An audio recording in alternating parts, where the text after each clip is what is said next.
What is up, ladies and gentlemen? I am so excited you are here. We're gonna learn together. This is the Tarver Academy Summer Professional Development.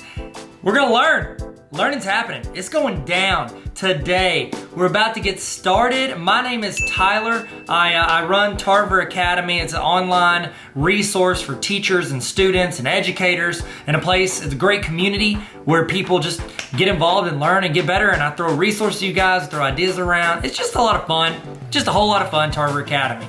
So if you need anything, I'm here. TarverAcademy.com has a ton of resources and things that you can go to check out. A little bit about me, just so you know, you don't think I'm just like, hey, here's a random YouTuber talking about, videos or whatever. My name's Tyler. I started out teaching high school math, and then I moved into a tech director / facilitator role. Then I was a principal of a school, 6th through 12th grade. 6th through 12th grade. Fun ages. That's good stuff, okay? Good stuff. Never any drama, 6th through 12th grade. No drama. And our school had waivers from the state, so we did a lot of online, we did a lot of blended, we did a lot of in-person learning, all the above. So we get to learn a lot, make some mistakes, do some stuff right, and try to learn from everything we did. Then after that, I went to central office, and I was director of curriculum instruction, and now I'm the dean of NLC College. And I'm so excited to be here, learning and growing with you guys. I'm also giving a little bit of time for people to jump in, get started, and we're about to go through some of the housekeeping stuff. We're gonna do a little check-in right now at the beginning, and then at the end of this video, at the end of this training, we're going to have a chance for you to get a certificate showing that you actually showed up and you did the learning, okay? I think that this training and the other trainings that you are gonna get the chance to be a part of this summer are gonna help you grow as an educator. And if you grow as an educator, all it does is help the students and the community that you live in. And so let's try our best to learn something, take something away from this that we can put in our repertoire and get better with. Okay, so the first thing I need you guys to do is I need us to check in, okay? And this check-in, what it does is it timestamps when you are here so that you might not need this later, but if your administrator or whoever comes back and they're like, how do I know you didn't just click to the end? This shows that you were here at the beginning. So you can scan the QR code that is on the screen if you have your cell phone. And on my phone with me, get your phone out. I'll use my wallet, Atlanta Braves wallet. Film that, you just hold your phone over that QR code that you see on the screen. You'll see something pop up at the top. Click that and it'll take you to where you can fill out that you were here. It's very short, very quick. I'm gonna give you a little bit of time to do that right now. Go ahead, scan the QR code, go to the website, check in, and when you do that, you will get an email. If you do not get an email immediately, this happened, I told you, I was a tech director for a long time, okay? I'd say a long time. I was a tech director long enough to know that if you don't get that email that you're filling out right now, it's because you typed your email address in wrong. That's exactly what happens. 19 times out of 19 and a half times, that's what happens. So go ahead and go to that. Remember, at the end of this session, there's gonna be another QR code that you're gonna scan that is going to give you the certification saying that you actually did the training. Both of these are time-stamped. So if your administrator or whoever's in charge of PD for your district wants to see that and be like, how do I know you did this? You've got your check-in email that is time-stamped by me, not by you. It's into a PDF or it's into that email. And then you will also have the timestamp on your certificate showing that you did this. Okay, so hopefully everybody is getting that done. Okay, giving you a little bit of time. If you have any trouble, just keep trying because I think it's pretty important to get that logged in. Now, while we're doing that, if you're finishing that up, or if you can hear me, what I would love for you to do is I would love for you to hit the red subscribe button. This is my YouTube channel, Tarver Academy. That's what I call it. It's kind of where I got this started. I had this before I had the website, and then I put up the website to put all the resources and all the stuff I was doing. But if you would hit the red subscribe button right now, that would be huge. That would be just super cool of you. And that way, you can hopefully see some of the other trainings that I'm doing, see some videos I do throughout the year to help teachers, to help students, to have fun and learn together. So hit that red subscribe button. Did you do it? Did you? You get the like too, the little thumbs up. That's just YouTube etiquette. You hit the thumbs up. It's just really nice to do. So you want to hit the thumbs up button, you can. And I would love to start this. How about this? in the chat, okay? Because if you're watching this on my website, which is where you can watch it, that's fine. You're not gonna see the chat, but if you click and watch this on YouTube, you're gonna see a chat rolling on the side of the screen. Start it off. I want you guys in the chat to say who you are, like give your name, tell us what you teach and where you teach, okay? If you're an administrator, you can say that I'm a principal, or you can say your central office, whatever you do. I've got some people that have signed up for this that are aspiring educators. So this is great to say, I wanna be an educator, I wanna be an English teacher for high school, throw that in there. If you wanna be a kindergarten teacher, toss that in there, say you're in school. It's a great way to network, because I think there is an amazing community of educators here wanting to learn and grow together. And I think that it's great if we look out for each other. So throw in the chat, I want you to say your name, what you teach, and where you teach. Throw that in the chat. All right, man, we're doing good. We're doing good. It's our warm up. We're feeling good. We're stretching it out. It's always good to stretch before you stretch. I don't know, I heard some friends say that, so I say it from time to time. Okay, next thing. This is another little thing. I've got one right here. So I've written a couple books. I've done Superheroes Need Sleep Too. This is a children's book. It's like a nap time book, so you don't have to read that. But this one I think is super relevant for you. This is the Baller Teacher Playbook, and in it I have like practical advice. It's 18 chapters. So the idea is that you could do this like once a week with your team for a full semester, or every other week for a year, and try to improve your teaching every week. I'm not doing this to sell it to you. I'm doing this to say I'm giving some of these away all summer to people that are participating in this. So if you want a chance to win one of these, or I think I probably got some other educator books. If you're like, I don't really want your book, Tyler, I got a ton of educator books. I'll send them to you. All you got to do, follow me on Instagram at Tyler Tarver. Follow me at Tyler Tarver on Instagram, and I'm gonna be giving these out throughout the summer. You might be the person I give it to. So follow me on Instagram, and then throw something in your Instagram story if you want, just to increase your chances of me seeing it. So I'm just gonna be clicking through. I see people follow on Instagram. I'm gonna throw out stuff to them. So random people will get it. You might not, but you won't if you don't. So there we go. Y'all feeling good? Does everybody feel good? Everybody throw in the chat who they are, where they teach, what they teach. Okay, so to explain also what this is, you are watching, this is a live broadcast. So this is going as a YouTube premiere or a full-on live video. So one of the two. Either way, that chat is happening live. Everybody that jumps into this video at any point is gonna be watching it at the same time as you. So it's great to get in the chat and talk, discuss, ask questions, give input. If we ask a question in the video, you can type it in your notes, but you can also type it in the chat. You can copy paste from the chat. It's a great way for you to be a part of this live broadcast, okay? So if you have a Google Notes, if you have a notes document, if you wanna take notes by hand, I've got a template for notes if you want. It sent it to you whenever you filled out your email. It should have been on that page whenever you did your check-in at the beginning. If not, it's on like every PD page. I have my website, tarveracademy.com. Click on PD and you get a free notes template, or you can take notes in your own doc. However you want to do it, take notes, write down stuff that's relevant to you, and copy paste stuff that people put in the chat. There's gonna be people in the chat that are way smarter than me. And so I'd love for you to copy paste that into the notes, and you can take that and make your teaching game elevate. So next thing, while we're getting logged in, people are still jumping in here. They're still jumping in the video, giving you a few minutes to do that. We're also, if you want to watch these videos, because after this ends, it's going to be gone off of here. However, I'm going to be putting all of these trainings, all like 30 something trainings. I think it's over like 120 hours worth of trainings. I'm putting all of that for people that join what I call the Tarver Academy Honor Roll. It's a small group of educators who are trying to get better every week, and I send out weekly emails during the school year to where you're getting templates, you're getting resources, back to school starter kits, you're getting templates for Google Forms, trainings, PDs, tons of stuff every single week delivered to your inbox, and also you have access to all of these trainings. That is available if you go to tarveracademy.com/honor roll if you want to. I think it's a great decision. I think it's a great decision. Nobody's in here. Who am I talking to? I'm not talking to anybody. Okay, y'all feel good? Y'all ready to start? Y'all feel good? This is a little warm up. We'll explain what's going on. Everybody feel good? 1 to 10. Put in the chat how you feel today. Or give me this. How about this? Give me an emoji of how you're feeling today. That'd be better. 1 to 10, or give me an emoji. I'd love to see it. Or just give me a word. You're like, I don't want to do an emoji. Give me a word. How you feeling today? And let's get rolling. Remember, input in the chat. Take notes. Learn. Grow. Welcome to the best professional development that you're gonna do.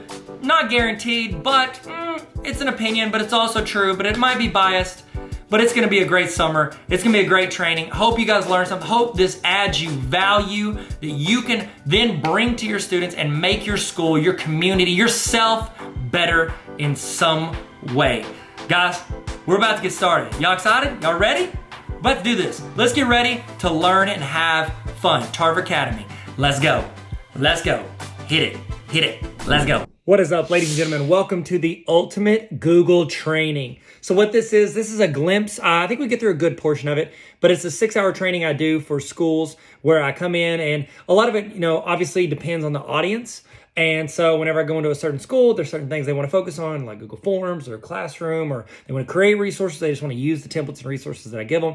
But the idea for this was geared towards teachers, and we were learning through an online training. So as I talk, you're going to see like me reacting to comments and throwing comments on the screen. And you're like, well, I don't see those in the chat right here. That's because this was actually recorded live in June. And so June of 2021. If you're from the future, first off, hello, time travelers, and I'm glad to meet you. Where am I today? I'm just kidding.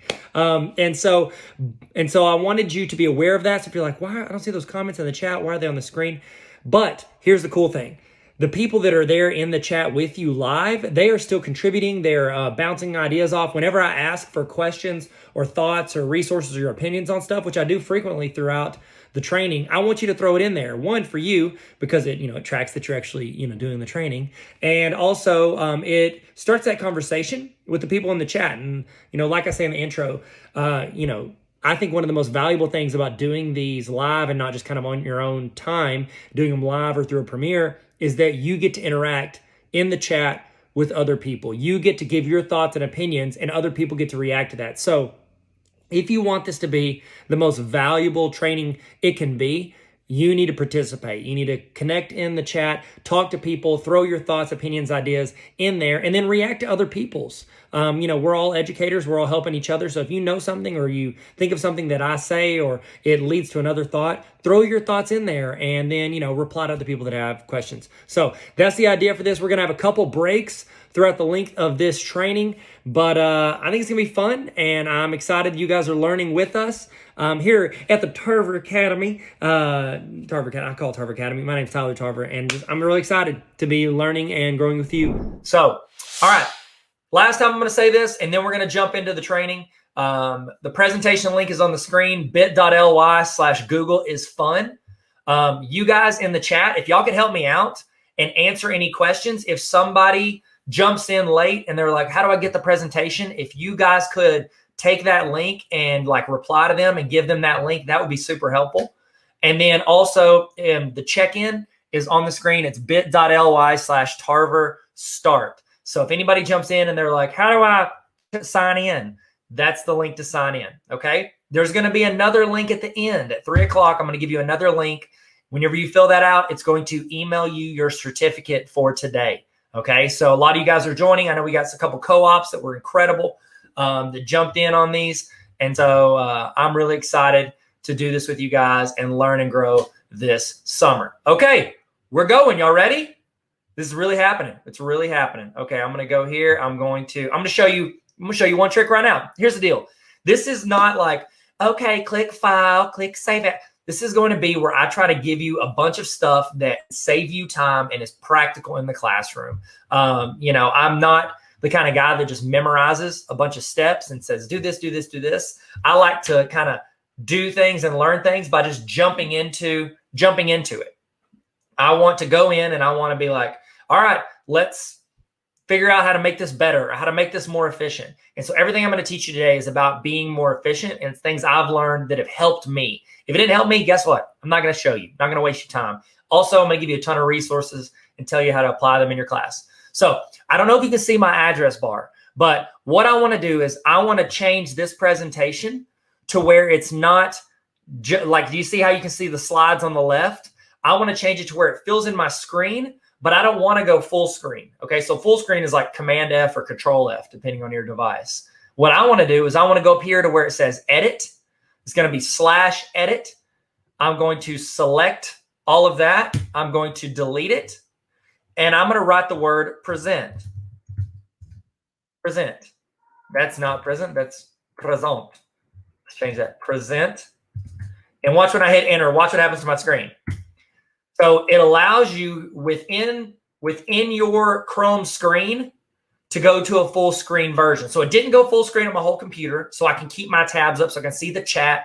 I can see multiple things, but I can also bring this and maximize my screen. So that's just a cool little tip we're learning right off the bat, which I'm gonna have to get out of that here in a second because so much more I want to show you. All right, if at any point you have questions, throw those in the chat. When I see them, I'm gonna toss those questions up on the screen and I will answer them. That's the thing, guys. For the love of all things, if I sit here and just talk about things that I think are important, it's going to feel like a waste of time for me. I want this to be something that you enjoy and you get like actual advice, you get actual stuff out of. So I need you to ask questions. If you have a question, holler at your boy, say it in the chat. I'll toss it on the screen. We'll go from there. Okay. So getting started, just to give you an idea of who the guy yelling at your face is. My name is Tyler Tarver. What's up? I'm the dean of NLC College. I started out teaching high school. I was a history major. Started teaching high school math, which all history majors do, I think. That's not true. Taught high school math at BB Public Schools. Great school. After that, did that for a while. Then I was a tech director / facilitator at Bauxite. And then I became a principal. Now, one of the things, and like, I kind of started making videos for YouTube. And so that's how I kind of got in the world of like doing technology with education. Because in my classroom, I was just dry erase board teaching math. And the very last year I was in the classroom, I had one iPad. And so I would like present from that iPad and I would screenshot it and I would throw it on like Twitter and Tumblr and stuff like that so that students could go in and view it afterwards. All right. It wasn't where I've learned more since then, but that's where I started. And that was only 1 year in the class of actually using technology. The rest of that stuff didn't exist yet, like forums and all that. Now, after that, I became an administrator. And then really where I learned a lot of Google and how to be efficient with Google is whenever I became a principal of a 6th through 12th grade building that had waivers from the state where we could do online, we could do in person, and we could do like a blended learning experience for students. Yeah, it was like we were doing 2020 before 2020 was cool. Am I right? Nope. Okay. We were doing 2020 in 2013 and we did it by choice, which is like a lot of people are like, why would you do that? We were like, well, we wanted to meet the needs of students. And so students could apply and go there and try to learn specific things. So that's where I learned a ton of all this Google stuff is just from the reps of having to do it, to run a school that dealt with online. You guys know this. In the chat, let me know. Name one thing you learned because you had to over this past year and a half because of dealing with online, virtual, being pushed to using devices. Tell me one thing that you learned in the chat over the past year and a half about technology. Okay. We did that. And so for a couple of years, I was constantly learning and adapting and being like, I need to be able to share this with this group and not this group. How do I do that? So I'm like Googling those things and then just trying them and putting them into practice. So it's a great, it took reps to learn this stuff. So if you're like, well, I just don't understand technology. You just need some more practice and you're not bad at it. You're always getting better. And that's the view I always take on everything. So now after that, I went to central office. I was director of curriculum instruction, communications, technology, and personnel. And then now I am the dean of NLC College. So that's what I do. I've got a ton of YouTube videos. I do a lot with TikTok because, TikTok's a great educational community. A doctoral candidate, Harding. Who cares? The main thing is that I love tacos. Best taco place. In the chat, tell me the best taco place that you've ever been to. The best place to get tacos. I'll tell you my favorite place in Little Rock is the Fold. Have you guys had tacos from the Fold? It's incredible. It is absolutely incredible. I love it. I also have a website, tarveracademy.com. If I talk about any resources and you want them, please go to tarveracademy.com. I've got all those resources there, all my resources, all my templates. They're free. You can get all of those. So please check those out. And you're thinking to yourself, Tyler, you said you taught math. You said that you are, you've got a Tarver Academy website. Have you guys heard of Khan Academy? He teaches math. He has an academy for a last name as well on the website. Well, Khan, he's a big deal, right? He's friends with Bill Gates. He knows rich people. He's on the internets. He's a lot on the internets. Here's the deal. I don't like to brag. You're not going to see me brag a lot, but I'll tell you this. I do like to brag that I'm pretty much best friends with Khan from Khan Academy. Khan and I are great friends. We hang out all the time, and you're thinking to yourself, Tyler, he knows Bill Gates. You don't know him. And I'm like, I have proof. Because I knew you might not believe me that Khan from Khan Academy and I are best friends. So here's a picture of us hanging out, chilling at a conference. Just best friends, hanging out, being boys, just talking. Look at us, me and Khan. We're best buds. We were just like, what's up? And he just kept walking. He didn't give me a high five or talk to me or anything. But you know what? I feel like we connected as he avoided eye contact and walked down the hallway. So there you go. Yeah. Diane said, is Khan Finn's godfather? You know what? He is by request. We've sent him multiple emails. He hasn't responded to any of them because, he makes $150,000 per speaking gig. Like, whatever. He can reply to an email about him being my child's godfather. But you know what? That's a story for another day. That's a story for another day.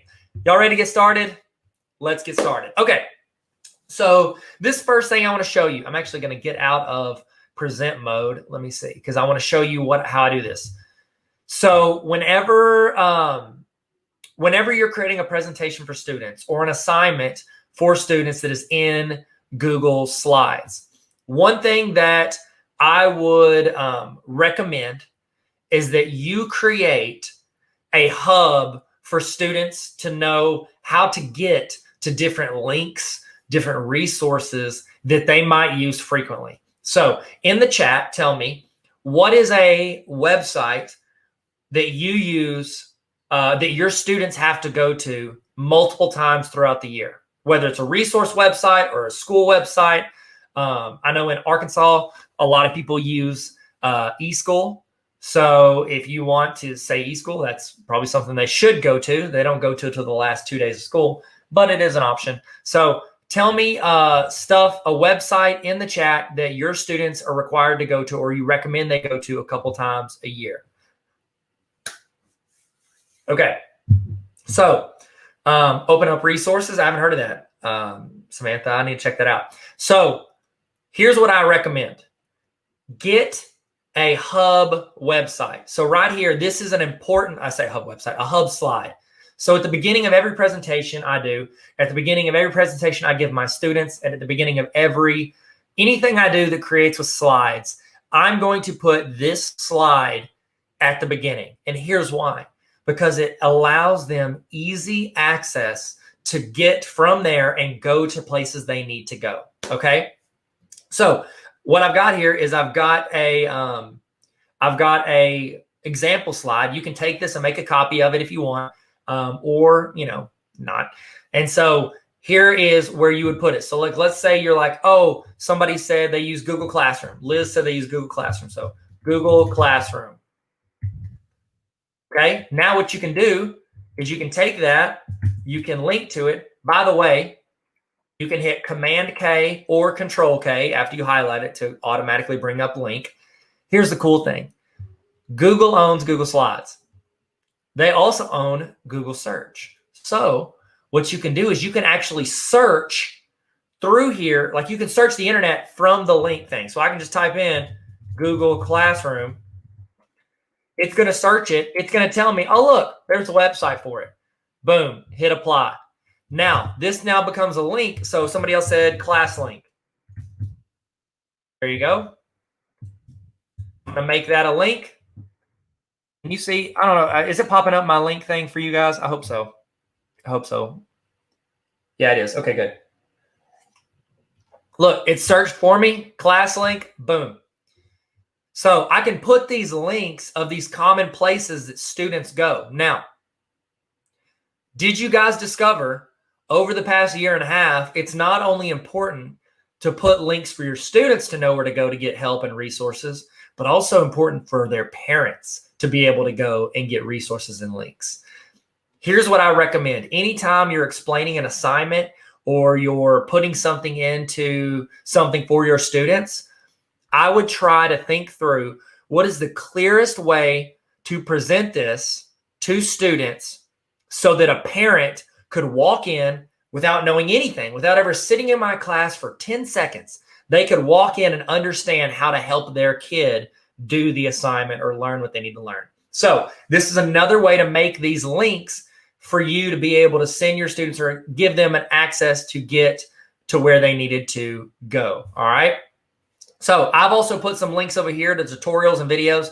If you want it, great. If not, guess what? You can edit this. You can edit. I want you to have it, copy and copy it and paste it somewhere else. So you can also create. So did anybody over the break? So hold on. Somebody asked for the link to the presentation. I will put it in the chat. bit.ly/Google is fun. Okay. There's the link to the presentation. All right. So, over the break in the chat, tell me what is a question that you received the most from students about how to do something using Google. Was it, how do I attach an extra document to this assignment? Or how do I undo submit? Or how do I get into the Google Meet? What is the question you had to answer 30 times throughout the year about basic Google uses? Tell me in the chat. Tell me in the chat. So whenever you are, male guy's here. My dog is greeting him. Sorry about that. So what I also recommend, not only to have a presentation slide for like common links, also have a presentation slide where you can have like the basic Google help videos. So this right here, this is an example slide. You could toss this at the beginning of every single thing that you assign students. And so whenever they ask how to upload a picture of assignment into Google Classroom, whenever they ask that question, you could just say, refer to your Google Help slide. You're making them become self-sufficient. Because here's the deal. Whenever we grow up, we don't have like certified human beings for everything that we want to do standing in the room with us. Whenever I'm trying to put together this shelf, I can't raise my hand and a certified office shelf installer comes in and says, hey, what do you need help with? How can I help you? Let me show you exactly how to do it and walk you through this. That's not something that we have in real life. In real life, tell me in the chat, in real life, how do you learn something you don't know how to do? How do you learn something that you don't know how to do? I would assume for most of us, we Google it or we watch it on YouTube, which, I mean, Google owns YouTube, so it's pretty much the same thing. We go search YouTube for it. Okay, we go search Google for it. If we have a friend who knows how to do it, we might call our friend, but that's pretty much it. Like, that's how we find it. So when you're training your students on how to learn how to do all these things with Google, a practical life skill that you could help them with is just saying, hey, go out and watch this video for 2 minutes and learn how to do it. So this slide is something you can do. So I'm going to show you exactly how I would do this if I'm creating a new presentation. So let's go to Google Drive. I'm going to Drive. And I'm going to create a new Google slide presentation.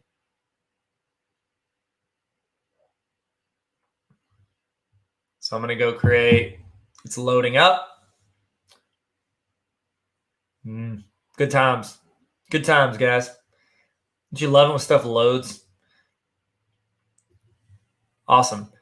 How are you guys doing? All right, let's roll.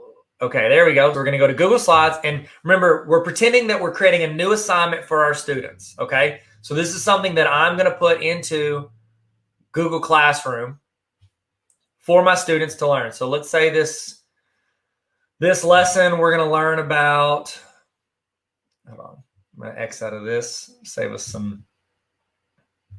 So we're learning about, I don't know, what are y'all learning about? What's your favorite, in the chat, what is your favorite topic to teach in your subject area? Let's say you're talking about Alexander Hamilton. In the chat, have y'all seen Hamilton? Did you like it? Did you love it? Was it okay? Yes. Tara asked, will these, let me pop the, look at this. Look what I can do. Look what I can do. Will these work if my district is not using Google Classroom? Yes. Are you a Google district? That's my question. If you are a Google district, then yes, it will, because you can still assign things through Google Slides, Docs, Sheets, all that. Okay. It just, depending on which LMS you're using, it might be harder to make a copy for every student. So Tara, here's my question. Because Tara said that their LMS is Canvas, and I use Canvas through Harding because I'm a student there. And I'll be honest, it's not as organized as it could be. I think Google Classroom is more organized. Here's my question. In Canvas, can you take a Google Doc or a Google Slide, and when you're assigning it to students, can you select an option to create a copy for every single student? That is a question I have. I would like to know that. Just a Canvas question. That's something you can do in Google Classroom. It's like one of the coolest features in Classroom. I just don't know if Canvas allows you to go in and automatically make a copy for everybody. So let me know in the chat, answer that question as I show people how to assign or how to attach these slides. Okay. Remember, this is my navigation slide for students to know how to get to different places that we use frequently. This is my Google Help slide. These are quick videos that explain the common things that students run into problems with. Okay. So what I'm going to do is I'm going to select this one. I'm going to click on this slide. Okay. And then I'm going to hold the Shift button. So I'm going to hold Shift and I'm going to select the other slide. If you'll notice, both of those on the screen, if you'll notice, both of those are yellow now. Do you see the yellow shading around it? It's like they highlighted it. Oh, I just now got that. It's a highlighter. Wow. Y'all remember the magazine highlights? Like you're sitting in the dentist office and you're like, tell me the difference between these two pictures. I don't know. Does anybody else remember highlights, or is that just me? Okay. So I've selected those two slides. Now what I want to do is all I got to do is copy. So I'm going to copy those two slides. So I'm going to hit, on a Mac, it's Command C. On a Chromebook or a PC, it's Control C. I'm going to jump back over to this presentation, and then I'm just going to hit paste. So I'm going to paste those two slides, which is Command V on a Mac, Control V on a PC or a Chromebook. Now, here's the fun thing. This is just a little fun tip. We do Command C or Control C. We do Command C to copy, and we do Command V to paste. A lot of people are like, why is it not Command P for paste? Well, because that's print. Here's what the V is. And actually, one of my teachers who I ended up getting the chance to work with, Miss Fitzhugh, she is the one that taught me this. The V stands for view. You are viewing what you copied. So you're viewing what you copied and tossed it in there. Okay. So here we go. I've pasted it. Now those slides are in there. All I did was copy them, go over to my new presentation, paste it. This will be slides 2 and 3 of every presentation I give students throughout the year. Every assignment, every presentation, everything I do for students, I'm going to put these in here because it is a hub for them to know how to get to the links that we use frequently in class. And it's also a Google Help slide for them to get help with. Okay. Okay. So let me toss up, because I want to answer y'all throughout this whole day. I want to answer questions that are applicable to you guys. So we learned how to do those two slides. You have mine. You can take those. You can make a copy. You can edit them. I want you to take everything from my presentation, make copies. You do not have to get my permission. You can use everything I have in this slide, every resource. If you want, you can take this entire presentation, you can make a copy of it, and then you can change my name off of it and use it as your own presentation, and you can use it to teach your district. I want this to be a resource that you can use and adapt to be something for you. I would just recommend changing the Khan Academy joke because it won't make as much sense. Or you can crop your face over my face. That's totally cool as well. So take whatever I have in here and use it. Here, I'm going to tell you one more thing and then I'll answer a couple questions. I want to show you like a little hack for whenever you're sitting in a professional development or you're sitting in a training and someone gives you their presentation, their Google slide presentation. What you can do is you can go in, instead of being like, ooh, I like this resource, and you like write it down on your notepad or you know, whatever. You can go in and you can go to File. You can make a copy of this entire presentation. And then when you do that, you can follow along with the presentation you made a copy of, your version. And instead of like writing down what you want to use, you can delete stuff you never want to use. So you can go in and delete information about me. You can go in and you're like, I'll never use that Google Classroom stuff because we use Canvas. Boom, you can delete those slides. It's like you're creating the presentation you want by shrinking out the stuff that you don't want to use. Okay, so let me answer a couple questions that I've tossed in here. Okay, Tara said that she can put a slide in Canvas and you don't think you can make a copy for each student. And then Amber followed up with, in Canvas, they can force them to make a copy when they click on the link to access the slide. I don't know if that's like a feature in Canvas, but I want to show you how to force make a copy of any Google thing you want. Forms, doc, sheet, slide. So I'm about to show you this. It's very similar to what we did earlier with the present. Okay. So I'm going to go up here to my address. So what we're doing is we're going to make this to where it's a force make a copy. I'm going to find where the word edit is. Okay. It's usually somewhere near the end, and then it's got a bunch of junk behind it. Okay. So there we are. See where it says /edit? I'm going to take it from the E to the end, and I'm going to delete that. Then I'm going to write the word copy. Okay. So I've taken it from where the slash is and it says edit, and I'm going to delete edit and everything behind it. And I'm going to write the word copy. Then you want to take that link and then you can paste it in your Google Classroom or your Canvas or wherever you want somebody to make a copy of whatever you just did. And then I can paste that in here.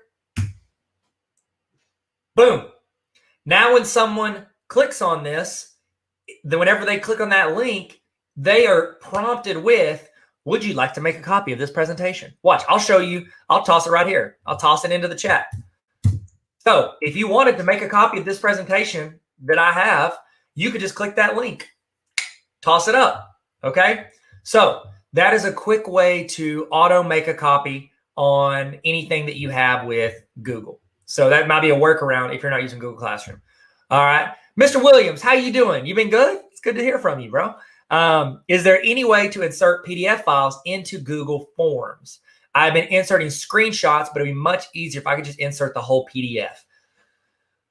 Russell, I don't think so. To my knowledge, you cannot insert an entire PDF. I do exactly what you do, and that is I do screenshots of the information I want in there. So whenever I do like our students, whenever they're going to we make them do like this pre-schedule thing where they look at this, like I make it in a Google Sheet and I do the classes and I make them go in and choose classes before I sit down with them as an advisor. So what I do is I'm like, okay, I screenshot the calendar and the classes and I put that into the Google Forms. So I upload the photos. So I don't think there's a way to do that. If anybody else knows a way, throw it in the chat. Let us know. I'm not, there's a lot of things on Google. I feel like I'm pretty comfortable with Google. I'm not saying like, oh, I know everything in the world. I know a decent amount and I've made some resources, but I am definitely not the know-all of everything. It's like if you're a history teacher, do you ever have people that are like, what happened on the third Tuesday in 1846? And you're like, I don't know. They're like, well, it's history. Like, I don't know all of history. It's a fairly vast subject. everything that happened last week is technically history. Okay. So same thing with Google. If you know something that I say I don't know, throw it in the chat. I can try it with us as we go. Okay. All right. So we're moving along. In your presentation, right here, slide 6, this is a navigation. This is a navigation bar. So the idea is that you can use, let me get rid of this. Hey, by the way, before we move on, did y'all hit the red subscribe button? That would be super cool. It's right underneath the video. If you hit the red subscribe button, you'll have access. It doesn't cost you anything at all. It's completely free. It's really nice. And it doesn't guarantee that you're going to get bombarded with like, oh, here, learn this thing about whatever. It just means that it's an easier way for you to find some of these resources if you need to. So hit that red subscribe button underneath this video right now. And then you know what? Just for fun, let's hit the like button, the thumbs up button. That's just YouTube etiquette. If you like a video somebody posts, hit the red subscribe button and then hit that like button. That would be super nice. So go ahead and do that right now if you don't mind. And then we're going to keep going. Sorry, I saw the banner and it just reminded me to like ask, because if you don't ask, how will people know? Okay. So we're rolling into the navigation. This is slide 6. And from here, if you're like, you know what, because you can use this presentation after today. It's not just for right now. And you're like, oh, I need to go and learn about Google Classroom. You can click on this picture and then you can just click here and it'll jump to the Google Classroom section. And this right here, this is like a 45-minute video and this is a 30-minute video. So it's like, I'm not going to make you watch those today. Don't worry. But it's going to allow you to jump to those so that you can save some time if you're wanting to look for a certain thing. All right. So yeah, Leslie said, I always have people tell me that although I teach math, I'm not a human calculator. Absolutely true. I used to teach math. Okay, I'm going to tell you one of the coolest things about teaching math is like, because especially if you're in high school and you get to like teach the same thing like 5 or 6 times in one day, it's like you're doing all these like big equations. And then like you've heard yourself say the final answer like 3 or 4 or 5 times. So by like the last period of the day, you look like an absolute genius. Like I'm like, okay, so we're just going to do this. You're going to carry this. And then what is like 4,286 times, 18.32? I think it's around, 25,340. And you've memorized the answers, but you like kind of pause, like you're trying to do the math in your head and then you casually do it. That was one of my favorite things to do to my students whenever I was teaching. So, okay. So I'm going to show you I'm going to show you a couple quick tips with Google right here. So let's say I wanted to add a photo, Canva PNG. Let's say I want to add a photo to this navigation bar. So this is a quick tip of something I really enjoy. This is one of my favorite Google quick tips, okay? So let's say I want to add a picture to this slide quickly. Normally, how would you do that? You would go in, you would take that file, you would find it on the internet, you would download it to your computer, then you'd go in here and then you would re-upload it to your presentation. Now you've put it on there, you've taken up space on your computer. It's not ideal. And it's super annoying to click and go find things through the navigation. I'm going to show you how to quickly put a photo into a Google slide. So I'm going to go here. I searched it. The reason I put PNG is because if you just search the whatever you're looking for, it's probably going to give you one with like a background. I want one that is like transparent in the background. This one is not. Let's see. Is this transparent? Nope, that one's not. I can tell because it'll have like, watch the background. It's going to be like checkerboard. I don't see one. This one is. I know I've used it before. So see how it goes checkerboard? That with PNG files, it'll let the background be transparent. Okay. So I wonder if this one is, because I like this one better. Oh, cool. This one is. All right. So let's say I want to put this image into my presentation. I'm not going to download it. Okay. I'm going to walk you guys through this. If you have 2 screens, you can do this with me. Okay. So I'm going to take this. I'm going to click on the image and I'm going to drag it. Can you guys see it? No, you can't see me dragging it. It's on my screen. It's showing the image, but you can see my cursor. Okay. Same thing.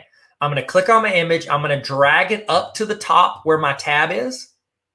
I'm going to hold, and then I'm going to drag it down. I'm still holding it, and then I'm going to drop it. that is going to insert the photo directly into my presentation. So I'm going to say that again for you guys, okay? So here we go.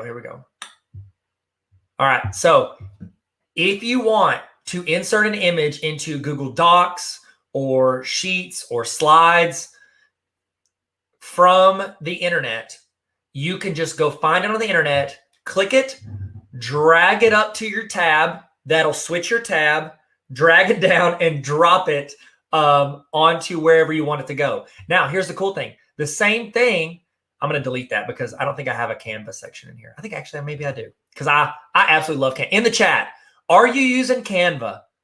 And if not, tell us why you don't want to live right, okay? It is absolutely one of the best websites on the planet. And we're going to talk about it later, and I'll give you the link to it, okay? Here's a cool one too. So let me go to my Gmail. Oh, wow. That's not the easiest way to go to Gmail. We're just going to go to Gmail, gmail.com. Okay? Diane, you've got to use it. It's here. I'm going to give you all a link for Canva just in case. I think I've got a banner for it because I'm literally talking about Canva like I work for them. I do not work for them. I just respect the game. Okay? So here we go. All right. So here we go. So we're going to go in here. And also I'm doing a 3-hour session this summer on creating with Canva. So we're going to create like Google form headers. We're going to create lesson plans. We're going to create, I even create like an app for you to give to your students or parents for your classroom. You can create an app using Canva and Google Slides. So if not, definitely go in and get Canva. I put the link on the screen. Okay. So I wanting to show you another thing you can do. So let's say I want to send an email to my friend Leanne. Okay. She hates it when I do this, so I'm going to do it. You're presenting today as well. You're going to do great. You're the best. Okay. So I've said that. Now, let's say I want to include a GIF in here. Okay. So what I'm going to do is I'm going to go here and I'm going to search the office GIF because in the chat, okay, in the chat, tell me who is your favorite office character? Who's your favorite character from The Office? Okay. Anna taught her students to use Canva. Absolutely. I recommend you teach your students to do Canva as well. Okay. So let me see if I can find what would be a fun one to send. Here it is. This will be a good one. I'll send her this one to encourage her. She's presenting as well. Okay. So Tara, you've never seen it? Oh my goodness. It's great. It's great. You'll love it. You'll love it. Okay. Same thing we just did with photos. I can now do with GIFs. I can do that for my presentations. I can also do that with GIFs into my email. Watch this. Same thing. I've selected the GIF so I can see it moving. It's, by the way, do you say GIF or GIF? Okay. GIF if you like to say it correct. GIF if you don't like to say it correct. So I'm going to click this. I'm going to drag it up here. I'm going to hold it on the tab, and then I'm going to drag it down into my email. You can now insert GIFs, and you're like, oh, the creator calls it GIF. That creator's wrong, okay? We don't play basketball with actual baskets anymore. Things evolve, okay? Boom. Click the GIF, drag it to the tab, drag it down, drop it in the email. This will allow you to start sending GIFs super easy in your email, okay? I'm actually going to hold this here because I want to show you some features when we get to the Gmail section, and I don't want to ruin it, okay? Awesome. All right, we're going to keep moving along. Okay, so I want to do a giveaway today. Is that cool with you guys? We're going to do a giveaway, and I'm going to give away a copy of my book, okay? So I wrote this book. It's called the Baller Teacher Playbook, available on Amazon if you want it. What's up? But I've got this book. I want to give it away to somebody. All you have to do is follow me on Instagram at Tyler Tarver. That's it. I'm going to give it away to one person that follows me today. So remind me at the end of this, training, be like, hey, didn't you say you were going to give it away? Yes. Give it away now. So I'll give this away to somebody who follows me on Instagram at the end of today's session. So throwing that out there, giveaway if you want. And then if you want to throw your Instagram handle in the chat. We'd love to follow you as well. Okay? So there you go. Giveaway opportunity today. Follow me on Instagram. I'll give you this book if you want it. I sign it. I'll sign it in there. I'll sign it to my favorite teacher. Love, Tyler. How's that? Okay? There you go. Actually, I'm going to do that right now so I don't forget. To my favorite teacher, love, Tyler. Okay? Now, go to slide 8 as I sign this. Anna, thank you for following me. I appreciate you. Anna, it's okay. Okay, if you're already following me on Instagram, just leave a comment. Okay? That way you can win something as well. Okay? I'm writing to my favorite teacher. Teacher, love, Tyler. Okay, I'm going to give that away at the end of this. Whoever, people that follow me on Instagram or leave a comment on one of my Instagram posts. Okay? So, next thing, I want to give you two. Oh, yeah, and follow some of the people that are in the chat, okay? We're all in here. We're all educators. We're learning together. Let's look at there. Let's respect the game. I'm going to go back and try to find them after this presentation is over. Amber, if you already have the book, you win. I'm going to give you, if you already have the book and you win, I'll give you one of these. I'll give you one of my mugs. I've got some Baller Teacher mugs, okay? I'll give you one of those. So if there you go. Or I'll give you this Michael Jordan rookie card. How's that? Okay, low key, I've gotten super into like basketball cards lately. It's an actual issue. I need to stop. So if you got any basketball cards you want to sell, hit me up. Your boy gonna buy them. Okay, so let's move on to the resources. So I want to give you a couple resources that I think might be helpful for you. So this summer, you're going to be sitting through different professional developments. You're going to sit through different trainings.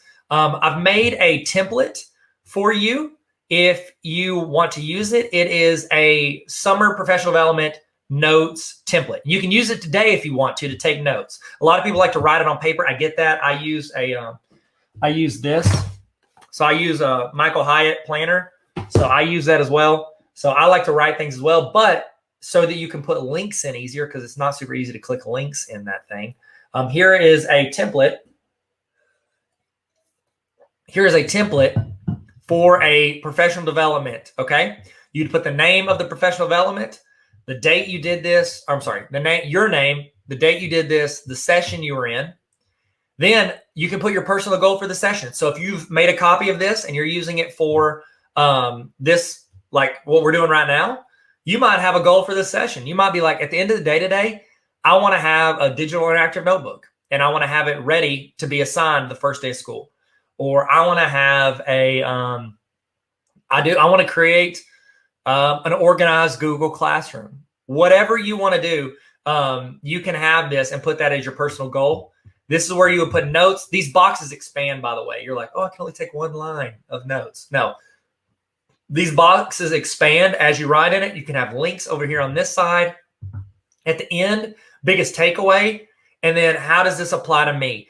The reason I like doing this is, especially when you're doing like virtual stuff like this, like we're doing a virtual training, okay? So whenever we're doing this, like my friend Leanne is a huge fan of accountability whenever people do this. She thinks that some people would click on this and then they would just like leave for a couple hours and then come back and then sign out, which you guys would never do, correct? I know you guys wouldn't do it because you're all incredible. And plus, here's the deal. You can always watch the chat and see who's actually involved, okay? Because I'm asking a lot of questions. So we could see, you can go back and prove that you're involved because you're constantly talking in the chat.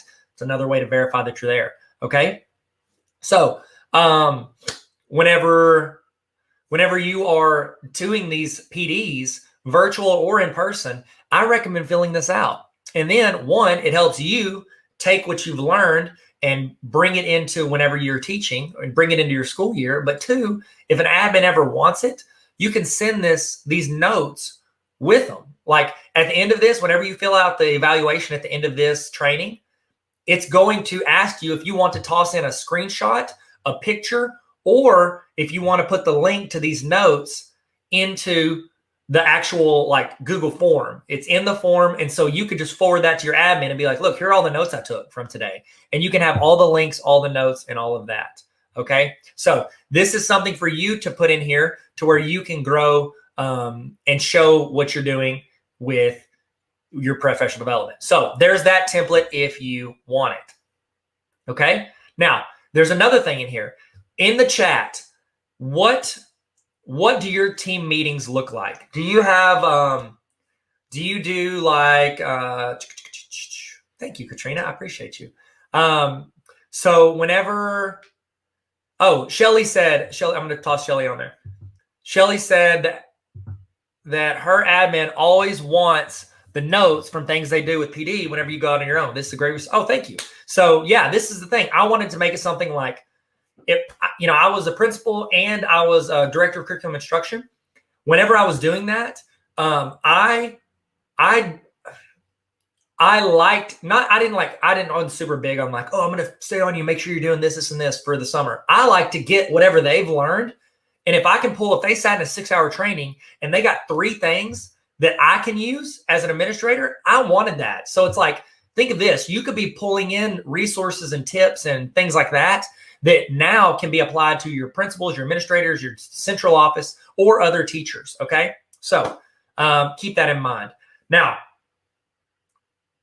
do you, in the chat, what do your team meetings look like? Okay, so I want to know, 1, who meets? Do you do like a PLC? Is it a grade level meeting? Do you do vertical team meetings with like the math department for high school? Or is it like the junior high, PE teachers? What does your team look like that you meet with? And then I want you to also tell me, how frequently do you meet? Is it once a week? Is it once every 2 weeks? How frequently do you meet? So that's what I would love to know in the chat. And again, if your admin's like, how do I know you participated? They can always look and see the chat and be like, oh, okay, there you go. So Jennifer, they do weekly PLCs with the English department. Amber does PLCs with subject department every other day. That is a lot of meetings. Grade level PLC weekly. Okay, Christy's doing that. So that's great. Greekly. Y'all wear like togas because we're Greek. That was weird. Weekly PLC meetings, and it's once a week. That's what we used to do. We used to meet once a week for math department. So I'm not sure how you like track those and then like build on it. Do you kind of walk in and be like, okay, what are we doing next week, or what are we doing this week? What I recommend is, if you don't write it down, it's hard to go from there. And so here is a link to a team meeting agenda. So you can click on this. It's going to ask you to make a copy, which I'll toss this in the chat as well if you want it. So I'm sorry, it's loading up. Loading up. My life. Loading is my life. That's what it is. Okay. Sorry, it's still waiting. I'm just spinning now. So while it's spinning, I'm going to read some of the stuff you guys are talking about. Tamara said, I'm the para for the 6th grade, and they include me in the PLC since I'm about to graduate. Oh, that's awesome. That's cool. What are you wanting to teach? I would love to know. Sorry, my computer's loading. That's why I'm waiting. Every other day. That's a lot of meetings. That's a lot of meetings. Okay. Sorry, it's still loading up. Okay. There's only one art teacher on campus with Debbie. So they plan to meet every morning to prep. Materials are planned, especially on Friday. On Friday, we celebrate our Fried Dough Friday. I like that. Oh, that means y'all probably eat donuts. Isn't that what fried donuts are? Fried dough? Okay. Sorry, my computer's still loading up. It's taking its sweet time. That's great. That's what you want. Okay. Awesome. Okay, so I'm going to paste this. It's working now. So I'll paste a link to that in there. Yeah, congratulations, Tamara, on graduating. That's awesome. It is the best profession. You literally are joining, you're already in it, but you're in a profession that trains every other profession, which is pretty cool.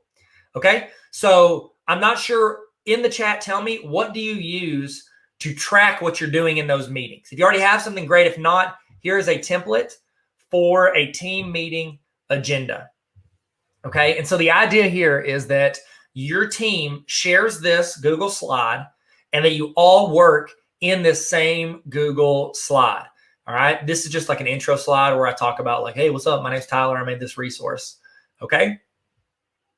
Now, here's what I'm going to show you a couple tips. I'm going to show you how to attach it to a calendar invite, because one of the things that I find is very annoying is whenever you are, one thing that I find that's very annoying is whenever you are trying to you're trying to go into a meeting and you can't find something in your Google Drive that you need to use for that meeting. So I'm going to show you how to do that. So here's the template. It's team meeting agendas. Oh, I didn't mean, Katrina, I did not mean to tag, like, I didn't mean to pin, like, oh, you're following me on Instagram. That sounds super braggy. I did not mean to tag that. I apologize. I must have missed it. Trying to move that. Let's go here. So if you need this, this is linked in the presentation. Okay. I'm just going to do this. There we go. Okay.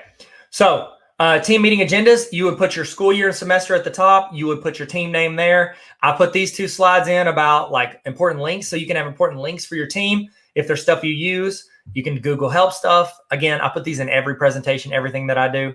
So it's just kind of par for the course. Then we're going to roll here. Then here's another thing. I think PLCs, they call them norms. They call them norms. You can call them standards. You can call them whatever you want. These are like the rules for the meeting. And I've put some stuff at the top. It's like a checklist. But you can go in here and you can put like, here's our team meeting. Like, you know, what is it? No one talks. All right. No, here's a good meeting rule that I like. No one presents a problem unless they have 2 potential solutions. Okay. You can make your different rules for in here. In the chat, what is one of your favorite team meeting rules that you have with your team? Okay.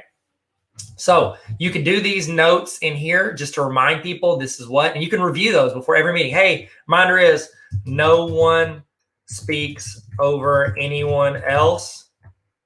Okay. Everyone talks at least once. Whatever your rules are, toss them in there. Okay. Then here's the idea. I think I did enough slides for every week for an entire semester. So if you meet once a week, cool. If you meet more than that, every other day, some people, you can copy and like make duplicates. Okay. So you would go in, you would put the date. You'd say, oh, it's, you know, I don't know, June the 7th, 2021. And then you can go in 3 main goals for today. That I got from this like Michael Hyatt. They call it the big 3. What are 3 things if we walk out of this meeting and we've done 1, 2, 3, okay, 3 doesn't sound like a lot, but if I walk out of this meeting having done these 3 things, then it will have been successful. So like we would plan for next week. We would, let's see, plan for next week, review. I don't know, what they used to call them? Those tests we used to get. Let's just say ACT Aspire. What were the things? Oh my goodness. You gotta give a test like once a month. I don't remember what it's called. A review. And here's the deal. This is a digital notebook. Okay. You can actually link to anything you want. So if it's like, oh, we're trying to review whatever, a PDF of standards, we can link to the PDF for standards so we can always go back and find it. Use it almost like a hub for your everything you're doing. Okay. Now, here's the thing. I also made it a checklist. So whenever you get done, like, oh, we planned for next week. You click on this invisible box. It wasn't map testing. What was it? Oh my goodness, that is bugging me now. No, my acronyms are coming together. What was that test? Was it map? Not STAR. It wasn't like an official test. We paid this company. I don't think they exist anymore. Okay, I'm sorry. I'll think of it. If you guys think of it, throw it in there. Not benchmark. What was it? It was something like not every district did it. It wasn't like a standardized test. It was like this thing that our district paid for.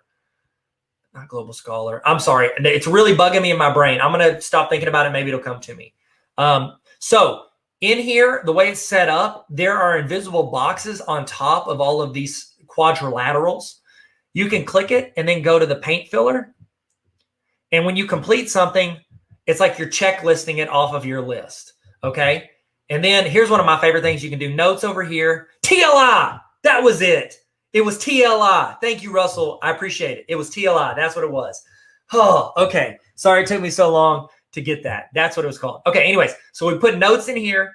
And then before next meeting, I think this is the most important part of this whole thing.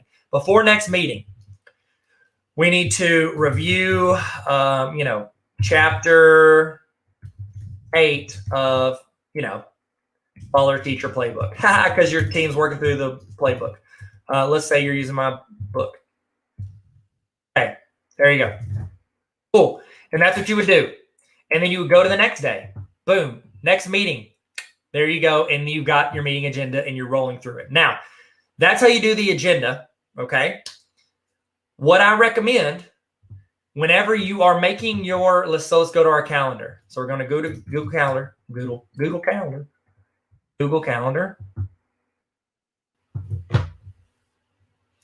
We're going to take a break here in a few minutes. So don't worry. Now, I promise I'm busier than this. This is my burner account. So don't judge me. Don't judge me. Okay. So let's say you meet every Thursday at noon, and that's when your team meets. So I'm going to click on this. I'm going to select it to create a new one. And then I'm going to go to more options. Okay. Because I'm going to go to where I have the bigger options to create this. So I'm going to call this PLC team meeting. Now, first thing I want to do is I want to create and make this a recurring meeting. So it doesn't repeat. I'm going to turn that into weekly on Thursday. So now it's generating this. I don't have to go in and make this calendar invite every week. Okay. I can add guests. So I can add everybody that's like, I can add Leanne in here. She's not going to like that. Whatever. I can add all of them in there. Now I can even, I can fill it out as much as I want. But here's where you make people's life easier whenever you are making like a team agenda. I'm going to go in here and I'm going to go to add attachment. And it's going to pull up stuff from my drive. I can go to recent, or I can go to my drive, which is where the thing I just created is. I think it's called copy of team meeting agenda, something like that. It didn't come up to recent because it's too recent. So copy, let's pretend it was, oh my goodness. It hasn't even popped up in here. It's in there, I promise. So if not, I could get the link, but let's pretend this was it. Hit select. Now that is attached to this. I can send the information, invite external guests. Yes. Yes, I'm going to share. Okay, got it. Thank you. Google's just verifying right here that I'm sharing this with the people that I wanted to share it with. Okay. Now, whenever we're going to our meeting, instead of me going to my drive and searching for that team meeting agenda, I can just click on this. I can click on this. Boom. It's going to bring it up. Okay. I didn't attach the right thing, but that's how it would do it. That's how it works. That's how it does it. That's it. Okay. All right. We're about to take a quick break because I'm going to get some water and come right back. Hey, what's up? How's it going? Wow. This was so good. So good. So great. So we're going to do a break right now. If you need to go use the restroom, grab something to drink, get a snack, whatever you need to do, you can go do that. Make a call. I need to make a call. I got a text message. I got a call. If you need to do that, go for it. I'm going to show some videos on the screen that hopefully will add you value in case you stick around, get your notes together, maybe record some stuff you've learned so far, reflect. But we're going to throw some stuff on the screen. There's a timer on the screen to show you how long you have till we jump back in to what we are learning. So keep an eye on that, and I'll see you guys here in a minute. Here we go. Okay. Let's go. Yo, so if you own an Apple computer, and this message might be for you. Actually, I did my Zoom wrong. Let me do it again. And this is my... Let me just show you a little tip if you got an Apple computer, okay? All right. So if your screen looks like this, just know you're probably being judged. So what you need to do is you can go full screen, hit the little green button, beep, makes it full screen. Then you want to go full screen here, and you're like, boop, go full screen. Now, this is the trick. On your keypad, where they have this, or it's like located on here, you just want to swipe up with 4 fingers. Watch what happens. Whoop. That's going to split out my screens at the top. Now, here we go for the tip. What you can do is you can actually click one of those desktop screens, click and drag it. Look at this. See the little plus sign? See the little plus? See that? See the little plus sign? Oh, too far. See the little plus sign? Drop it. Bam. You can now have a split screen, and you can work from both on the same. You're like, I got a small monitor. Doesn't matter. It works there too. Wait, what did you? Oh, did you say you wanted to learn this in a PD for free? Guess what? Link in my bio. That's it. Okay, stop. It's free, so I'm not like selling you anything. People always ask me, Zoom or Google Meet? Let me tell you the truth. It's going to be Google Meet, okay? And you're like, well, Zoom is this. I know, chill. Right now, Zoom has a little bit more. But here's the deal. It's Google. Y'all remember when you were like, Edmodo or Google Classroom? Which one am I going to use? Ain't nobody using Edmodo anymore. Edmodo. So here's the deal. You may be using Zoom right now, but you're going to be using Google Meet 5 years from now, so it doesn't matter what else you're trying. And I'm going to show you a small feature in Google Meet that just makes it super convenient, and it's one of the many reasons it will be what you're using in the future. So let's say you have like a meeting, and you're like, I got this meeting on June 15th, which is my birthday, 2023. Bam, we're gonna click this, we're gonna start this. Guess what? You could just click this and you added a video conference. You don't have to add a link. You don't have to be like, I'll send you a Zoom link in an email. It's linked to the event. Stop hitting your screen. And that's just one of the many reasons. Prove me wrong. I dare. Hi. What's up, teachers? I want to show you how to get a little more organized whenever someone shares something with you, your Google Drive. Let's try that again. I want to see. Round 3. I want to show you how to get organized with stuff that people share with you and get it organized in your Google Drive without that much effort. Does that make sense?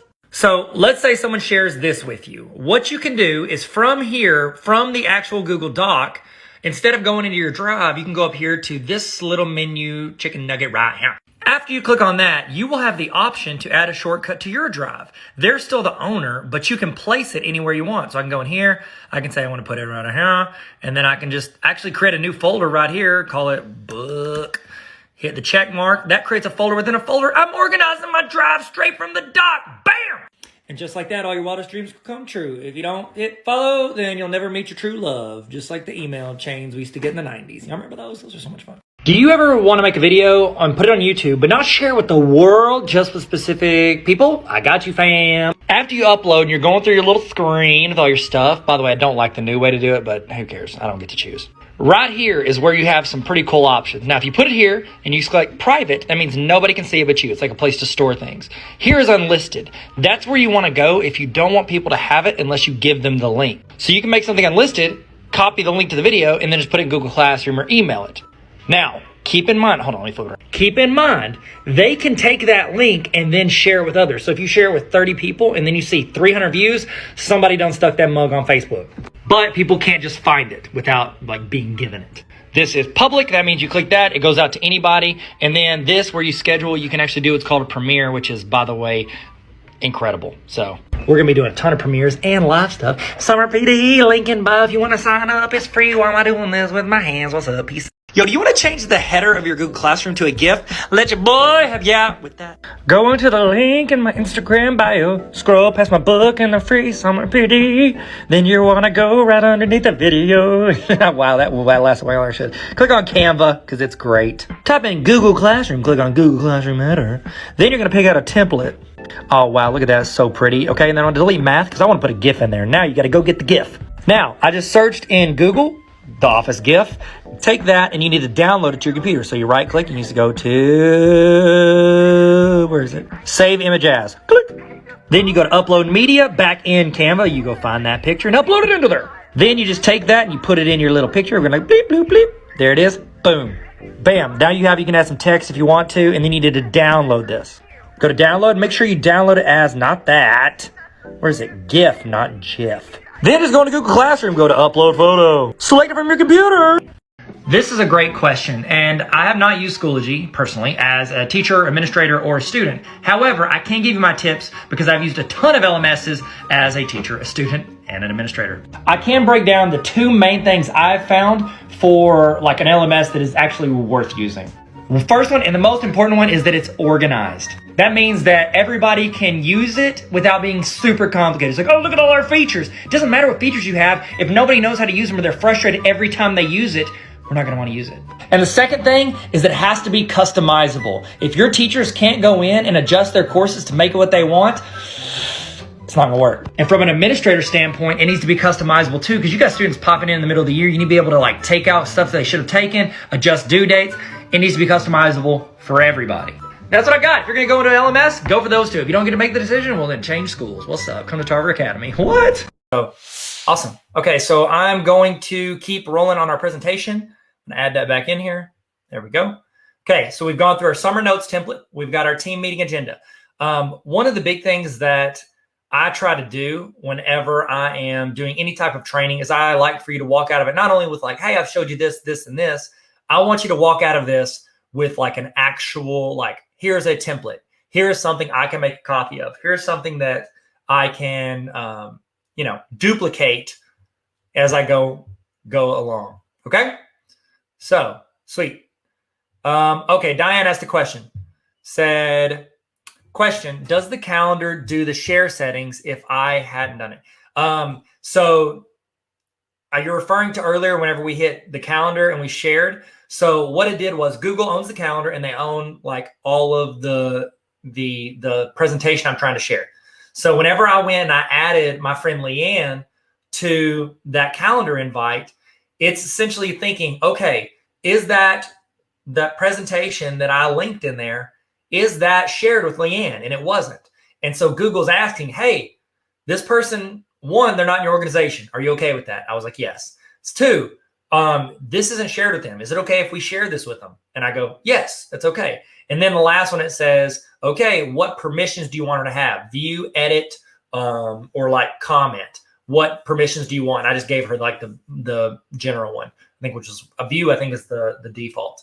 So whenever you're doing that, anytime you share something, even within another program, and it's not shared with someone else, then Google is going to ask your permission for all of that. Okay, great. Awesome. Cool. Okay, let's have that. All right, so let's roll into this. So before we get into a bunch of like the resources and the tips and all that stuff, I did want to talk through some kind of thoughts about this. In the chat, let me know, is your district one-to-one? What does your student device situation look like? What does that look like for your students? So throw that into the chat. Okay, cool. So we were one-to-one. I've worked in buildings when I was principal. We had every student had an iPad mini and they had a MacBook. I've done it where students all had Chromebooks. I've done it where 6th through 12th grade at our school, we got it to where they could take their devices home. And everybody had their own device that they used all year. Okay. Now, here's the thing that a lot of times we as teachers, we assume just because they're getting a device because they love computers, they love their phones, they think just because of that it's going to be like, oh, they're going to love this. Then it's going to be something that they're big fans of. Now, here's the deal: just because you give a student a device does not mean they're going to automatically love it. It's what they do with the device. The reason they're sneaking their phone out in your class, as opposed to actually enjoying what they're doing on their computer, is because they like what they're doing. They like the interaction on their phone. They like the Snapchat. They like TikTok. They like Instagram. They like texting.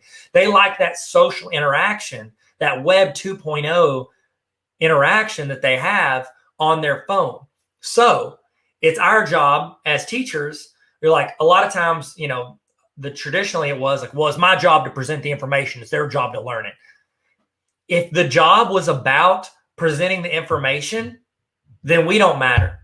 Because the information's on the internet. The information's on YouTube. You can watch Harvard professors teaching the information. That's not what it's about. What it's about is us as educators guiding the social process of learning. That's our job. It's finding out how these students learn, connecting with them, figuring out what they know, what they don't know, and then bridging that divide.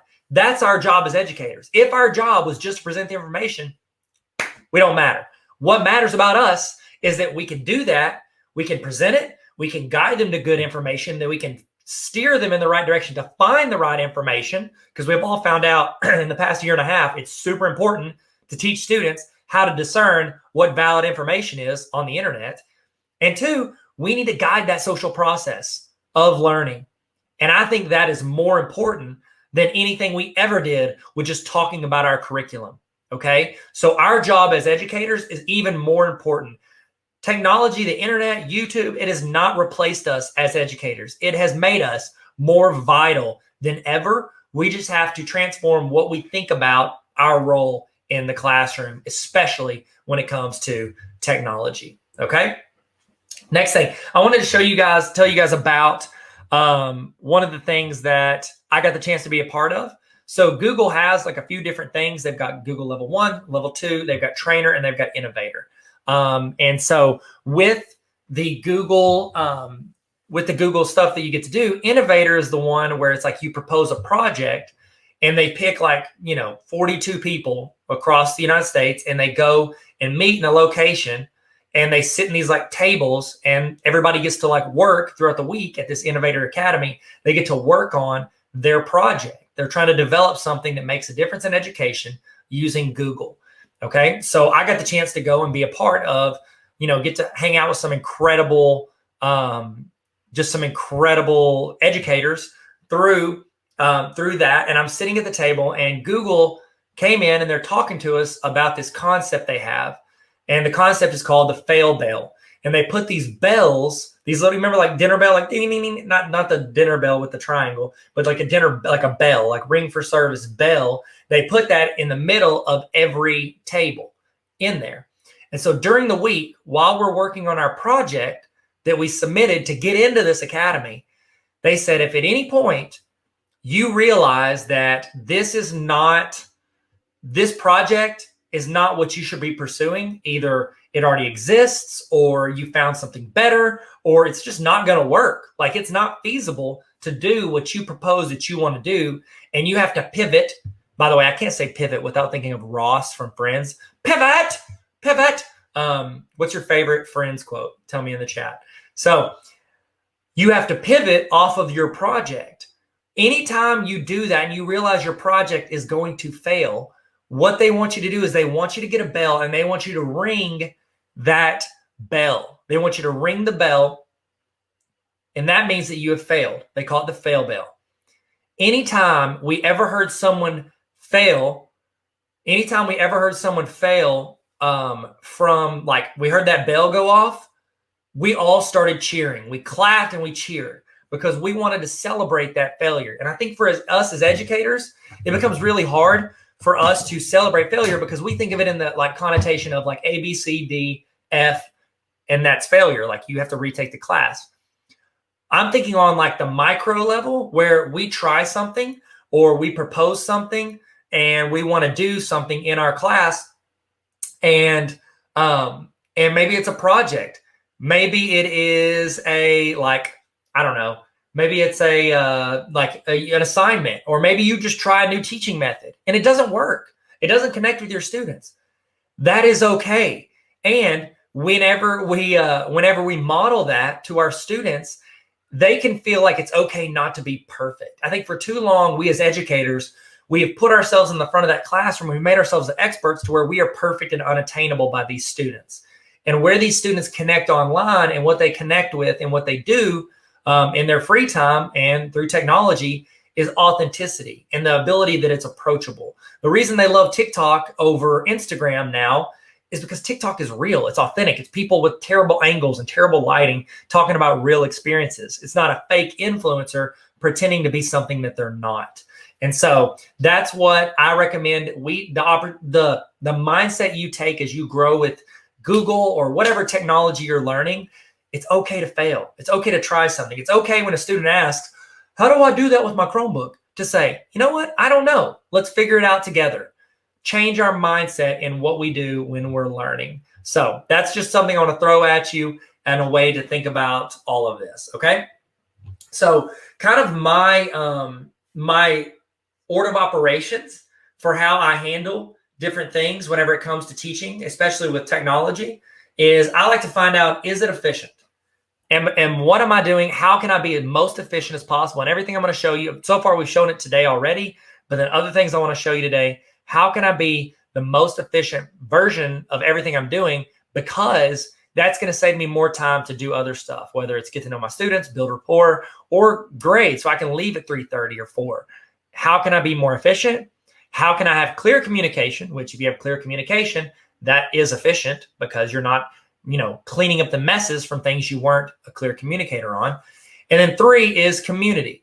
How do you build community with your students? This is the filter I run everything I do through. If it doesn't serve one of these 3, efficiency, communication, or community, honestly, I don't think it's as important as the rest of the things I'm doing. Okay. It is super important to do all of these things when you're utilizing technology and different resources. Okay. So this is one of my favorite quotes. We used to ask this quote whenever we would do interviews for teachers, and we would want to know. We'd say, hey, thank you for applying.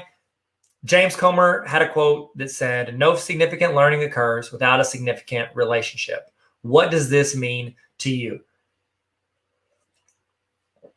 In the chat, tell me, what does this quote mean to you?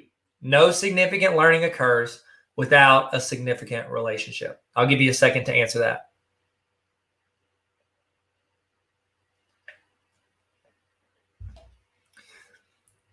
So the answer we got most often was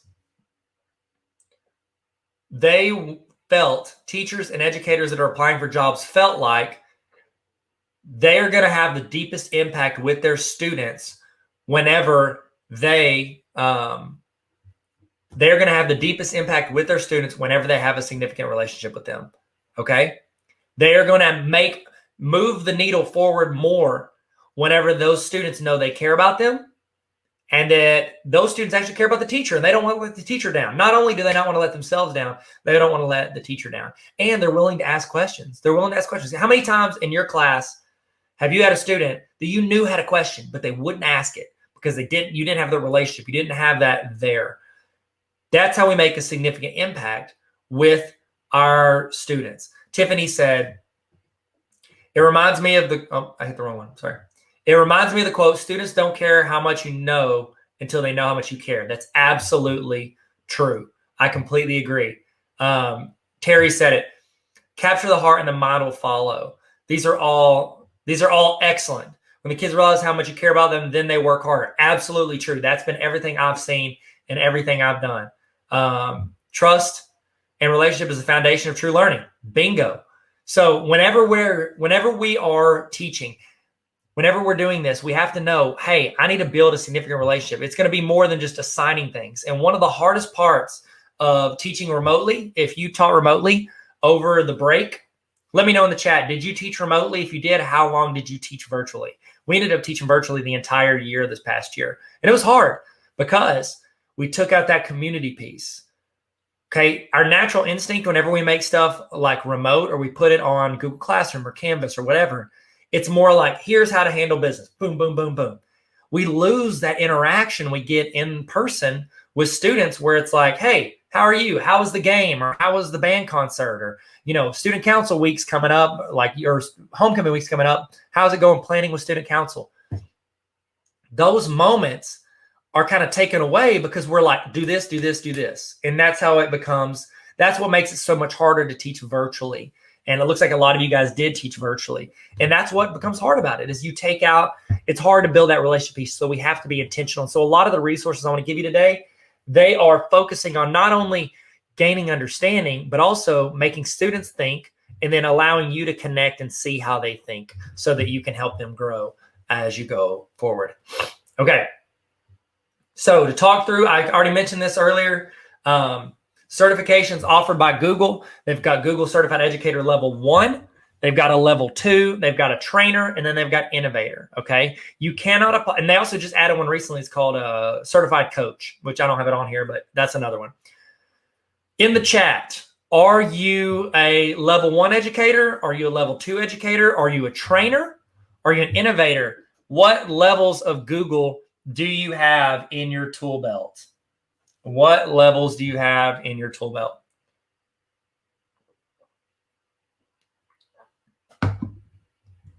Okay. Now, I highly recommend you get these. The Level 1 test, I think it takes Anna's preparing for the test. I think that this is one of the best things you can put on your resume, whether you want to move up at your current organization, whether you want to get a job somewhere else.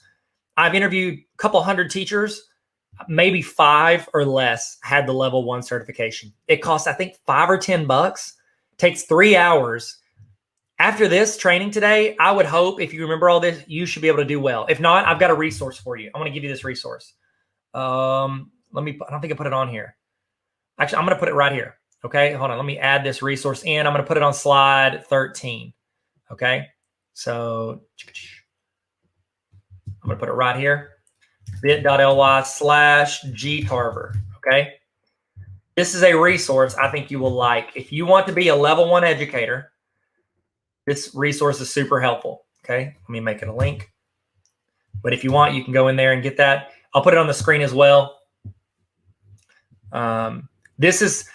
There's a couple of you guys that are training for this. There's a couple of you guys that already have this. So I think this is going to be super helpful for you. And I'm going to put it on the banner so that people can see it if they bounce in while we're there. I'm going to try to give you guys direct links to all these resources so that you don't have to search for them. Okay, let me edit this. So bit.ly/G Tarver. It's going to take you to a Google Sheet. Save that. I'm going to show that. Okay. So let's go here. So if you click on this link, it's going to take you to a Google Doc. I say sheet, I meant doc. Sorry. So this for the level 1 educator exam. Okay. For that, my friend, I say my friend, I like him. He likes me. I call us friends. He lives in Ohio. He's a Google trainer. Fantastic dude. His name's Eric Kurtz. He made a checklist of all the skills you need to know to be a Google level 1 certified educator. Now, what I did was I went into his checklist and I made a video, tutorial videos, try to make them 2 minutes or less. What I was shooting for as quick as possible. Most of them are like a minute, minute and a half. So I tried to make a tutorial video for every single skill you need to know to be a Google level 1 educator. So if you want to be a level 1 educator, again, I don't work for Google. I don't make any money off of this. So I'm just telling you because I think it's helpful for you. And plus, I would love for you to come out of this and actually take the test and pass it. Okay. So this right here, Tara's doing it for her, not for her. I'm good. I think you should do it. It's a great certification to have, and I'm excited you're getting it. So right here, you can go in. If you can do all these on this checklist, you will ace the test. Okay. You don't have to know all of them. Don't be like, I don't know, like 20 of them. That's fine. You could probably still do pretty well, probably pass. But it's a great review for the exam. Right here, if you want, like say you don't have like a trainer or something, you can use my trainer ID. Again, I don't get any money for it. It's just like Google knows that I'm helping people pass the exam. So there you go. I'm going to answer a couple questions. If you have any questions about any of these, the skills checklist, level 1, level 2, trainer, innovator, ask it now. And then I'll move on after I'm done answering all the questions. So who is it? Okay. Sydney asked, do you have this for level 2? Yes, but it's not done. It's the same thing, except for it's like, it's bit.ly. Sorry, let me see. I got to click on this link. If you want the level 2, it's bit.ly/gtarver2. So just add a 2 to the end of it. I'm not even close to done with it. I haven't even I've done several of these. I just haven't copied them over as links. I kind of paused on this because I was getting ready for all this summer PD. And so here's the checklist. If you need the checklist, you can do the same thing, bit.ly/gtarver2, and you can get the checklist. And then I've got links to the ones that I have done already. So there's the checklist if you need it for level 2 educator. So thank you for asking that question, Sydney. Lindsay asked, is it difficult to become a certified trainer or coach? It is easier to get into the trainer program than, actually, no, I think coaching program's easier too. So they're probably similar. Innovator's the hardest to get into. Innovator's the hardest one. Trainer and coach, again, I'm not a coach yet. Again, I paused that for the summer PD I was doing. I was trying to get all this done. Honestly, you have to be a level 1 and then you have to be level 2 to be a trainer and a coach, or a coach, either one. Then after that, I think you have to have some actual, like, you have to have done some trainings at your district or with other people to do it. So you got to go in and do a couple trainings. They're going to ask you for that as you apply to be a trainer. They're going to want to know that you've got a couple reps in at doing the thing they want to give you the certification to do. And then every year you have to do, I think you have to do up to like 12 trainings a year just to keep it. And again, they don't have to be like, oh, it's a 12 6-hour trainings. You can do like a 1-hour training like I'm doing right now on YouTube, and you can count that as a training. So you have that option. Coach, I'm not certain exactly all the qualifications for it, but I know you have to have level 1 and level 2. So those are one of the things you have to do. Okay. And I apologize to say, is it Andrea? I hope I don't say it. Andra. I'm sorry. I messed up the other day. I pronounced it Andra, and I don't want to get it wrong. Sorry. Yes, it does expire. You do have to keep that up every year. You have to keep, like, I think the training, like certification expires every 3 years, I want to say. So there it is. I'm going to swap out my battery, and we're going to jump back into the presentation. It's only going to take me like 10 seconds to change this out. So I'm going to get myself off the screen.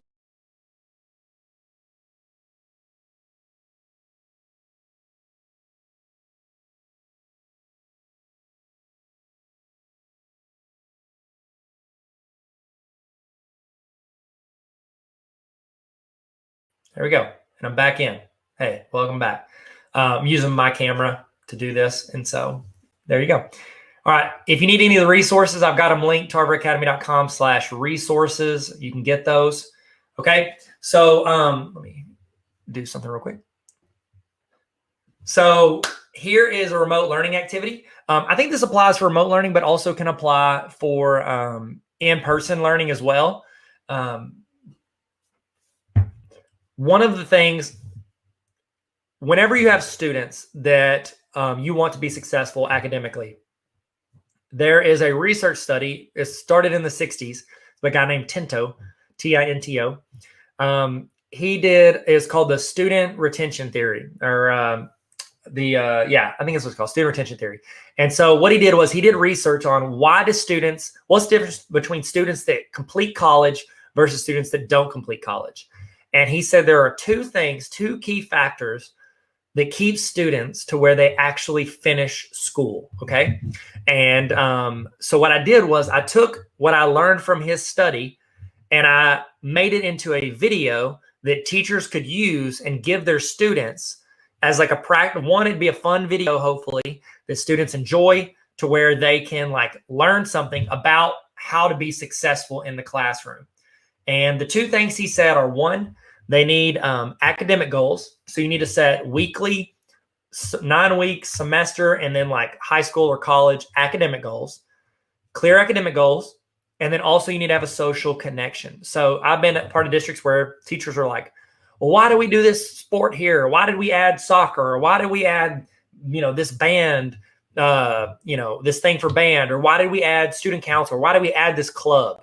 Because social connection is one of the key factors to students doing well and completing school. So in the video, it's kind of like Bill Nye, just like a lot lower production value and then less good on-screen talent. And so it's a video here. If you want this resource, you can play this video for your students.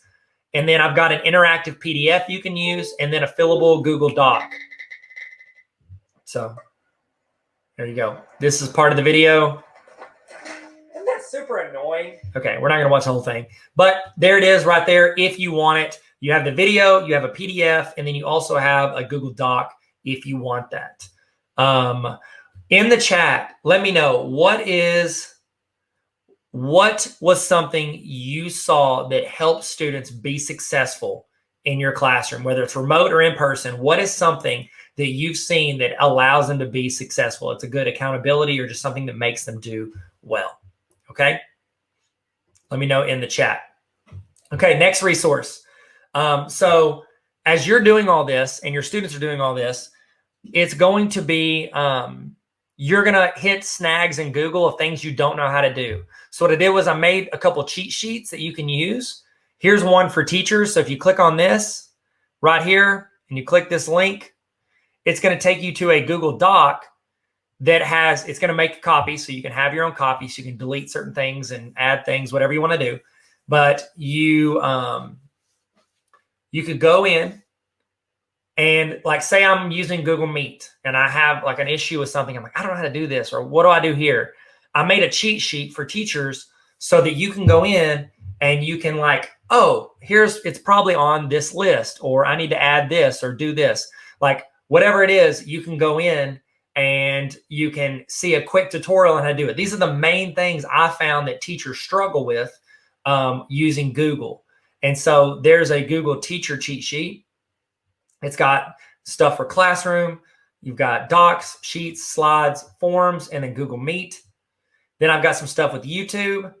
And then here are some YouTube channels that I recommend for educators. And then here's some resources that, might make your life easier. Okay. So if you want that cheat sheet for yourself or for your class, you can go ahead and have it. Now I'm going to show you this real quick. So I'm going to show you this Google tip. You ready? So let's say I want to save this Google Doc. I want to save it to where I can have access to it anytime, and I don't have to go search my Google Drive for it. I want to go up here. This right here, this is called the Omnibox. That's a fun little fact, called the Omnibox. And I'm going to go over here to the right where there's a star. this is going to allow me to bookmark this page. Okay, so I can add this bookmark. Now I can go in and title this. So I can call it, I'm going to call it cheat sheet. Okay, I want to put it on my bar and I'm going to hit done.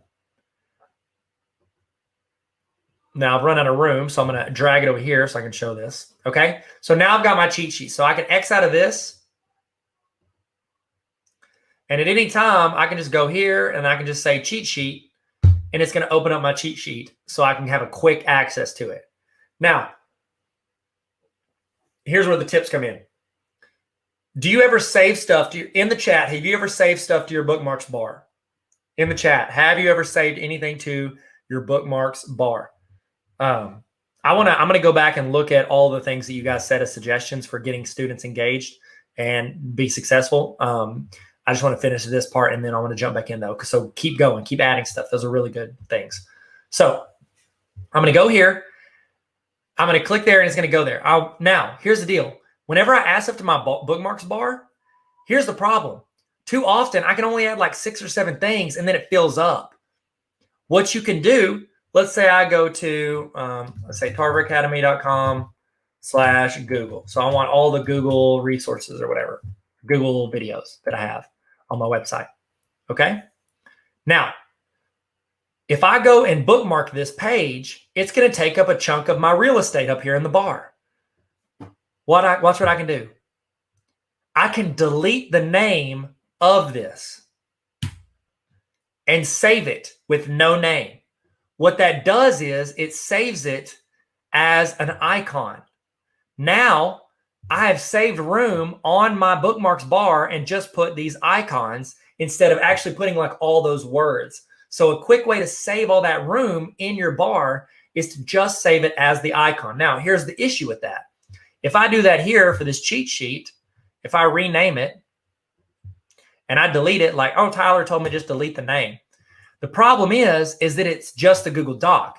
And if I have 4 or 5 Google Docs that I've saved, I don't know which one is which. So what you can do, I'm going to rename it, edit the name, I'm going to call it cheat sheet again. And what I can do is I can actually go in and create a folder and call it cheat sheets. Hit enter. I can say create a new folder. I'm going to say teacher cheat sheet. Hit save. Now it's going to create a folder for me called cheat sheets to where I can click and I can do this. Everything that I use frequently in my Google Drive, I have sorted into folders in my bookmarks bar, okay? And that allows me to quickly go through, because I hate going to my Drive. I hate to wait on it to load.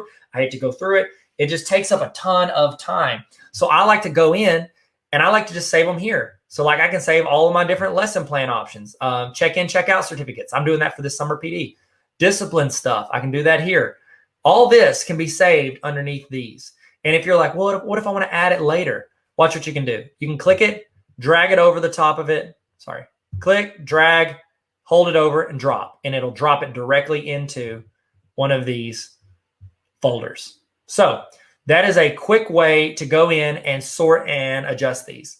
Okay. So before we move on, I want to read some of the things that you guys did to get students connected to the learning over the past year or two. Okay. So Sonia did gamifying. I actually did on my my YouTube channel, I did an interview with a guy at a school I was speaking at, and he had started doing this and he saw huge results. And I think he was middle school, English or history. Gamifying, kids love games. So if you can add that in, that's great. Shelly said they had virtual office hours where kids could drop in and talk about whatever. That builds that community piece. That's super smart. That allows them to feel that connection because you are doing it. I think it's pronounced Luann.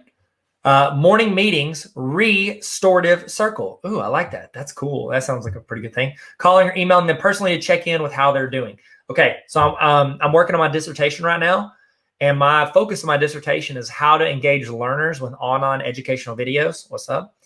And there's a couple of research studies, and there was one that was done where they took a group of students, and one group they did asynchronous, like they did a Zoom class and taught them in real time. And the other group of students, they pre-recorded it and they just gave them the video and said, watch this video in your own time. There was no significant difference in what students learned, whether they heard you say it in person or in real time, or they watched a recorded video of it. There was no difference. Where the study saw a significant difference was whenever that teacher followed up individually with those students. So what you're saying right here, research is actually showing that that is effective in getting to know students and building rapport and bringing up their grades. Calling them and following up personally helps them learn better. That is actually researchable, okay? So Tara had flex time in the afternoons where students could log in for tutoring or one-on-one time to talk to you. Open office hours, fantastic idea. Fantastic idea. I highly encourage you guys do this if you get a chance. I would even create parent office hours during your prep. Always be available. I can pop in and talk to you because we all love talking to parents. Making activities interactive rather than just filling out a worksheet. Fantastic. I love that. I think that is a fantastic idea.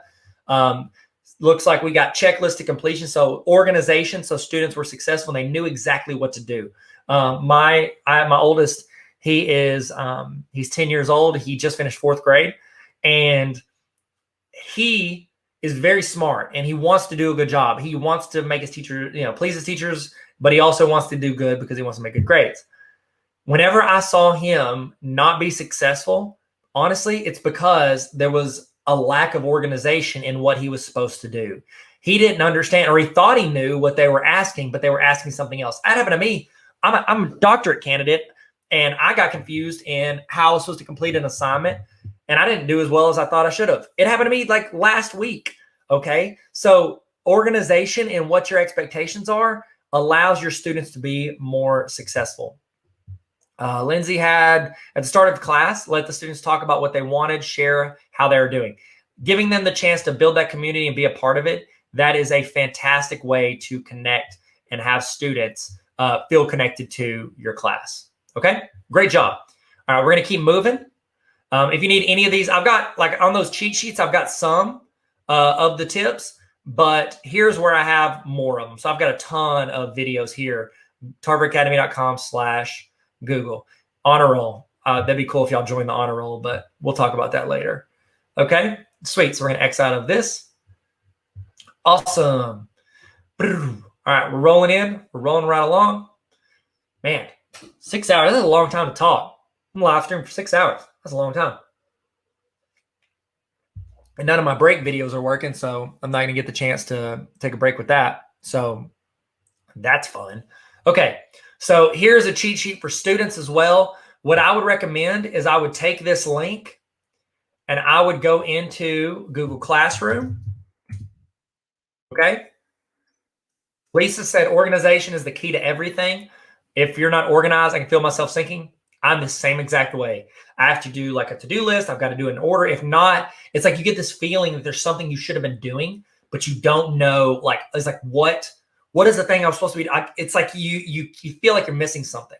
So what I did, what we're on now, I went in and I copied this cheat sheet for students because you should not be their personal secretary for using Google. So what you do is you give them a place to go to get help. And this cheat sheet for students is helpful for them to know where to go to see these little tutorials on doing all these things with Google. So I'm going to go in, I'm going to create a material because I don't want to make an assignment. And you're like, well, why didn't you put it in the announcement section? Announcements are suggestions, okay? If you put it in the classwork, it matters to them. There you go. All right, so title is Google Cheat Sheet for Students. If you're having trouble with, oh, that's not spelled correctly at all.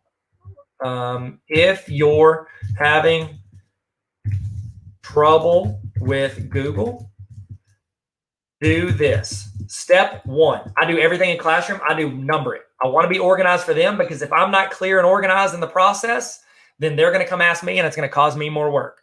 1, ask a friend. 2, because that teaches the friend because they now have to teach you. Use this cheat sheet. 3, Google it. 4, ask me. I want to be the 4th line of defense for whenever they're trying to do something, okay? I'm going to be the 4th person they ask or the 4th place they go to learn this. And then I'm going to add that link so that they don't have to even search the internet. They can literally just go in and click this and find all this stuff. I'm going to go to topic. This goes under class resources, and then I'm going to hit post. Oh, BJ started using the cheat sheet. Oh my goodness. This is a testament of what I just talked about. Started using the cheat sheet this year, and it has been a lifesaver. You say use ask 3 before me. Smart idea. It rhymes, so it has to be true. And then started saying, did you check the cheat sheet? They will stop asking you as much, and it'll start filtering that out, because if not, it's going to add more work for you, and you've got plenty to do. Let the students learn how to do it and apply. You're not being lazy. It applies to real life skills of going and reading and watching a video and then walking. How many times have you as an adult had to go search a YouTube video and go step by step to do something or figure something out? Like legit, I did that too. We bought a new grill. I had to do that 2 days ago to put a grill together. I had to watch a video and do that. It's modern day instructions. People, whenever they're like IKEA, they're going to give you a QR code. Then when you scan it, it's a video of someone putting together that shelf so you know how to do it. Anna asked, will we have access to this video after today? So Anna, the way my summer PD is set up, this is one of the free sessions that I'm doing.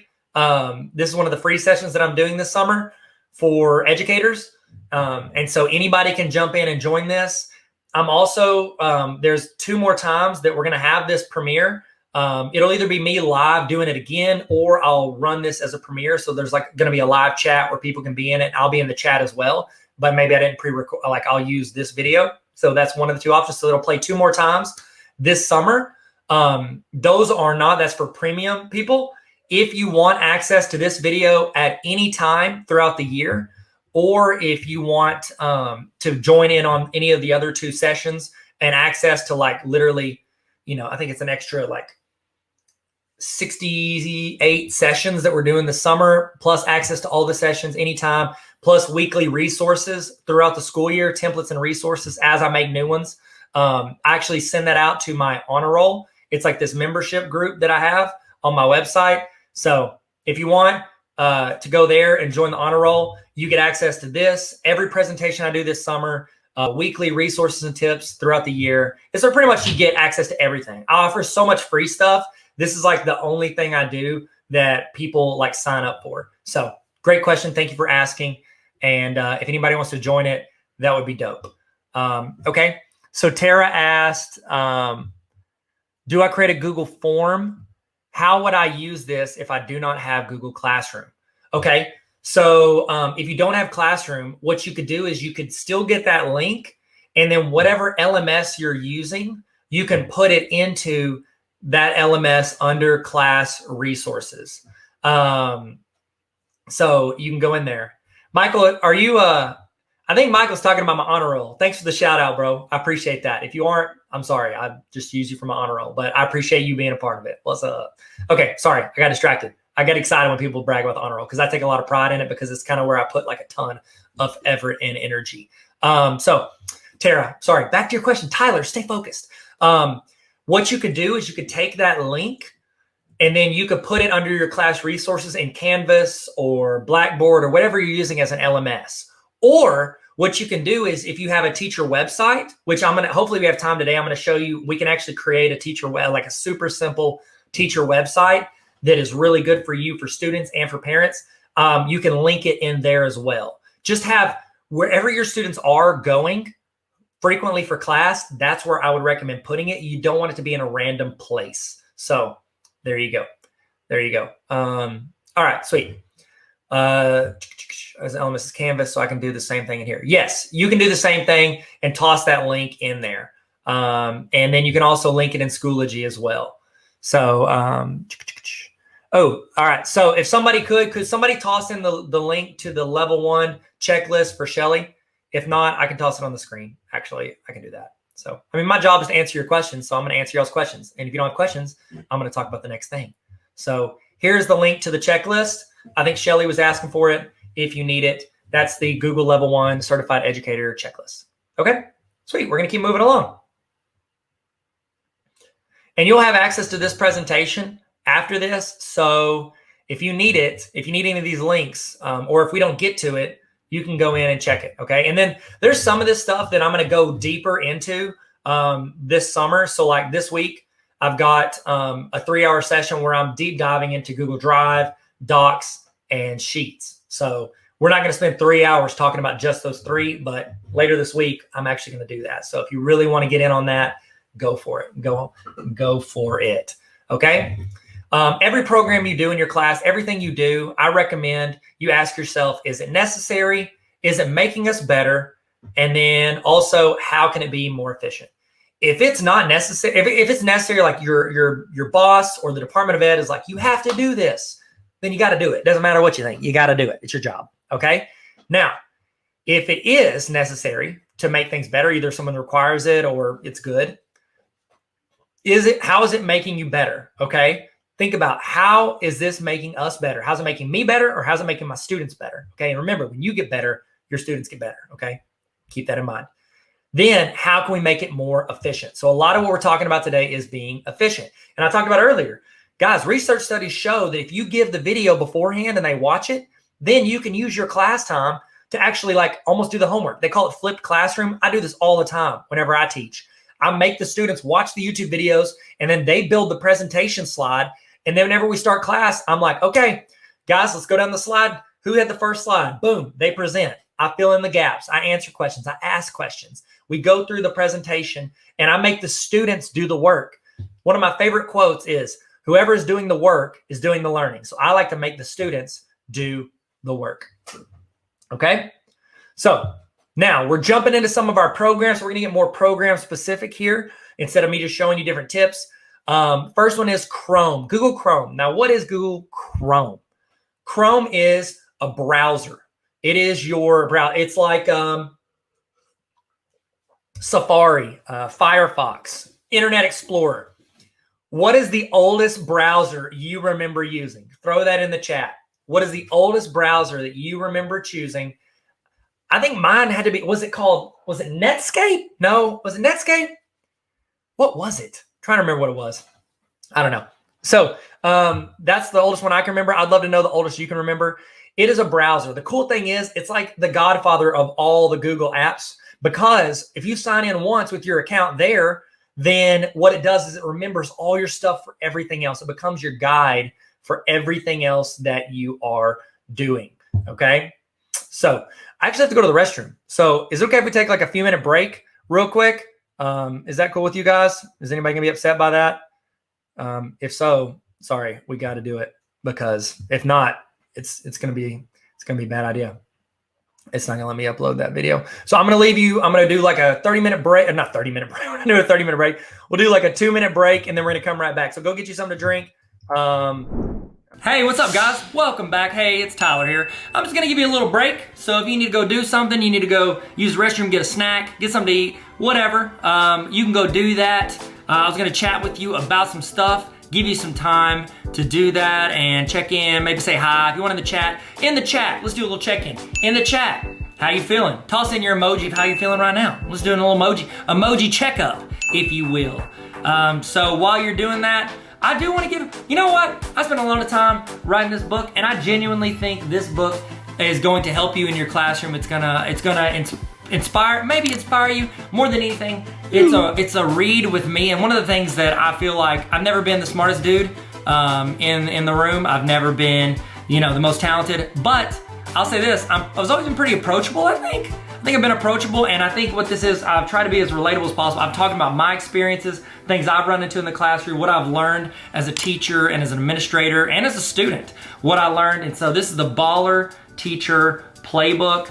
If you're interested in checking this out, I recommend, of course I recommend, it's my book. It's not the best book on education, but I think it's good enough to help you in some way. It's got a lot of practical experience in it. I've got quotes. That's a do you boo-boo. I could have picked a better chapter. Here's one thing. I want to show you one thing that I did at the end of each chapter, because I know teachers. Okay, I put in practical application. I put in reflection, because we know reflection is important, even though we never have time to do it. But it's got spots for you to write that in. So this is something you can work on by yourself or with your team. But here's the part that I did, and this is legit just for teachers. I don't know if you can see that. I put in, at the end of each chapter, I have a section called TLDR. That's internet talk for too long, didn't read. So what that means is, let's say you've got a team meeting, okay? Because there's 18 chapters in here. That means you and your team, or you and your building, you can go through a chapter once a week. You can meet on your planning period, spend 10 minutes talking about what you did, what you tried, what worked, what didn't work, stuff to help improve your class and improve your students. Every week you can do that. Have you ever done this? In the chat, be honest, you ready? Have you ever had a team meeting where you're supposed to read something and you're walking over to the meeting and you're like, oh no, I forgot to read the thing I'm supposed to read that we're gonna discuss for like 15 minutes. So you like just try to chill and like hopefully don't get called on or get called out for not reading it. At the end of each chapter, I have a section called TLDR where in like 2 to 5 bullet points, I summarize the chapter. So you could be walking to the meeting, you could read these 3 or 4 bullet points and be able to have a conversation about the entire chapter. There's stories in here, there's practical experience, there's ways that I messed up, ways that I failed, and then ways that I feel like I succeeded, and just talking through what I learned from both of those. And I would love for you to learn and grow with me. So if you want to check out that book, it's on Amazon. I'll have a link on the screen if you want to get it. Link is in my bio. I link links everywhere to it. So Baller Teacher Playbook. I think it can help you in your classroom. Okay, we're about to get started. Kick back into it. Hopefully you're ready to roll, ready to go. And let's jump back in. Let's jump back in like Michael Phelps, okay? Well, does that work? Does that work? I mean, he jumps into the pool. That's what I was going for. I need to know more like high diver. High divers would have been better. I'll tell you this. We're gonna stick the landing like Carrie Strug. Y'all remember her?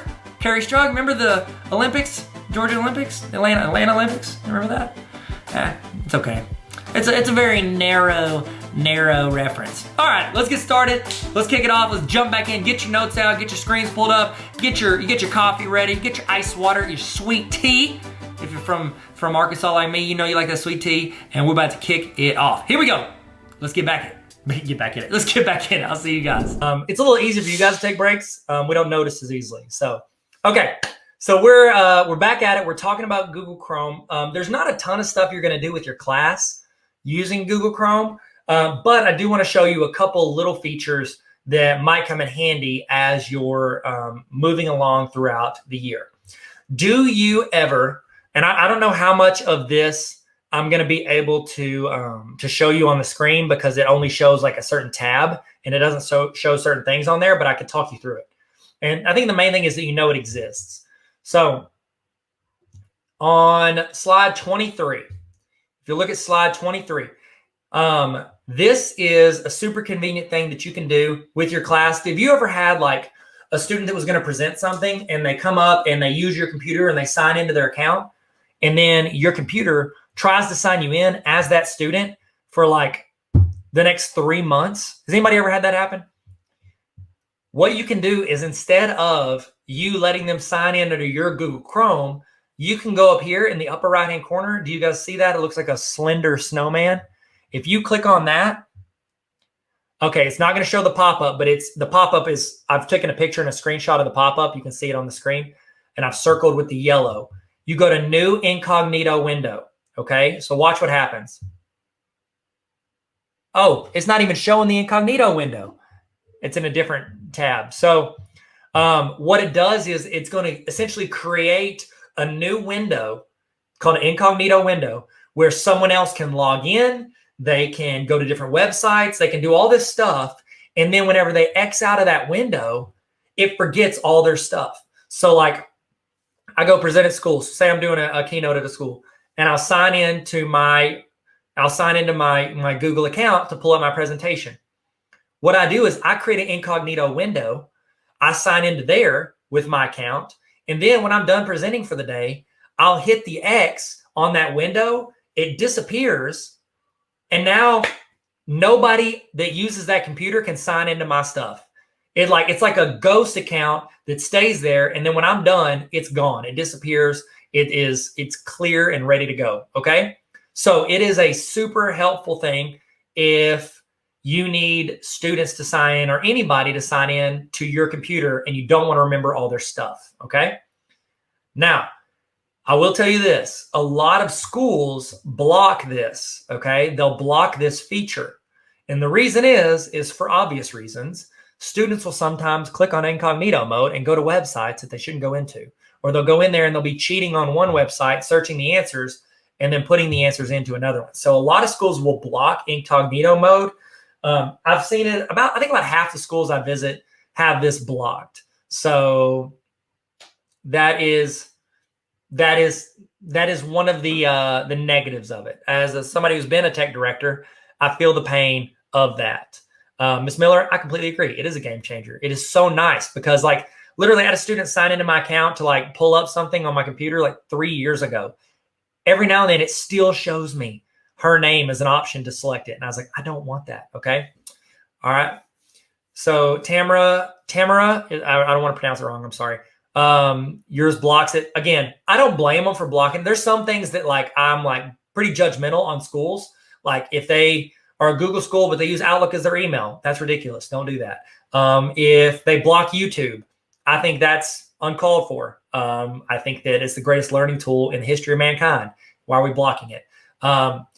With incognito mode, I understand. So I don't judge schools for that. And then who am I? Who cares what I think, right? Okay. Now, next thing. It's popping up. This one's super convenient too. BJ said, I wonder if GoGuardian would pick up the incognito window. You know, I'm not sure. I haven't we looked at GoGuardian at our school. We ended up going with something that was called Synchronize because they used eyes, like you could see their screen. And what we did, we had live view of the students' screens. I'm not sure about GoGuardian. If anybody knows, you can throw that in the chat. I don't know, but that's a great question. Oh, wouldn't it be convenient if like I worked for GoGuardian? I'd be like, fun fact, GoGuardian blocks this and this for a small phenomenal fee of $200 a month. I'm just kidding. But no. All right, sweet. So we've learned that one. Let's move on to the next one. Have you ever, never have I ever, and I want to know in the chat, answer me in the chat. Have you ever been signed in on your work account and then you go over to check something and it tells you in Drive that like, sorry, you don't have access because it's like switched your account over to your personal account. Okay. Have you ever had a restricted access or sorry, you don't have access pop up on your screen?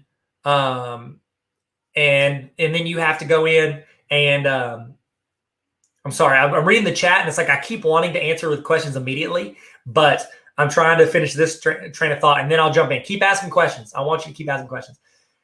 If you are ever having, sorry, you don't have access because it keeps swapping in and out of your accounts, I'm about to tell you how to fix that. I had this happen to me for years. And then I did a co-presentation with my friend, Joe McClung. I think it just became assistant superintendent. Congrats, Dr. McClung. And so I was watching, he showed this and I was like, I had no idea. Okay, watch this. Here is what you should do because I have not had that happen in years because I did this. Right here, see this little circle right here of my face? That is where you are switching between your accounts, okay? You're switching right here. That is the issue, is that you're switching there. You are changing your user profile. You're changing it in Drive or Gmail. You don't need to change it there. You need to change your profile in Google Chrome, okay? Now, you're not going to be able to see my whole screen, but I'm going to show you this. So let me X out of this. Where you need to change your accounts when you swap from your personal account to your work account is you need to go right here. You see the circle above? Like here is, see, I'm actually signed into my Tyler Tarver at Gmail account. I need to be signed in here. So I'm going to click on this.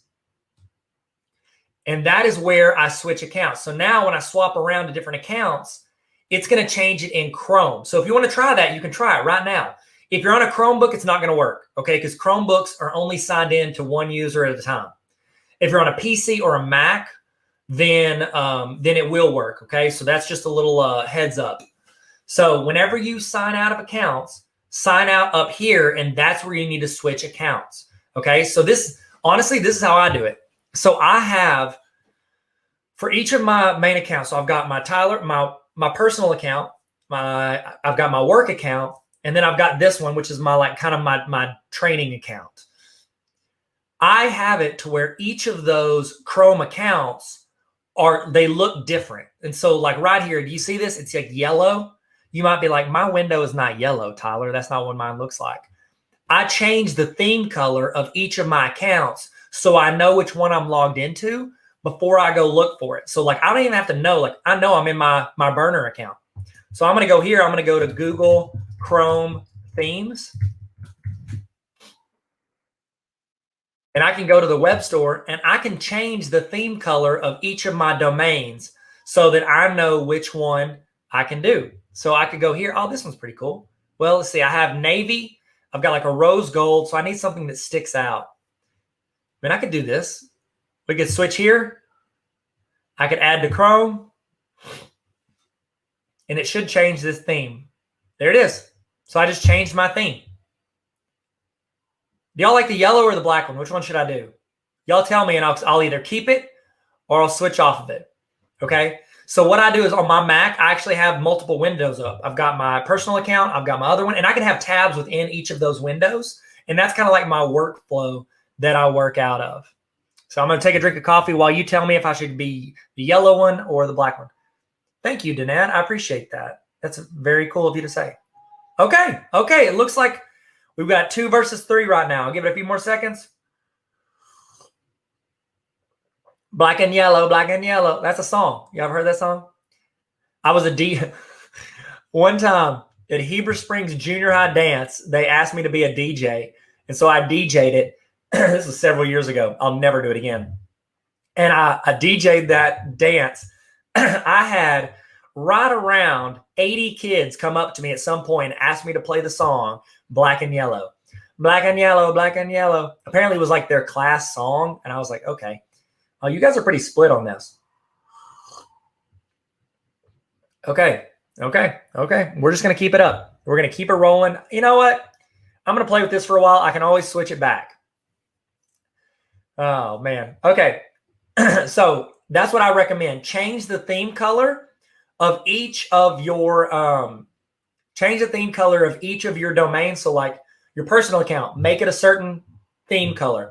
Change your work account to a certain theme color so you know which one you're logged into, so you're not logging in and trying to access stuff from the wrong account. That's what I recommend to you. Okay? That's how you don't get that no access. Cool. Next, here, this is a fun one, and I think this is super helpful. In the chat, tell me the name of a website that you go to multiple times in one day. What is a website you go to multiple times in a day? Tell me that in the chat. I'm going to give you a few seconds while I drink more water so that we can take more 2-minute breaks. Harvey, love your texts and posts. Thank you, Harvey, for saying that. Yeah, he's on my text thread. So, Schoology. Okay. So somebody said they're blocked. Okay, you're in the chat. You're saying name a website you go to multiple times a day. And while you're doing that, I'll show you access to, so Harvey mentioned that I have a text thing. So if you text teacher to this number, every week I can tell you, like during the summer, every week I'll be like, hey, this is what we got coming up this week. And it's going to list the different free trainings that we have.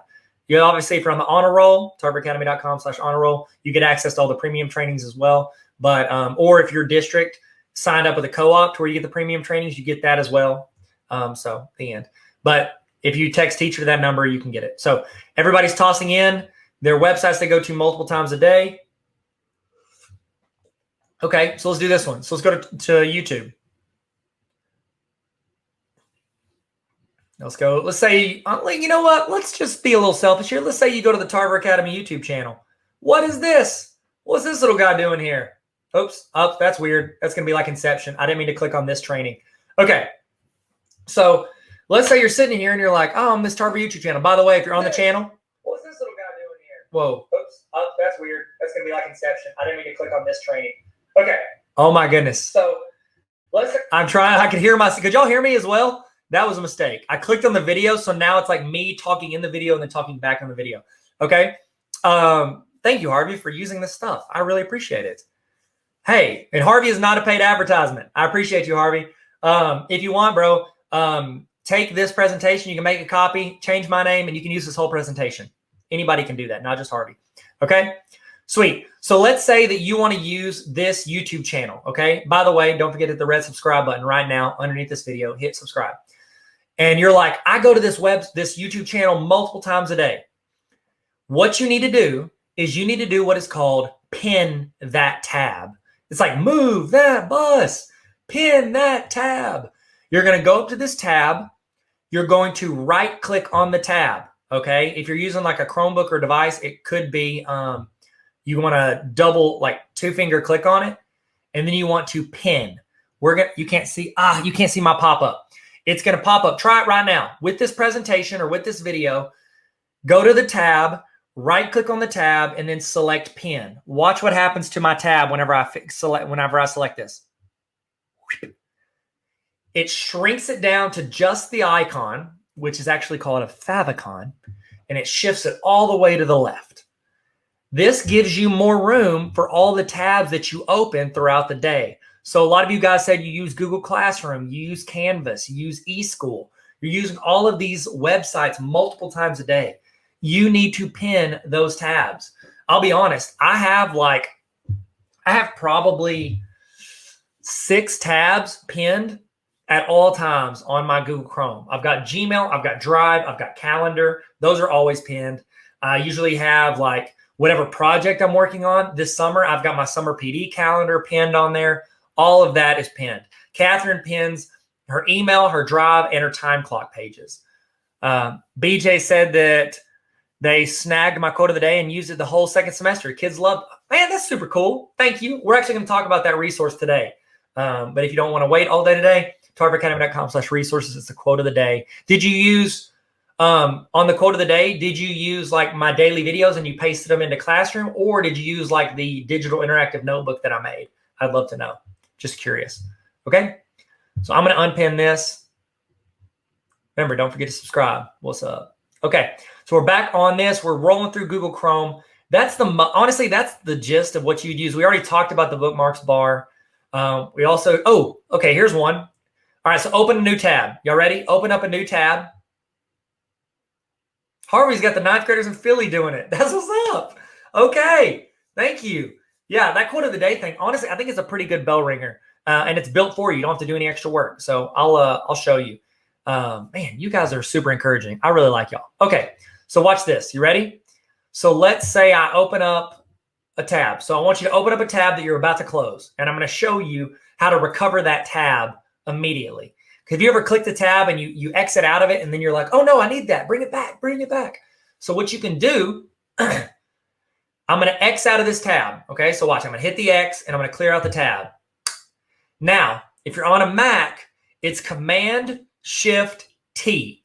If you're on a Chromebook or you're on a PC, it's Control-Shift-T. Command-Shift-T, it brings back your most recent tab. You're bringing it back into the world, okay? So that is an easy way to bring back something if you accidentally close it out. If you accidentally close it out. All right? Sweet. So there's that tip on how to recover that tab. Let's see. Okay. Now we're moving into some Gmail tips. Okay. All right. Sonia, one of your 10-year-olds taught you that last year? Yeah. Here's the deal. Students know a ton of stuff. Like I love asking students for something like, hey, what am I doing that can be making my life easier? So it's super helpful. All right. So let's go into a couple things that I think can help you out with Gmail. Okay. So the first one, in the chat, have you ever sent an email and then immediately regretted it? You send it and then you're like, oh no, I need to check that, or I need to bring that back, or I didn't add somebody, or I think I may have accidentally sent that email to the person that I'm making fun of in the email, okay? Which none of us would ever make fun of anybody. We're all super nice, okay? Now, sorry. What you can do is you can go up here. We're going to go to the little gear in our email. So if you want to pull up another tab in your Gmail, you can do this with me. So we're going to click on the little settings. Sorry. We're going to go to, I'm sorry, you can't see because of this. I'm going to click on settings, and then I'm going to go to see all settings. Now, from here, you want to go down to the fourth one down under general. Here comes a general. It's from a show. Okay. There you go. You can go to undo send. Undo send. You can choose an amount of time you have to review an email after you hit send. Okay. So pick whichever time amount you want and then go down here and hit save. Okay. This is like the only place that you have to save something in Google is whenever you're messing with your Gmail.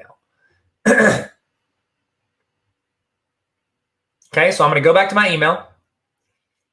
Now, here's the email we were doing earlier where I was going to send my friend Leanne. Okay, after I hit send, oh, you're not going to be able to see it because I've got that pop-up. Let me move that banner real quick. The Bruce banner, if you will. Okay, I'm going to hit send. Watch what happens when I hit send. Look in the lower left-hand corner of my screen. I hit send.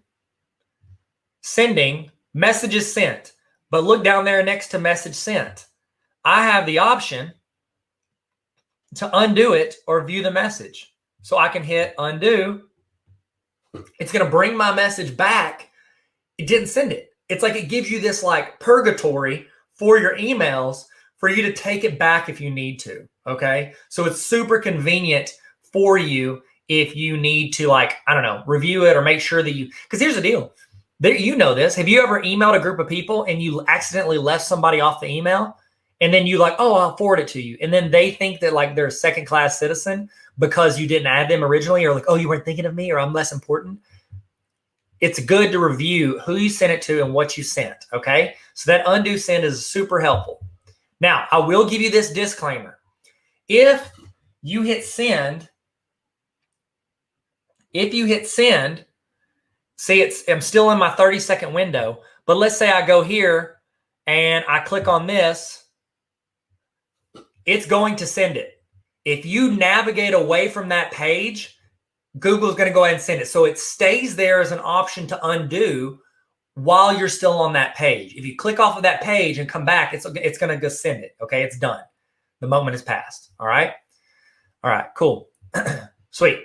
So that's one option. Now, here's the other option. And I apologize if I have any emails in here. This is my burner account, but my autocrat that runs y'all's certificates, remember, at the end of this session, later today, I think it'll be 3 o'clock, that's whenever there's going to be a QR code, or actually I can't do the QR code. I'll give you a link on the screen for you to go in and fill out a certificate to get this, okay? Harvey said, I need more stuff on the shelves behind me. The problem is I got super into cards. And so like these are all Michael Jordan cards. These are like Steph, LeBron. These are all cards. And then I've started putting cards up here. It's an issue. I've super started collecting cards. Again, if you want to sell your cards, hit me up. Email me, TylerTarver@gmail. I'll probably buy them. Okay. So I want to show you my favorite way to set up my Gmail accounts. Sorry. So I have it set up this way. Hold on, let me clear my throat. Let me clear my throat. So up here, I've got it as unread, and I've got it as everything else, okay? Default is your email comes in and it's chronological. It's like, this is when I got it in. If I've checked it, it's like that faded look like this. If I haven't checked it, it's like this more full look that hasn't been. So like watch, I click here. There's somebody that typed in their email. Boom. See how it's shaded? Here's the cool thing. Watch as I refresh this. It disappears.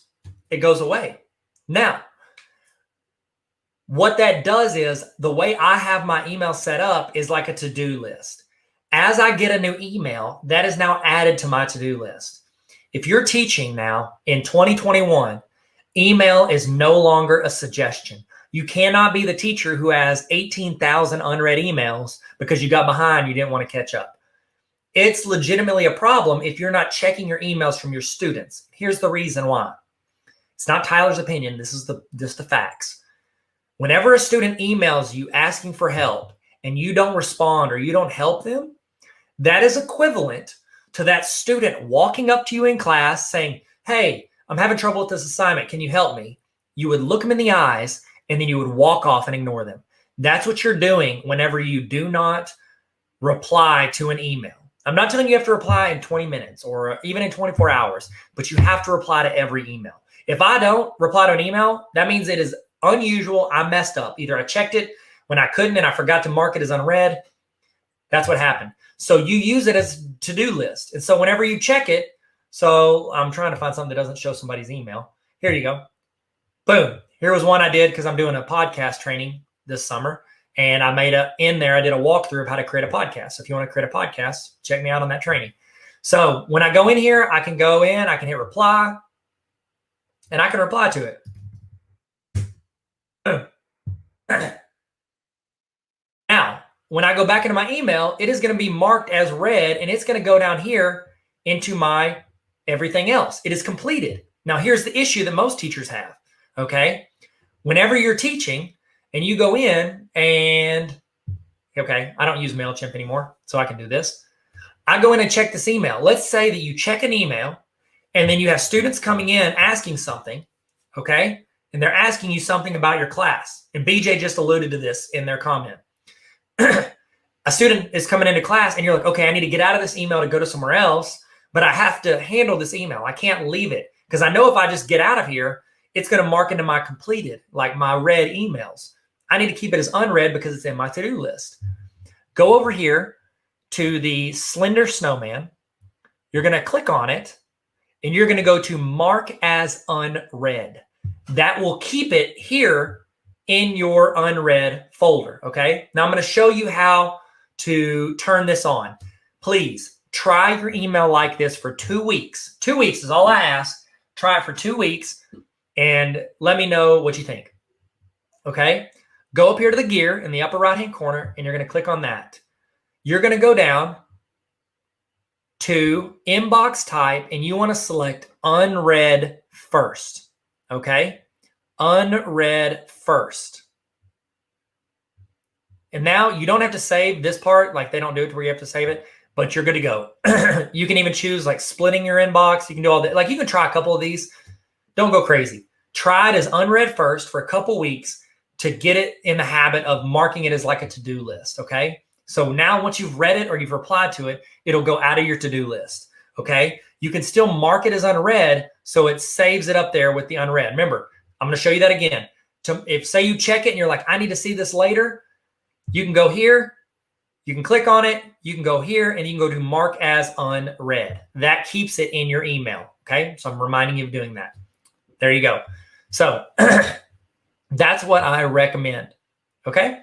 So I'm going to show you another thing that you can do with your Gmail, okay? This right here, in the chat, have you ever set up templates in your Gmail? Yes or no? Yes, I've made templates, or no, I haven't. And if you have made a template, tell me what you made a template of. Was it discipline issue? Was it truancy? Was it absent from a Zoom class? What was it? Let me know in the chat. Okay. Oh, so Harvey said that, okay, I'm going to pop this on the screen. So Harvey said that he keeps a standard group of responses on screen sticky notes for test responses, other notes for handy reference. That's a fantastic idea. Okay. Okay, good. So a couple of people of you use them, a couple of you don't. Okay, great. I'm going to give you these templates to use and I'm going to show you how to set them up. All right, you ready? So, oh, thanks, Ashley. Ashley used some of my templates. I appreciate that. So you're going to click on templates. You're going to click on this right here. And it's going to go to a place where I actually made, I made a video. So if you need to refer to this later, I've got a video explaining how to do this. Or if you want to show it to other people you work with, I've got it all here so you can use it later. But we're just going to use it for the templates. We're just using it for the templates. So here it is right here. So this is the template. So there's student discipline issue to parents. There is student absence, Google Assistance, Google Classroom Assistance, password issues. Those are some main ones. Is in the chat. Have you ever had to reply to a student for any of these? So let's do discipline issue to parent, okay? So what you would do is you would go in here and you would just highlight what I wrote and you're going to copy it, okay? Now you're going to go to your email. Oh, no, there it is. You're going to go to your email and you're going to write an email. Say I need to, you say discipline issue. Now I'm keeping it generic in the title as well, okay? Now, what I'm going to do is I'm going to paste that template, okay? Now, it's kind of like this light gray. I would honestly go in and you can just select it. You can go to the 3 little dots, the ant with no legs, go over here, and you can turn off the text formatting so it looks regular. So it looks like a normal text, okay? I'll do that again. You go to the A with the underline, go up here to this drop down, and you're going to select the T with the slash through it. That is taking away the formatting. So it looks like a normal email.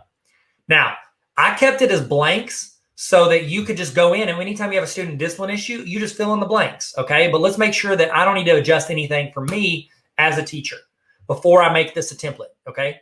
I'm saying a lot of stuff. If I say it wrong, just tell me to say it again, okay? So I wanted to inform you that blank has acted out of line with regards to our classroom discipline guidelines. So this is where you put the student's name in. I need it to be blank for the template. The issue occurred blank. During this time, your child chose to blank. I'm going to need to keep that. Sincerely, I can put Tyler Tarver. Okay, so that's the only thing you really got to change on here is put your name in there. Now, from here, this is where I'm going to create the template. Okay, so stay with me. If you have any questions, you want me to repeat it, just let me know. I'm going to go to the 3 dots. I'm going to click on this slender snowman, and I'm going to go up to templates. Okay. I'm going to scroll down to save draft as a template. So I'm going to go to the 3 dots, templates, save draft as a template, and I'm going to save it as a new template. Discipline issue, that's a good title. Let's say discipline issue to parent, so we know exactly who we're sending this to. Hit save. Boom. Now I can send this to Leanne, inform you that, wow, what is her son's name? Oh, he's great. I really like her son. What is his name? Oh, I know his name. Oh my goodness. Not Austin Spencer. What is his name? Oh my goodness. This is not important, but now it's important to me. Okay. Yeah, Sonia, that's what I titled a previous tutorial I did at a school. Oh my goodness. Let's just say his name is Spencer. It's not Spencer. Okay. Issue occurred today. Blah, blah, blah. I could send this email, fill it out, hit send. Now, what I want to do is let's say that little Johnny was an issue. I'm going to hit compose. It's a blank email. I'm going to pick who I want to send it to. Let's say I want to send it to my friend Matt. I go to the 3 dots, the CrossFit Snowman. I go to templates. I go to discipline issue to parent. Boom. It fills in the entire template of everything that I use frequently. So now I'm going to inform you that Beckett, the issue occurred today. Your child chose to be awesome. I wouldn't send it for that, but maybe I'll tell you that. I've got a positive student discipline form template that I'm going to give you guys. You need to record when students do stuff well. Parents want to hear that too. Okay. And then I can hit send.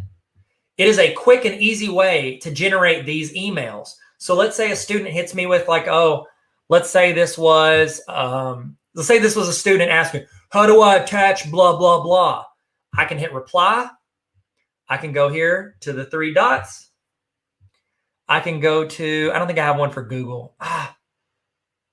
Yeah, student Google issues. I click this. Please refer to the tutorials below for assistance. Please reach back out if you have any questions. It's some of the main stuff they struggle with. I hit send. Those things that you get asked all the time, create templates for it so you can save yourself time in replying to people on all this stuff, okay? So that is mine. In the chat, was this helpful? Are you going to use templates? And if you are, what are you going to use it for, okay? Brooke is saying that you don't have the option for templates. Are you Gmail or are you Outlook? Is your district Gmail or Outlook? I'm assuming Gmail if you said that. Let me see if you have to turn it on. If you have to turn it on, let me look. Okay, I'm going to look with you. I'm going to go to settings, see all settings. let's go to, I think it's under advanced. Oh yeah, okay, so you have to turn it on. Okay, Brooke, this is what you gotta do. You ready?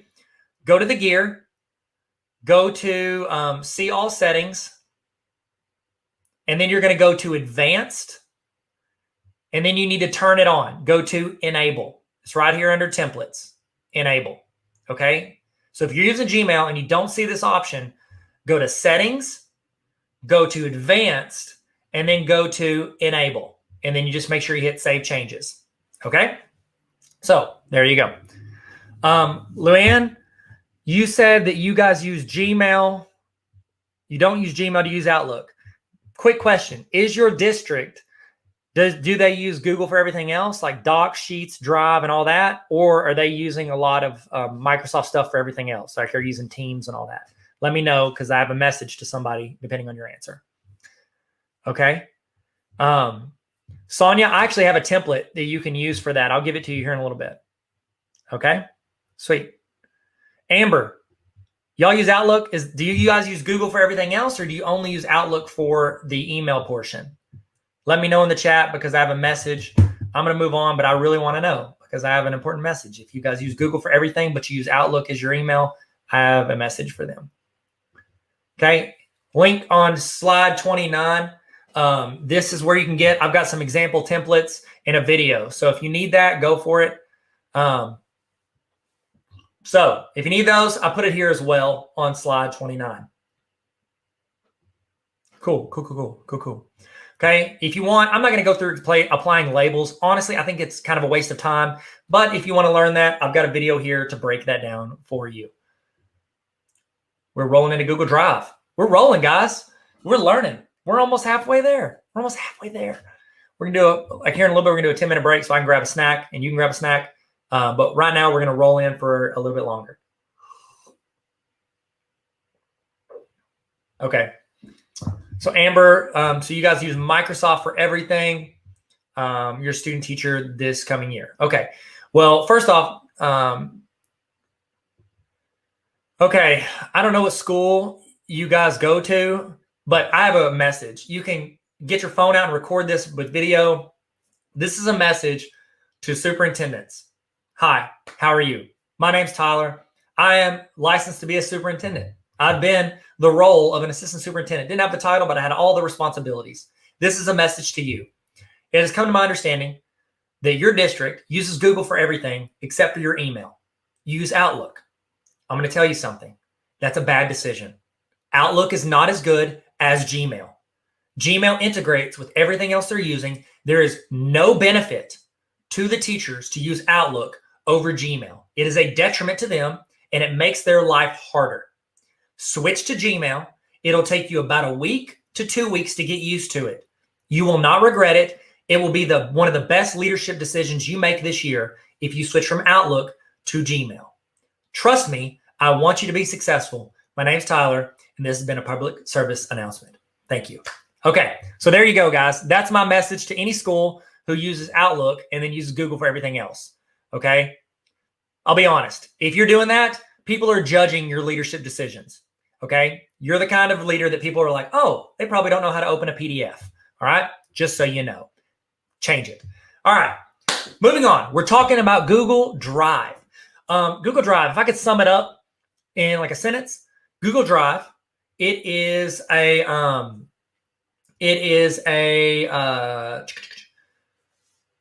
Drive is like a flash drive or a hard drive.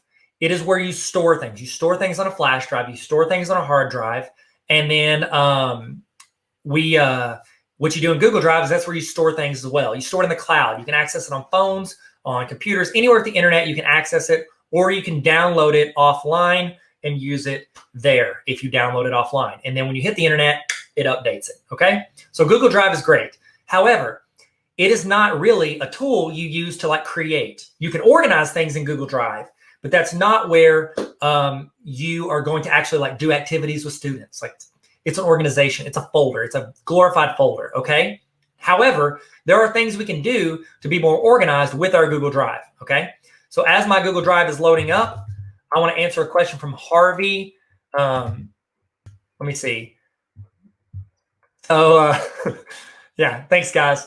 I've actually spoken at schools. I'd never heard of it till last summer. I was speaking at a school, and that I was showing them some Gmail tips, and they're like, "Oh, we don't use Gmail." I was like, "I'm doing a 6-hour Google training at your school. Why would you not use Gmail?"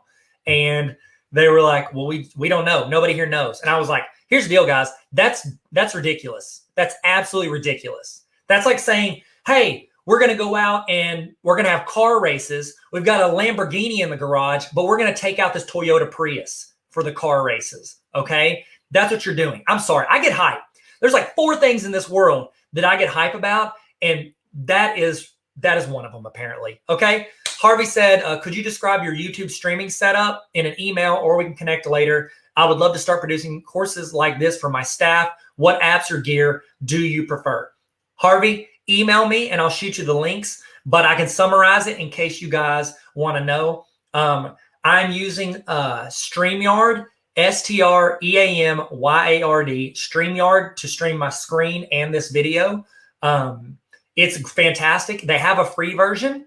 I think I pay like 20 or 25 bucks a month, and that allows me to stream to Facebook and YouTube, and I can use my own like branding. Like if not, they put StreamYard branding. Not a bad thing, just what they do, okay?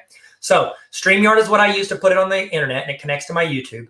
As far as the setup goes, this is, I have a camera. This is a Canon A6400, and I've got it ran into my computer, and that's running this. And then I'm trying to think what else. I've got a Yeti microphone. So this is my mic.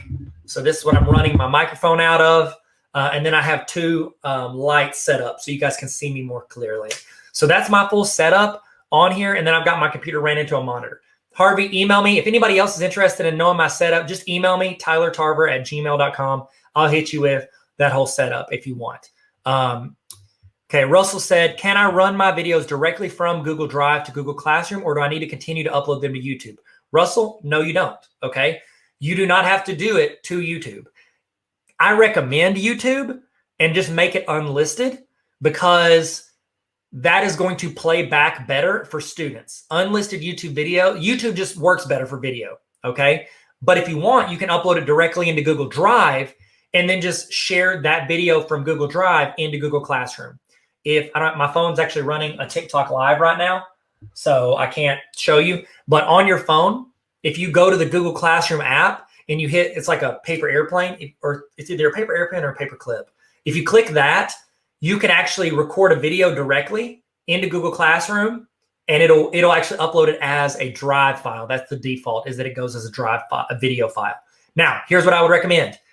If you're doing that, if you're recording a video on your phone, I would not recommend recording it like a 30 or 45-minute video. I've recorded those videos, and when you do it with your phone and you're recording it just like straight up, there's a good chance something messes up and you lose 30 minutes worth of work. I don't recommend that, okay?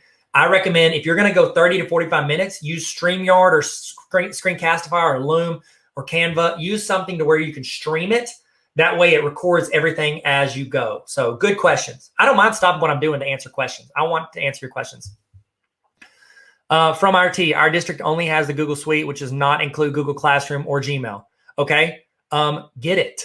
Get Google Enterprise. You spend a lot of money on other stuff, get it. Just do it. Tell your IT, say do it. It's the best decision they'll ever make.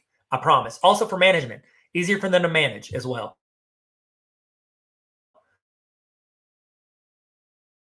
That's good. See, the Classroom, a lot of people don't want to use Classroom as their LMS. Somebody like I consult with schools on different stuff, because I've used Blackboard, I've used Odyssey, I've used Canvas, I've kind of used Schoology a little bit, not enough to be an expert. I've used, what else? Apex, Epic. We've used Google Classroom. I'll be honest with you guys. I've used all those.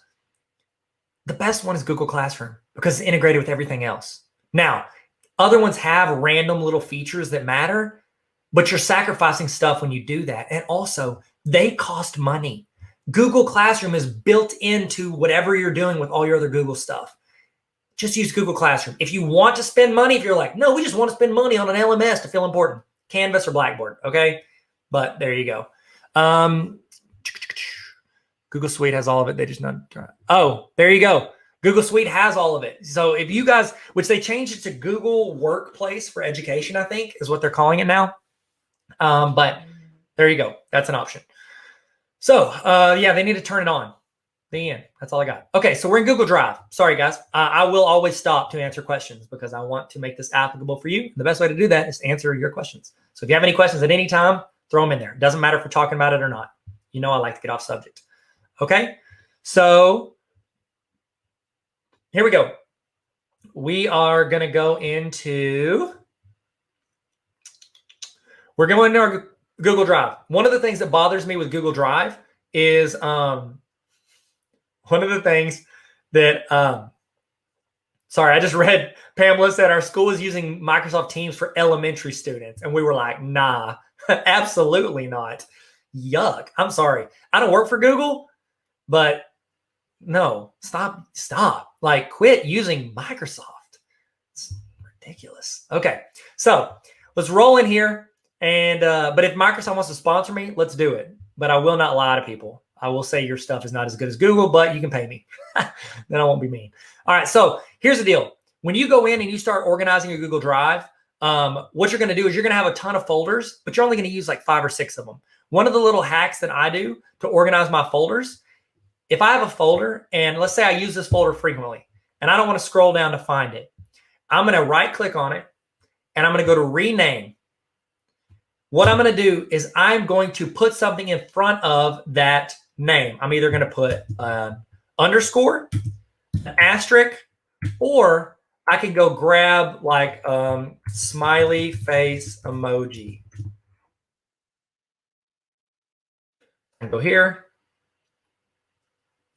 And then I can select copy.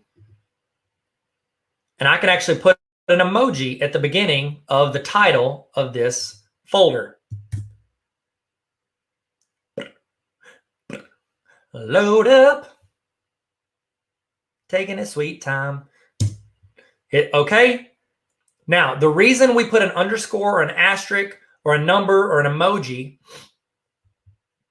the reason we did that is because that now moves it to the top alphabetically in our Google Drive. Okay. If you're looking at your Google Drive right now and you're like, hey, mine looks like this. Okay, I'm just going to tell you this. This one's Tyler's opinion. I don't feel as strongly about this, but I will say this. This is tablet view. This is what you look like. It's easy to scroll and use if you're using a tablet. This is desktop view. This does it alphabetically. You know, I'm not your boss. You do whatever you want, but that is the view that you have there. So we're rolling in here. These are emojis. This is how I organize mine. The 5 or 6 folders that I use most frequently, I'm going to use an emoji. That's how I'm going to do it. That's how I'm going to live my life. Okay. So I'm going to go in there and that's going to allow that to pop to the top. Other than that, on a scale in the chat. Okay. Y'all ready? Shelby said, okay, I've never used this. Emoji add-on for Google is super fast. I have not used that, but I will be trying it in the near future. I'm actually doing a Google add-on session this week. I'll probably add that to it. I'll write it. No, I'll just remember it. Okay. Sweet. So there you go. So whenever you are in the process of organizing your drive, in the chat, tell me 1 to 10, how organized is your Google Drive? 10 is like everything is in perfect locations with the proper titles. It's great. 1 is like, Tyler, I have 0 folders. Everything says untitled document. It's an absolute mess. So rank how organized your Google Drive is in the chat. 10 is absolutely perfect. 1 is absolute dumpster fire. Okay, so tell me in the chat. I'd love to see it.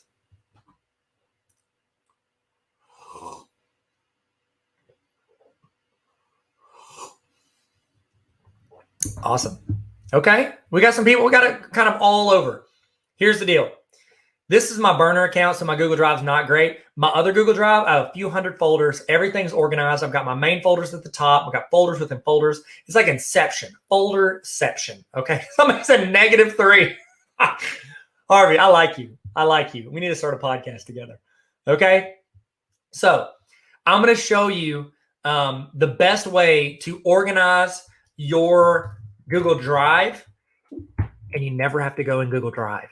Okay. So my Google Drive is pretty organized and I never organize it directly from there. Okay. I'm trying to find something that won't show somebody's name. Oh, this is not what we want. I mean, we could do this. Nope, I don't want to move that. Trying to find something. Here we go. Okay, so here's a file. So I'm clicking on an email that has a file. Okay, now here's my attachment.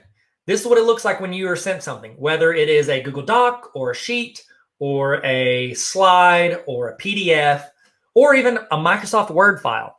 Whenever you get those, hover over it. And then what you do is, if it's already in a folder, it'll have the folder like this. If it's not in a folder, it'll be like a triangle with a plus sign. That's the add to drive feature. I organize my Google Drive. Okay, sorry, I'm reading the questions. I'll answer that. That's a good question. I organize my Google Drive directly from my emails I get. So as I receive emails, that's when I'm organizing it. So I can click on this folder or the triangle with the plus sign. I can move the item and I can choose what folder to put it in. I can put it here. I can go clear eyes. I can put it in here and you're like, oh, I want to put it in full hearts. I bet that I knew it was going to say can't lose. And then I can actually create another folder inside of here. I can say, Tim Riggins. And it's a document or a PDF or something I got related to a student. I can create a folder in my Gmail.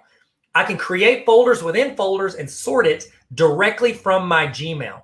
My drive is organized because I do it as I get the emails. Do not spend 3 hours going back and organizing your Google Drive, okay? Just go in and sort it as you get it. Or if you go back and you're like, oh, I need to go back and find a presentation, okay? Go here, up here in the top part, you see this? This, or if you have a triangle with the plus sign, you can click this. Y'all can do it right now to this presentation. Click on it, and you can sort it into whatever folder you want directly from the file. So you're sorting it either directly from the file or sort it as you receive it in Gmail. So those are the two options I would recommend. Okay. So I think we had a good question here. So Brooke said, show me all the copies of students in the past. Okay. So, it looks like Anna and Brooke had the same thing. So Anna said, I get frustrated because whenever I search my drive for an assignment, it will show me all the copies that students in the past have done. And Brooke, I think, said the same thing. I still show work from students in the past I don't need to see, but don't know how to clean that up. Okay, I'll show you. All right. So whenever you are in classroom,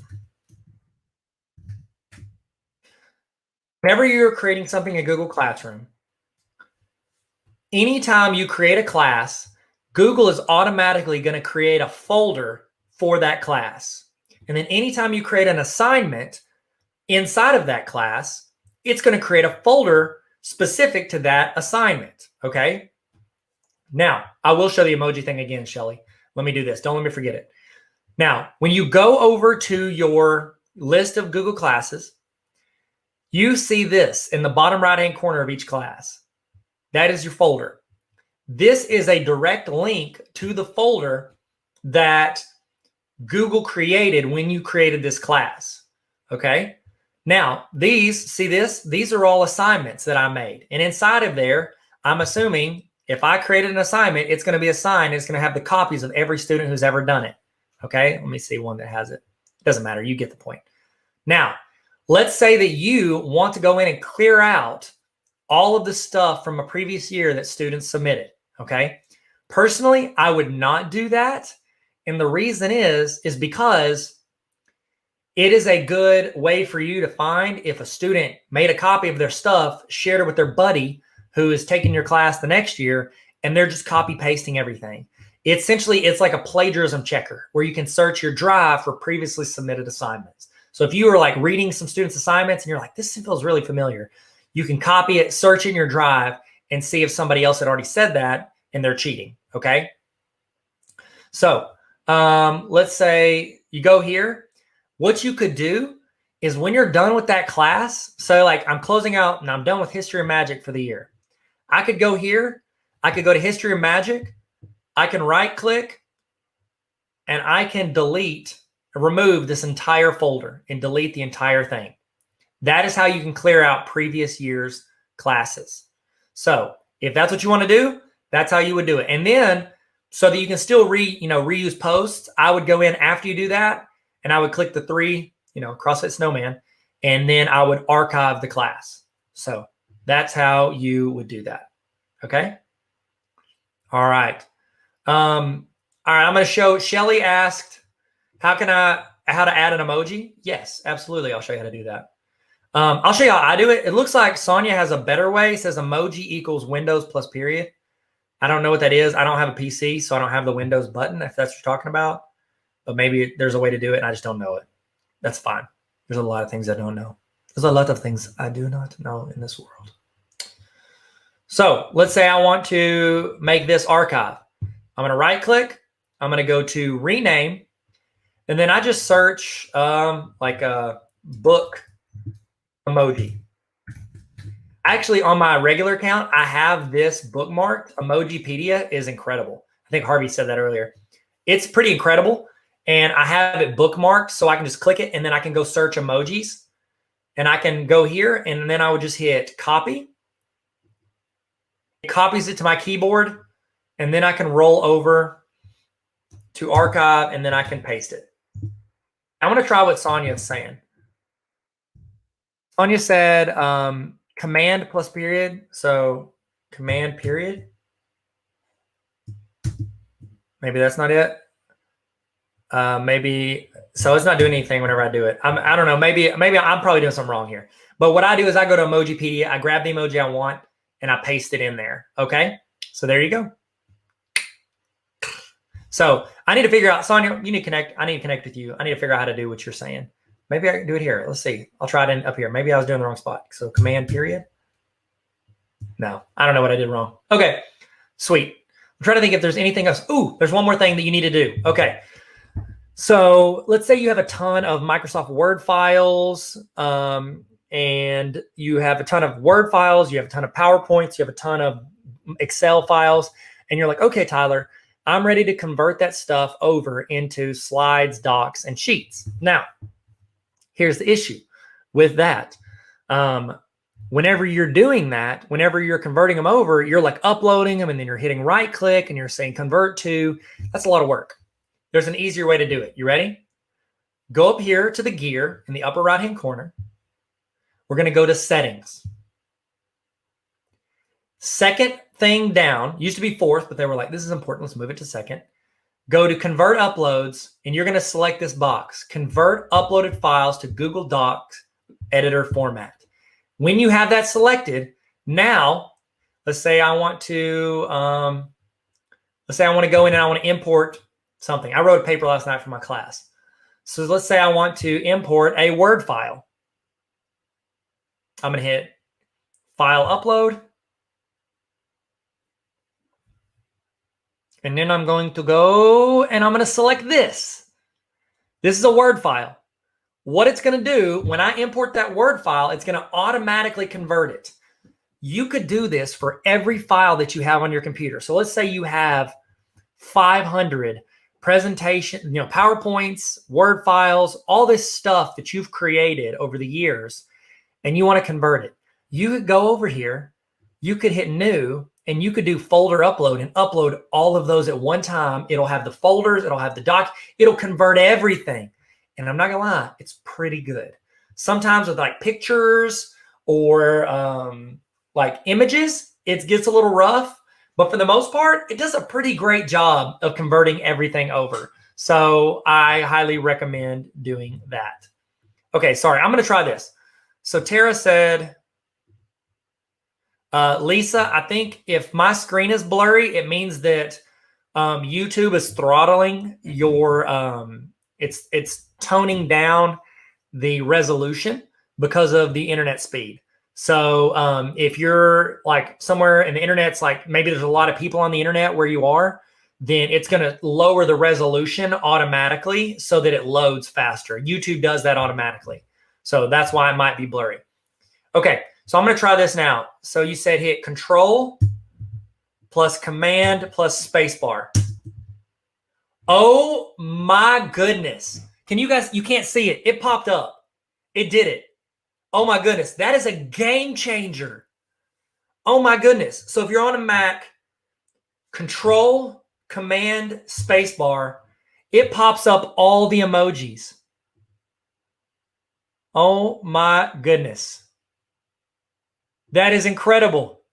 Thank you so much for that. Thank you so much for that, Tara. You've changed my world. I appreciate you. So I've got to remember. Let me put this in memory. Control, Command, Space. Okay. Whew. Okay. This is incredible. Thank you so much. That was incredible. That's why we're teachers. That aha moment. I appreciate you. 10 points to Gryffindor. Thank you so much. Okay. Sorry. That was a world changer. So here we go. What it did was it took my Word document and it converted it over into a Google Doc. And it converted. Let's see if it did. It was a bunch of tables. Let's see if it worked. So I think it did it. We're going to do a lunch break here in about 10 minutes. So we're going to do a quick break. So we're almost there. If you want to grab something, it'll be a 10-minute lunch break in 10 minutes. Okay. So look, it did. It did a perfect convert of it. I did my specialist degree at the University of Arkansas, and U of A is like super old school when it comes to like how they teach people how to be teachers. I'm like 98% of teachers use Google for everything, and you guys are making us use Microsoft. Anyways, so for that, my professors were big time sticklers for the formatting, like APA formatting, the margins, all this stuff. I have not had Microsoft on my computer for 9 years. I have not had the Office suite on my computer for 9 years. Okay. So what I did was I got the correct formatting in a Google Doc and I labeled it like APA format template. So every time I wrote a paper for them, I just made a copy of that doc, filled in whatever I needed to do to write the paper. I would go in here and I would download it as a Microsoft Word file. Okay. Download it as a Word file. Let me wait for it. I'm going to show you how to download it as a Word file. So I'm going to go to File, Download as Word. So when I was at U of A, I would go in, I would do it in Docs, I would download it as a Word file, and then I would email it to my professor. That's how they wanted to do it. I would email it to my professor. I never got in trouble for formatting issues because what Google Docs does is Google Docs does their best to match all the stuff you need for Word because they want to eventually outpace Word, which they're getting pretty close. Even with businesses use Word. Yeah, the ones that don't know that Google Docs is better. Okay. And so what they'll do is they go out and they adapt to what has been like the industry standard. And then eventually they're going to keep making theirs better and they're going to stop using Word and we're all going to use Docs. And that's just a fact because you know where all these kids are that are using Google every day? They're going to be in the workforce in 15 years and they're going to be telling their bosses, stop using Word and Excel and do this. Okay. Last thing I want to show you in Google Drive. Let's say you have a PDF. Let me find a PDF. Okay. Let's find a PDF and Tarver. Okay. I think I have one. Okay. So there's not it. There we go. So here was my check-in I did for the Baller Teacher Conference. Okay. So here's a PDF. It looks like a document, but it was a PDF. If you guys signed in for this, if you haven't, somebody can toss the link in. But the check-in sent you a PDF. Let's say that you want to take that PDF and you want to open it as a Google Doc. Watch what you can do. I've got this PDF. I'm going to right-click on the PDF. I'm going to go to Open with Google Docs. What Google does is they're reading your PDF, and then what they're going to do is they're going to convert it into a doc for you. Look at that. I mean, it's not perfect, but it did pretty close. It's reading a hard copy and it's making it into it, okay? So There you go. We did it, guys. It's okay. Shelly, I got you. I'm going to send the link in the chat if you need to check in.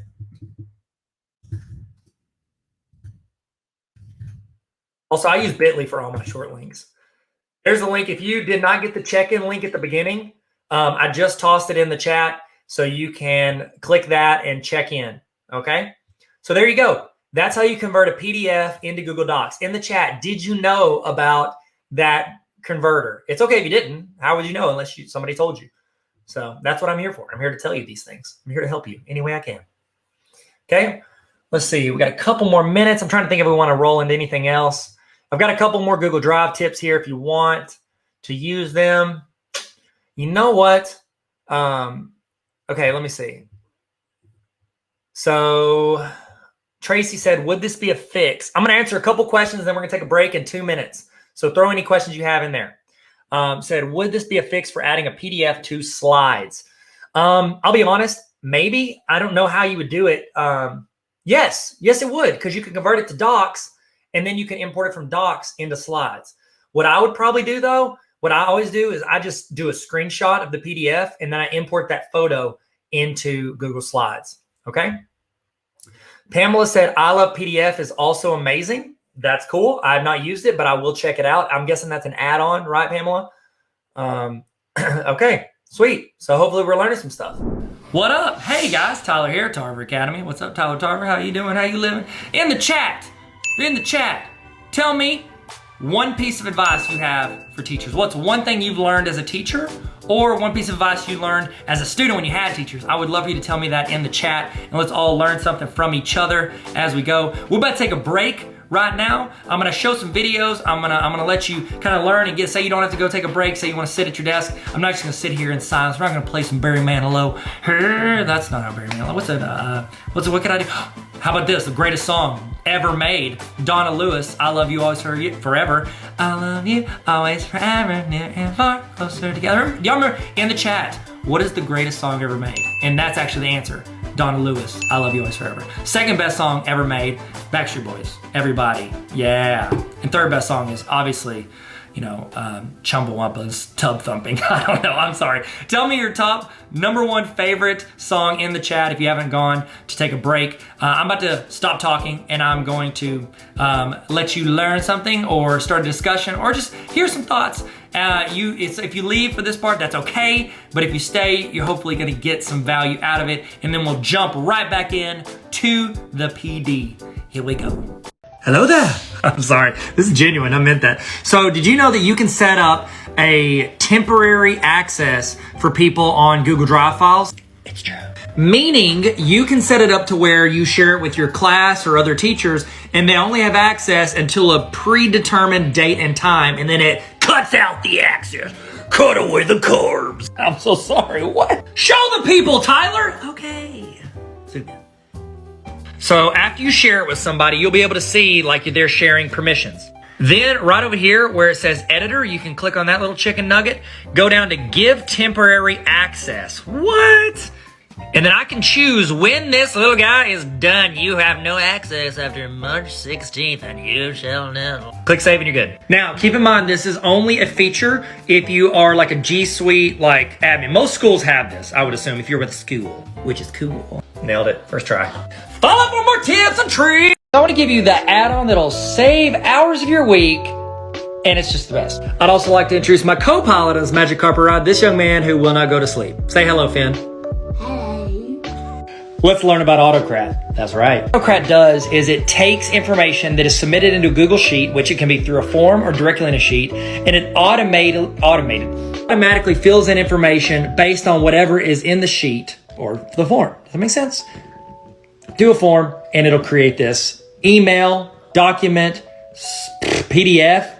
We can use it for a ton of stuff. Certificates, if you fill out one of my PDs at the end, it'll automatically send a certificate with your name filled in, the PD you did, the timestamp of when you did it, all of it. That is called AutoCrat. So like I created one for professional development one time where when a teacher fills out what they want to take for PD, it fills in here, automatically adds up, emails it to the right people, and then we can all sign off on it. I created a 5-minute walkthrough that'll walk you through it. Link in my Instagram bio. Oh, did you know you can create virtual backgrounds for your Zoom to do like bingo or activities with students or whoever you want, I guess? Let me show you how to do that. Go to the link in my Instagram bio. Click on the link. Click on, where is it? There it is, Canva. Goats, click on it. They have free accounts, so you ain't gotta buy nothing. Go to the search and type in Zoom and click on Zoom Virtual Background. You can choose from a plethora of different things. Happy birthday. Oh, look at that, Costa Rica. All these beautiful things. Let's maybe try this little chicken nugget. You can use this, you can change out stuff. Mr. T, that's me, Mr. T, Tarver. Low-key, do we know what Mr. T's last name was? Maybe it was Tarver.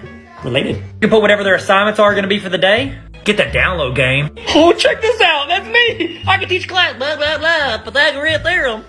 Follow for all the tips and tricks or else I'll delete your account. Hey guys, you want to learn how to do video? First, you have to put up with me talking about how I like cards. This is Greg Maddox rookie card. That's what's up. Let's get to learning. I'm so sorry. I'm seriously getting back into it and I cannot help myself. We're going to breathe together and we're going to learn together. So most of you guys will use Screencastify or Loom to create video and they're great for video. But you know who else is in the game that you might not know about? It's the people that you love for design. If you don't use Canva, so help me, you don't watch me. And if might as well just delete your account because Canva is incredible. Let me show you how to do it. First off, if you need link in my bio, I've got a link straight to Canva and you can get it. It's free, but they got pay versions. Just do the free one. Hit video, search video, hit video, pick you a template. I'm a little click. Then you just make sure you upload the video into there. Bam, hit videos. Bam, you can select it and drag it in there like this. Click. And then the video's in there. This is a video I made like 12 years ago. It's gross. It'll tell you how long it is right there. You should download. I probably recommend an MP4. Now you got the video. By the way, my book dropped today. Hey, what's up? How are you today? So I want to show you a website that I let my students play if they were like caught up on something, if it was semester exams and they finished all their tests. It was a fun site that they could go to and play where it required some thought and some strategy, but also it was kind of fun. It was called Fantastic Contraption. And this is like the original that I like. You just hit play. And the goal is you're trying to move, look at this. You're trying to move these into this area. And you can build contraptions, but it has to be in the blue areas where you build it.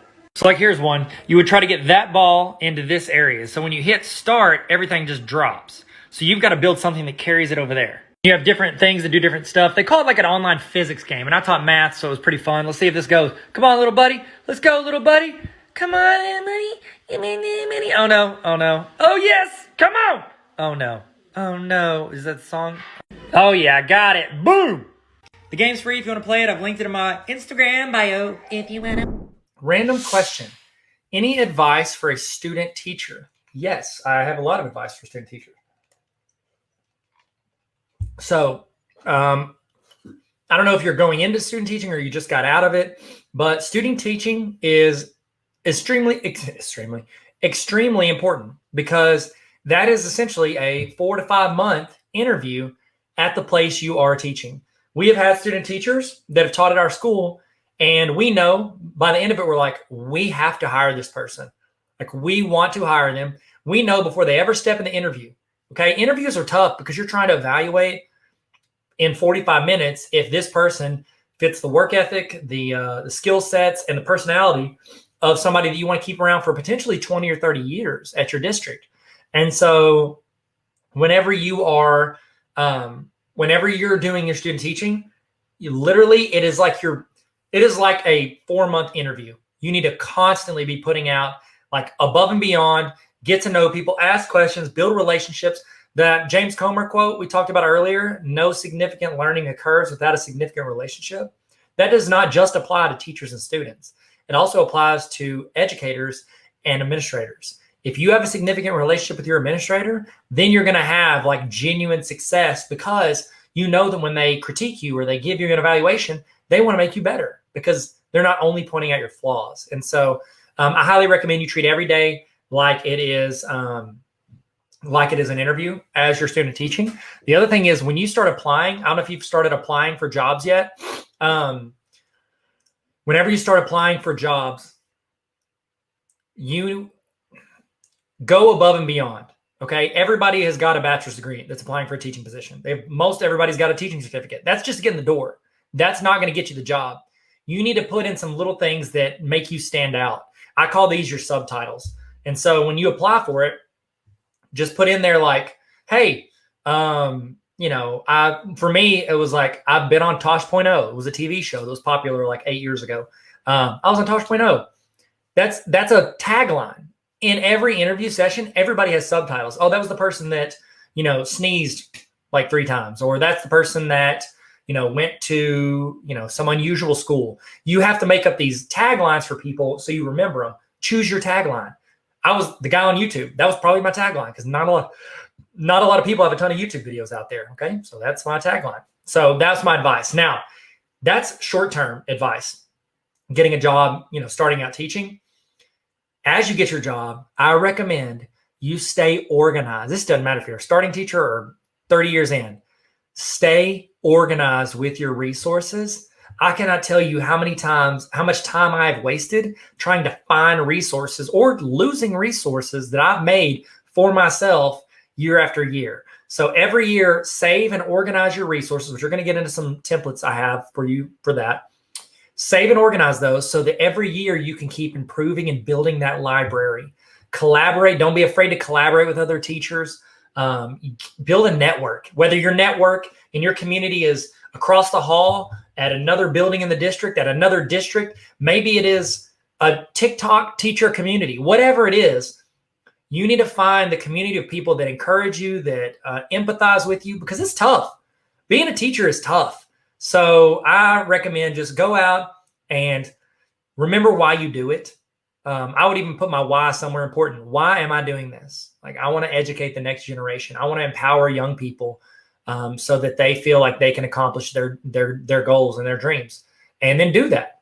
Remind yourself of your why constantly. Because I remember a couple years into teaching, I wanted to get out of it. I wanted to go do something else because it was a grind. It was a grind every day, teaching the same thing 5 or 6 times. Boom, next day, new thing. It's like this constant grind. And it's just like, if we don't remember why we're doing it, I think we can lose that spark. And so I just keep reminding yourself of the why. And that's what honestly it's helped me a lot, because I love helping students. And I found that I genuinely love helping teachers save time and just, I don't know, make things in their classroom better. Because I think when you make the teacher better, you make the students better. And so I'm helping both. And that's why I love helping teachers. So remember your why. Ms. Gomes said, stick with it and remember that a bad semester a year doesn't mean a bad career. That's very good. And it rhymes, so it's even better. I had the highest highs and lowest lows my first couple of years. I'm glad I stuck with it. A lot of people say your first year is your worst year. I don't know if it's true or not. I don't know if is that teaching or is that marriage? I can't remember. But either way, I think that it's important to remember why you do it. And I think it looks like BJ said the same thing. Their new school is all about their why. And I think you remind yourself of that. And I actually had a session this summer where I was going to help teachers create their mission statement. And I was using the StoryBrand model, but then I contacted StoryBrand and they were like, no, you can't do that. They were like, you can't, even though I know how to do it and I have all the tools, they're like, you can't do that because people have to pay us like $5,000 a year to do that. So, oh well. But maybe if I come work with your school, I can do it in person. So holler at me. I'd love to come help them build their mission statement. All right, cool. Y'all feel good? We did it. We're back in the game. Google Docs. There's a couple things I want to show you, but not a lot. But there's a couple things I think that would help you save some time and be organized in your class. Oh, I noticed we dropped about 12 or 13 people, but all of you came back. Welcome back.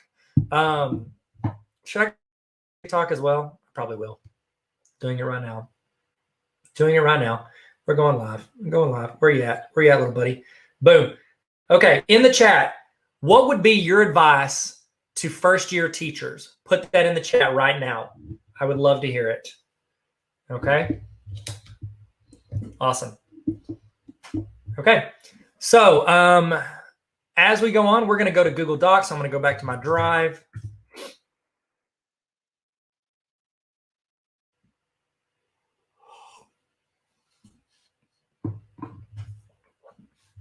All right. Now I'm in my drive and I want to create a new doc. Okay. I'm assuming most of you guys know how to do this.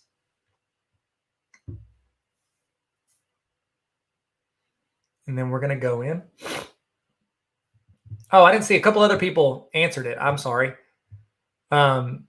Sydney said, just finished their first year for student teaching. Best advice is to try any and everything when you get an opportunity. Also build relationships with everyone around you. Could not. You and Ms. Gomes said it way better than I ever said it. So excellent. Okay. That's such good advice. Such good advice in the chat. Some great teachers here. And here's the other one. Debbie said, don't recreate the wheel. Absolutely true. So when I give you templates, use it to not have to start from scratch. Take it, duplicate it, change it, do whatever you need to do. Okay? Sweet. So here we go. So we're going to create a new doc. I want to go in, create a Google Doc. Come on, little buddy. Come on, little buddy.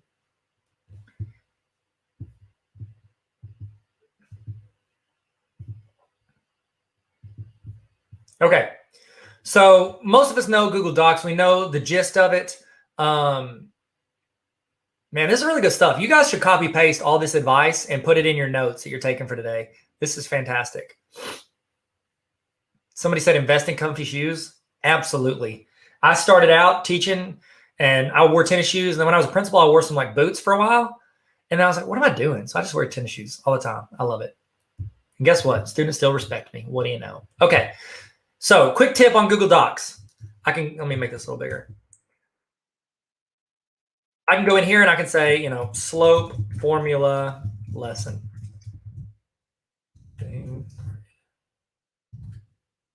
Okay.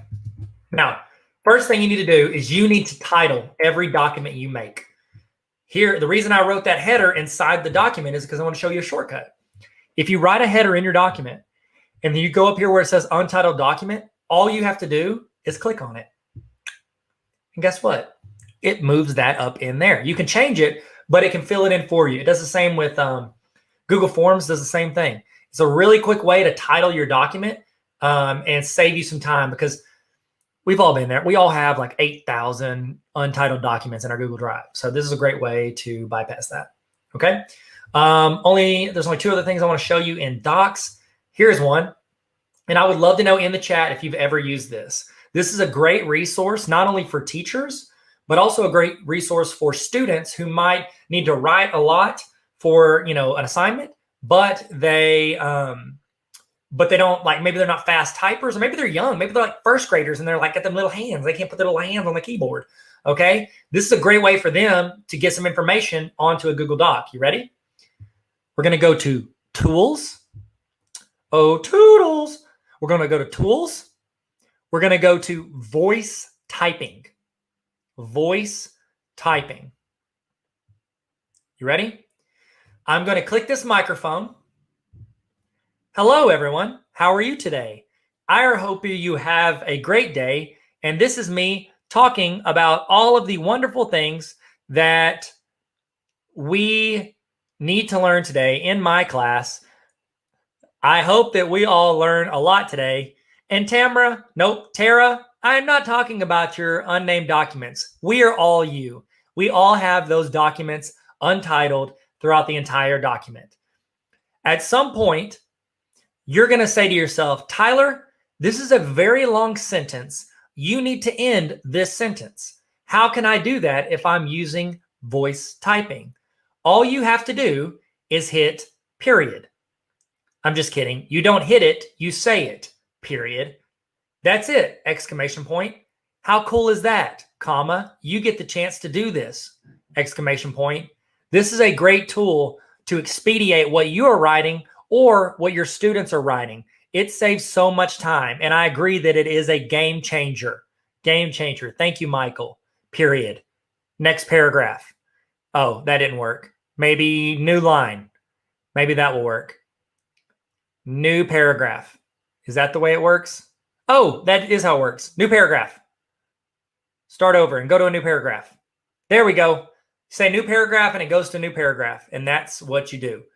And Martha asked, how do you make voice typing work for a foreign language? That's a great question. I'll show you. Up here you see where I've got my recorder thing? I'm going to go here and I'm going to, instead of English, I want to go down and I want to select whatever language I want. Oh my goodness, this is going to be bad. I do not speak any Spanish. Hola, muy bien, gracias y usted.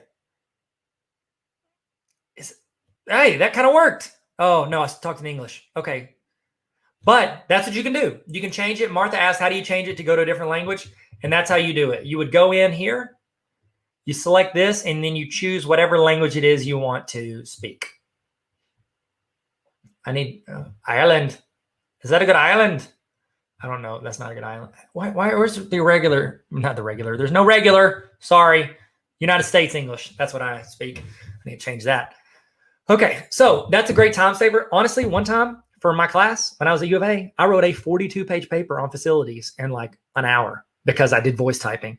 I did it while I was driving, which I was watching the road, but I held up my phone and I just talked into it. Wrote 42 pages. Now it took me about 6 hours to correct the grammar, but I got all the information out there. Super good time saver. You just have to talk kind of like a robot, especially if you have an accent like I do, which I do. Okay. Last thing I want to show you in Google Docs. Okay. Let's do that. Remember the checklist we talked about earlier? We're going to look at it. I want to show you something. This is a really cool feature. So whenever you are teaching, if you've ever wanted to see, let's say you create a document, create a lesson plan.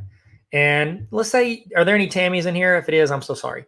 But let's say Tammy is like, hey, will you share that lesson plan with me? I want to do that lesson. Okay, cool, Tammy. You share it with her. 6 months later, you go in to look for your lesson plan that you shared, and Tammy deleted half your lesson plan, changed like 18 different things, messed up something, and you're like, oh my goodness, Tammy, what have you done? It's like, I don't know. I didn't mean to. I just clicked in there, click, click, click, and all that stuff happened. Guess what? All is not lost. Watch this. Whenever you are in a Google Doc, a sheet, or a slide, up in the top middle, you can see when the last edit was made. Do you see that with the underline? When you click on that, you can go into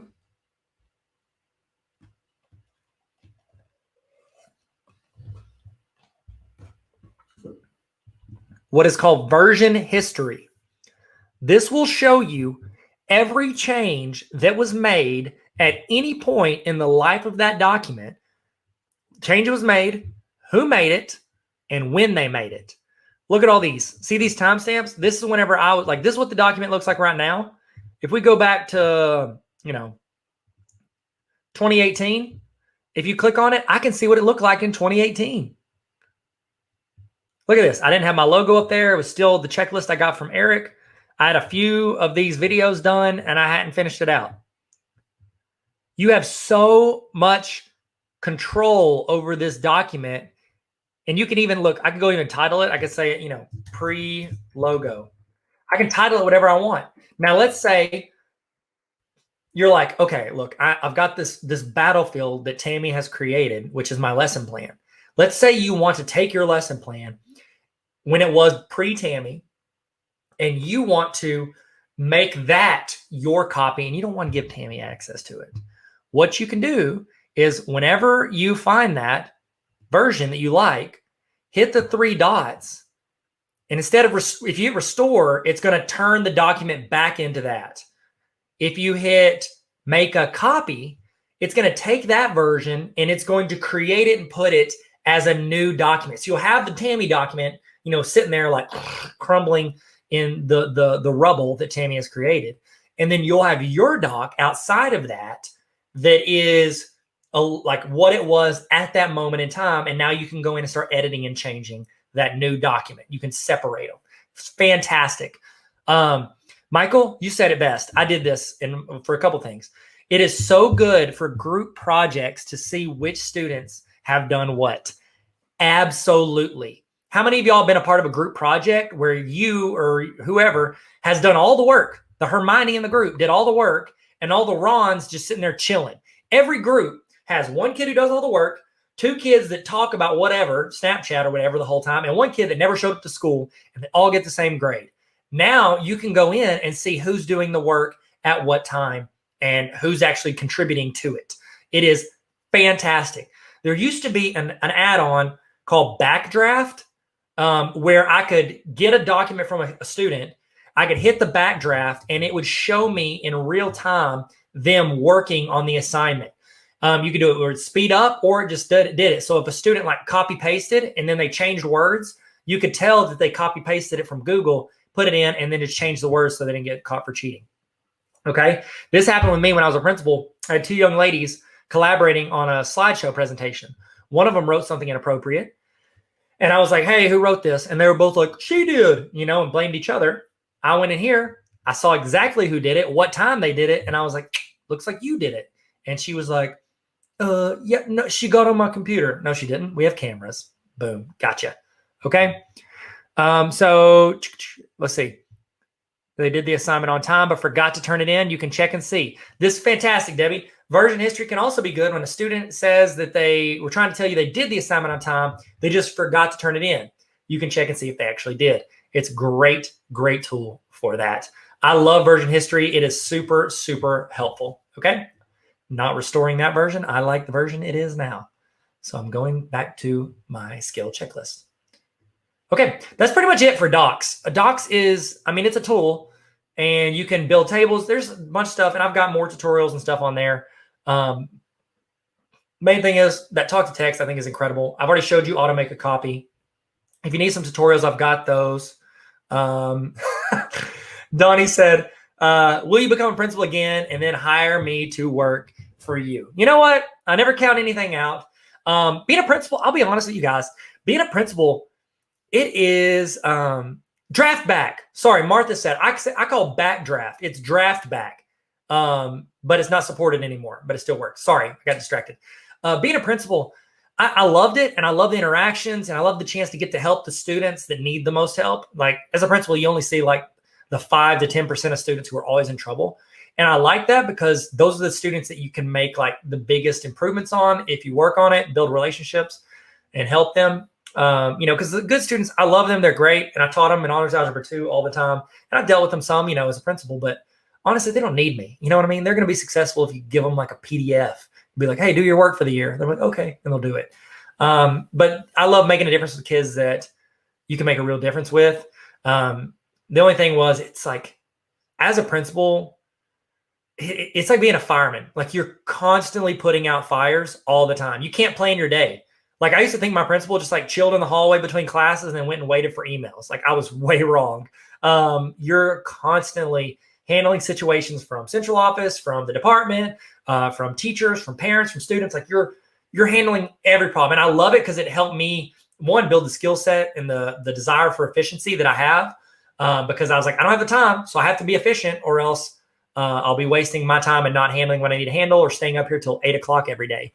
So I love it. Honestly, my next move would probably be superintendent or assistant soup if I get back into public ed. I work at a college right now and I love it, but I'd probably go super assistant soup or just like have a district like, let me come in part-time and work with teachers and help them build some resources. That'd be cool. I don't know, the end. Or we can do what we're doing right now. Hey, what's up? What up? So let's talk about Google Slides. Loki, are y'all going to watch Loki? I think that comes out this week. Google Slides. I undervalued Google Slides for a really long time. Okay. It is such an incredibly useful tool. Google Forms is probably the best thing for educators. I would say Google Classroom, Google Forms, Classroom, and Slides are the 3 best things that make educators' lives easier. And I undervalued Slides up until last summer. I was making a bunch of resources. For teachers and putting it out on my honor roll and different locations. And I was just like, hey, what resources do you want? What do you want me to make? And they said digital interactive notebooks. And I was like, oh, cool. I know what those words mean individually. I don't know what they mean all together. So I did some research and then I started making them and I was like, this is so cool. With Slides, you can essentially make like packets. Like, did y'all ever give packets out in class where you like staple it and it would be like 10 pages? Like, all right, we're going to work through this packet during this week and we're going to turn it in on Friday. Have you ever done that? I used to do that sometimes and it was super cool. I liked the organization of it and it kept it all in that one singular location. You can now do that with Google Slides. You can collaborate. You can have students build slides. I love the tools you can use in Slides. So, okay, first one. This is a resource I want to give you guys. And this will be good for back to school. So you might want to mark this or save this resource. But this is a getting to know you icebreaker. We used to do this at our buildings where we'd have teachers come in, and teachers would go in and they would all collaborate on one slide, and they would insert a photo, their name, a quote they like, and then what they teach. It was a great way for them to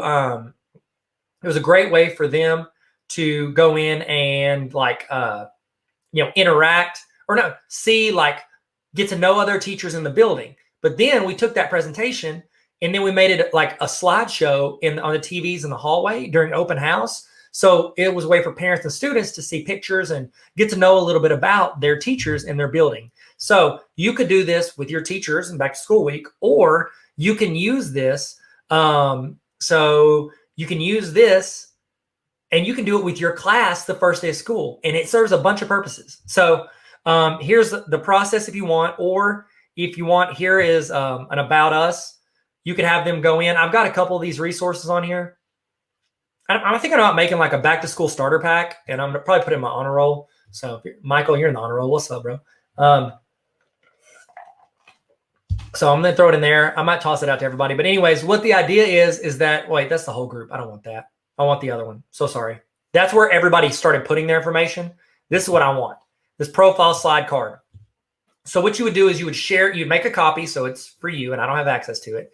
And then you're going to be able to toss that into your Google Classroom where everybody can collaborate. Okay, I got 2 questions over here. First one is, what slide number is this? I am on slide 39. And then BJ asked about the certificate. At the end of the sessions today, I think it'll be like at 2.5 hours, I'm going to have a link on the screen. And when you click that and fill out the evaluation, you'll be able to, it'll email you a certificate. Okay. So I'm going to send in 2.5 hours. That's whenever we're going to do that. Okay. So good questions. If you have any more questions, throw them in there. Tara said digital interactive notebooks are goals for you. I got you a template. I got a couple templates, and I want you to use whichever one you like. So we'll get to those. It's coming up. Some of my favorite resources I have are in slides. So it has a special place in my heart. Is there a shortcut to turning the mic on in settings? I don't think so. I think it's just tools. And then whenever you do voice typing, it'll ask up here if you'll allow the mic, and then you say yes. BJ said, these links will be in the presentation, correct? Yes, they are in the presentation, but they're also on my website. So all my resources are on my website, unless it's like an honor roll specific resource, but most all my resources are on there. So all my resources are on tarveracademy.com/resources, or they're in the presentation. These are all links in the presentation, okay? So whenever you make a copy of that, what you're going to do is you're going to put this in Google Classroom, and you're going to give edit access. I'm going to make a copy for everybody. You're going to give edit access to your class, because what you want is you want them to all jump into the presentation, and you want them to build their slides. This is a getting to know you icebreaker, but also it serves the dual purpose of getting them used to going in and using Google Slides. Like, here's the deal. Most of the time, whenever we hey, create this presentation in Google Slides, if they've never used slides before, or they've never done that, not only do they have to learn and process the information, now they have to go in and figure out how to use this program, this technology, and put it into slides.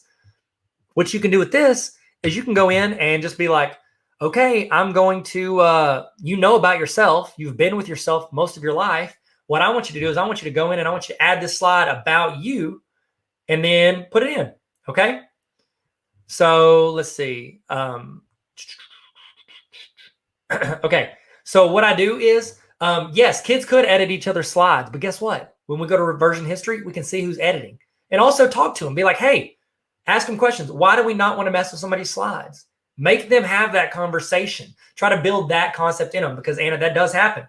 Kids are going to bounce in doing it. But once you do that and you go create those slides, they start understanding, like, I'm impacting someone else's grade, okay? It's going to impact me as well. Like, you just call it out, and you can see who made those edits once you go to version history. So here's what it is with this icebreaker. The idea is that they're going to go in and they're going to add a new slide to this presentation. They're going to put their name, a title to the slide, their favorite social media, a picture of themselves. Like, they're going to go through a lot of skills required to run Google Slides. And all these links inside this resource go to how-to videos on how to do all the stuff I'm asking them to do. So it's like you give them a little bit of time, they can go through, even if they have to watch a video for a minute, they can go in and watch the video and then do the thing that it's showing them how to do. So it's showing them a bunch of skills in the introductory part of your class. So, and I try to build it all in there so you don't have to be the expert. You don't have to say, like, you don't have 30 kids be, how do I make a transition? Like, say, click the link. It'll show you. It's like at your own pace learning. And so you can have this resource if you want. I think it's a great back to school activity for your students. Okay, cool. Here's another way to do that. What I do, this is how I teach pretty much all. Oh, did I freeze? Am I back? Tamara, am I back? If I'm not back, y'all let me know. Sorry. If I froze, I blame whoever we don't like right now.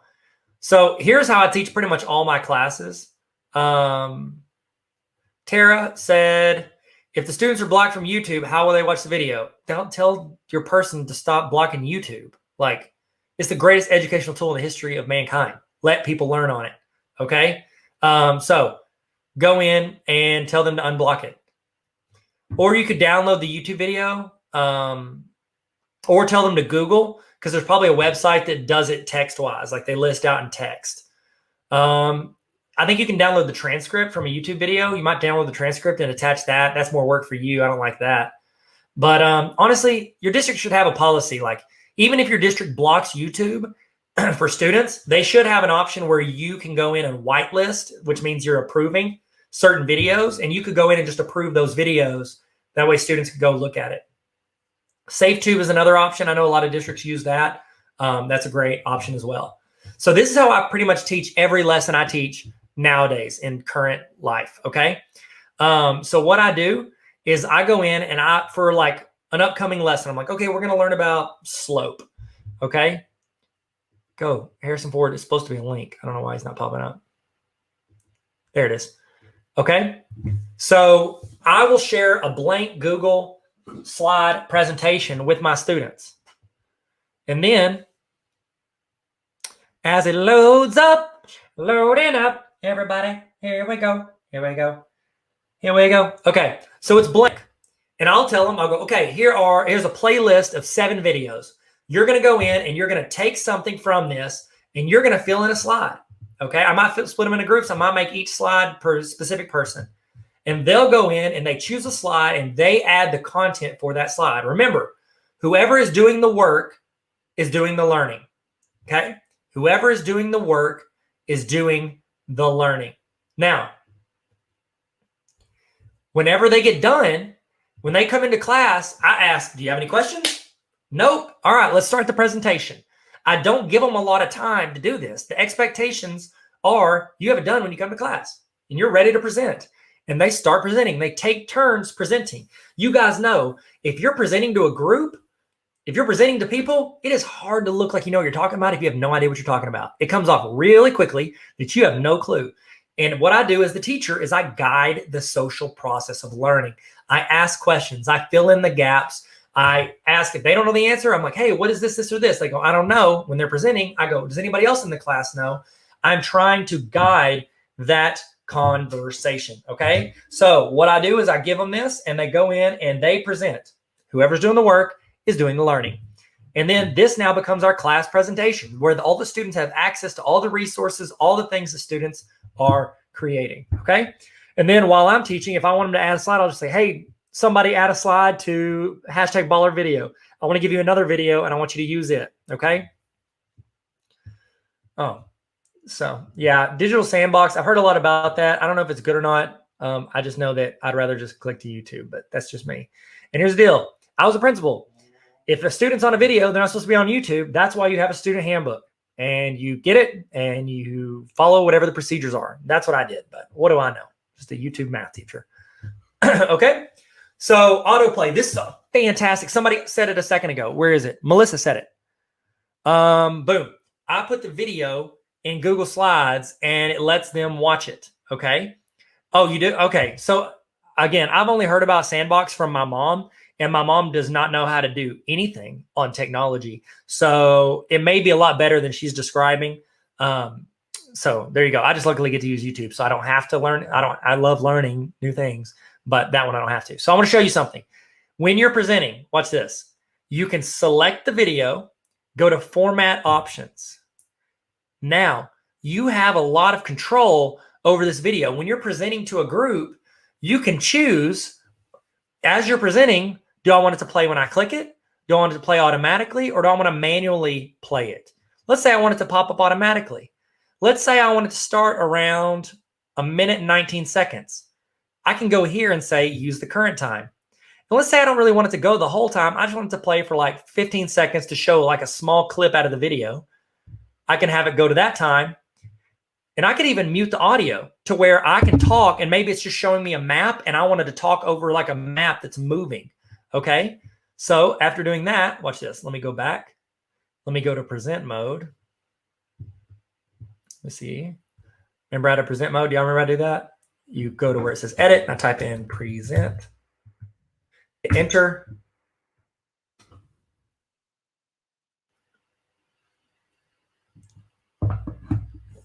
Well, I didn't mean to go this far back. It's back at the beginning. Let me see. I think we were on like 30 something. Let me see. Where was it? I think, oh, I clicked on the wrong thing. Here it is. Let's say we're on slides, collaborative. There it is. Okay. So I'm on this and I'm presenting to my class. Okay. And I'm keeping it where it's full screen. Okay. Now I can click right here. Oh, thank you, Kira. I click on this. It should start playing automatically. No audio, so it's muted. It started playing at 1 minute 19 seconds. It's rolling through the video, and it should stop at like, what did we have? Like 1 minute 20 something seconds, something like that. Okay. And boom, we're good. And it'll stop exactly when I set it to stop. So I need to exit. I always forget how to exit this. I don't want to go full screen. There's probably a shortcut. I'm just getting it back. Okay, so so that's a way you can autoplay those videos for your students. You're very welcome. Thank you for saying thank you. Okay, we're waiting on this to load. While that's loading up, how many? This is what I would love to know. Is this your first virtual PD you've done with me this summer, or have you been a part of any of these sessions we did last week? Baller Teacher Conference, any of the Google sessions? And if you did, I'd love to know which ones you went to. So let me know in the chat as I swap out the battery for my camera. So let me know, have you been to any of my virtual sessions this summer? And if you have, which ones did you go to? Throw it in the chat. So, all right, a lot of you guys is the first one. That's totally cool. I know a lot of people were in school last week, and that's why I'm offering all the sessions to be like live premieres 3 different times this summer. Everything will play once in June, once in July, and once in August. So there you go. So a lot of you guys for the first time this summer signed up for more. All right, let's go. Ebony did the Baller Conference. Okay, sweet. BJ did one with the novice. That's what's up. Okay, so a lot of y'all, this is your first one. Totally cool. 4th one. Oh yeah, Samantha. I've seen you with a couple of them. Thank you for popping in. I appreciate that. First one with me this summer. Mini schedule for the rest. Did the Baller. Shelby did the Baller Conference. I'm not gonna lie. I kind of love the Baller Conference that we did. I thought it was really good. That the communication, the interaction was really good. I love it. Because one of the things I love about like virtual presentations is that you guys can be more active because of the chat. And think of this when you teach your students, when you're teaching students. Like if you're teaching a group of students, or I'm teaching a group of teachers, or I'm doing a conference and I'm standing on stage talking, the only feedback I get from the audience is like smiles and laughter or clapping. Like that's pretty much all they can do, or they can do like, oh no, like they can do that. But like one of the cool things is, with this, you can be an active participant in this. So when we did the Baller Teacher Conference last week, I had a bunch of my friends that were speaking. And what I did was I pop up questions on the screen every like 2 or 3 minutes. And people are jumping in the chat. It's just like earlier. We were talking and somebody asked, what's your advice for like new teachers? I gave my advice on here, but then you guys gave even better advice in the chat. I think it's just extremely, extremely helpful for educators that want to be like an active participant in the chat. And I know a lot of people bash like virtual or online or blah, blah, blah. You know when people are tuned in and when they're not. Somebody could be sitting right in front of you and How many times have you had a student sit in front of you face to face in your class and they ignored every word you said the entire class period? It happens. We choose our own level of involvement. It doesn't matter if it's virtual or if it's in person, we choose that. And I love that. And Shelby said it too. We can get these conferences in rural America. So that's incredible. Incredible.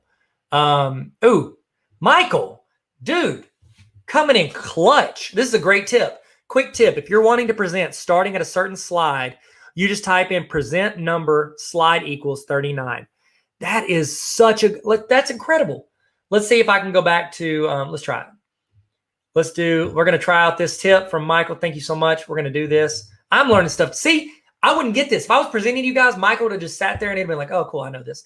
But here's the deal. Now I get the chance to share this with you in real time with something just from a chat. It's incredible. So let's do, what did you say? Present, let's see, present number slide equals, and let's do 36. Let's see if it jumps back to the Google Docs. Hit enter.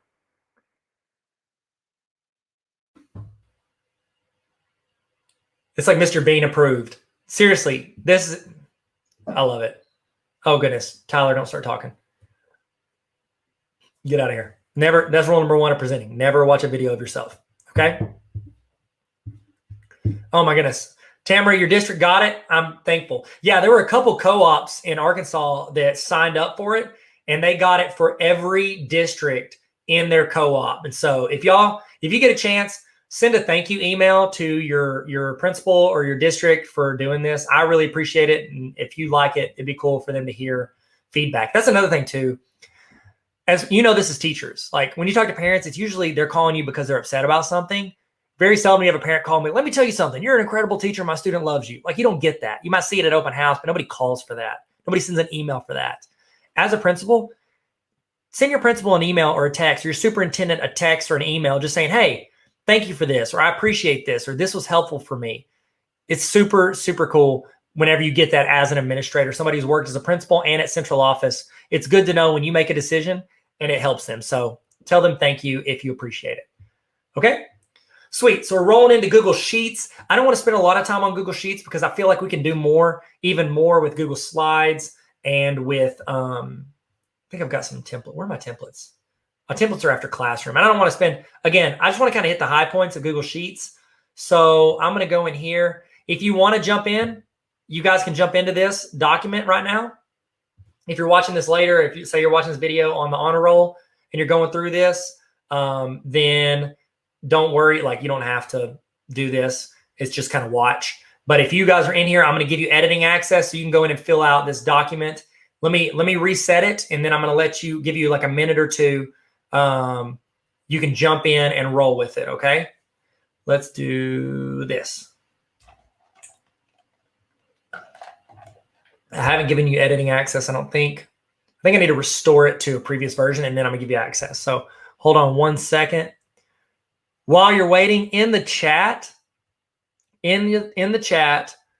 what is one thing you want to learn this summer? What is one thing you want to do this summer and learn from? That's what I'd love to hear. Okay, I'm going to go to version history. As you're saying that, one thing you want to learn or grow or develop over the summer. Okay, I'm going to go in. I'm going to try to reset it. There we go. Restore this version. Okay, I've restored it so you guys can go in. And then I'm about to give you editing access. So you might have to refresh if you're already on this page.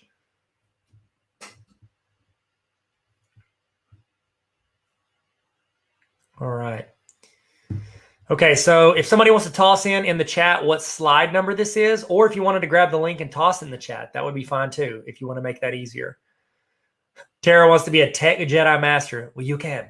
You can. Just grow out the Padawan braid, and you're good to go. Okay? Excellent. Okay, so let me go in.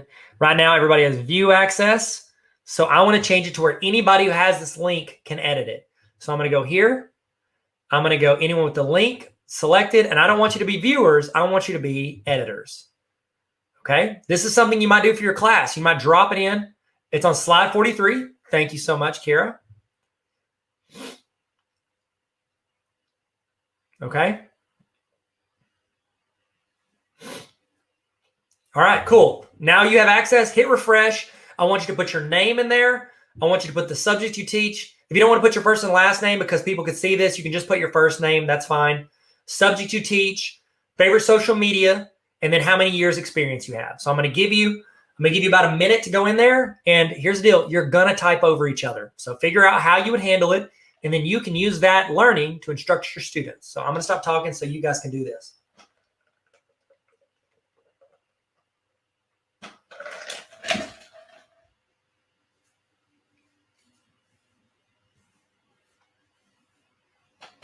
Okay, look at this. You guys are doing a good job.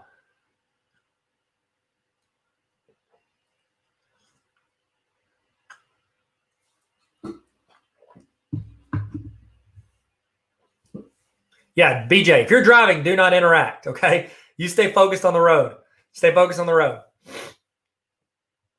Okay, organizing things for the same topic. Great. We're about to get into that into Google Classroom.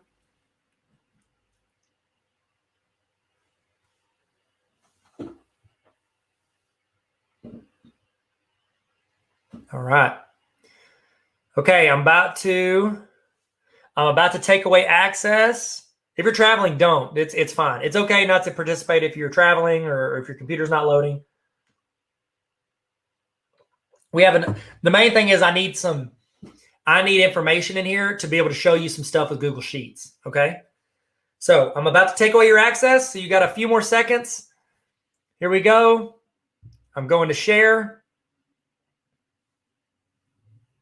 And then I am going to change this. And I'm going to copy the link. But I'm going to make it to where everybody is just a viewer. Viewer. Done. Okay, I'm tossing the link in the chat as well. You won't be able to edit it now, but you can go in and view it, okay? Okay, so that's going to post here in a second. I think there's like a little bit of a delay between the comments and me. And so if I see it like 10 seconds later, I think it's because there is that delay. So you should get that back here in a second. Okay, so we've got our document here. I'm going to refresh it. Look at all those boxes where you guys are. I love it. I love collaborating. Luann said, I'm going to tell you guys this tip too. Luann said that they try to get on and it's just spinning, okay? Now, that could be a couple different reasons, okay? One, it could be internet connection for you. That could be it. Or, and probably more likely, is because there were so many people in there editing at the same time, it made the document lag, okay? So luckily, most of the time with your students, you've got like 30 or less, which is convenient, that are in a document. I believe last time I checked, the max amount of people that can edit a document at one time is 100 people, okay? And even then, it gets pretty laggy. The max amount of people that can view a document at the same time is 250. So those are important numbers to keep in mind. If you have, like, say you're in front of like 500 kids at your school and you're like, everybody jump into this document, put this in here. They can't do that. You need to make it a Google form that fills into the document, okay? So that's how you would do that. So great point. Okay, so here's what I do. So I'm just going to kind of show you the basics of Google Sheets. This is what I do every single time you share a Google Sheet with me. I don't care. Yeah, I just switched it back to view only, so you guys won't be able to edit it right now, okay? So here we go. And also, this is a premiere, but if, like, for any reason, like, maybe it jumped off or it was loading, you might be like 20 to 30 seconds or maybe even a couple minutes behind what the live is. I think if you want to see the live, you can just refresh your YouTube page and you should be with me live, okay? So here's what I'm going to do. Every time I get a Google Sheet, this is what I'm going to do. I'm going to go up here to this top header. Now, this header says name, subject to teach, social media, and years experience. Now, here's the issue. When I scroll down, I can't see that. I don't know what Amber, what is middle school math? Why did she say TikTok and 0? What does all that mean? I need the header to stay visible as I scroll down. So what you can do, there's two ways to do this. I'm going to show you both ways. I can click on that row. I can go up to view, freeze, and I can freeze that row right there at the top. So I'm going to freeze that row. Now when I scroll down, look, the header stays where it is. It sticks it. Now, there's actually, I found this out on TikTok. I was showing this tip on TikTok, and then another educator came in, and they were like, hey, there's an easier way to do this. Watch this. You can see this like right here. It's hard. I can't zoom in, but do you see where it's like a thicker line right here? I call this little blank spot the A1 spot because it's between A and 1. But see this like thicker line? You can just move it to where you have a hand, and you can click and you can drag that out. That will freeze the row or the column. Look at this. Now I've frozen the row because you ever like made an assignment and you've got a bunch of questions and you scroll over and you can't see which student is attached to it. Now you'll be able to see the student's name and everything else. Lydia said, can you say the numbers again? 100 people or less can edit at the same time. 250 people or less can view it at the same time.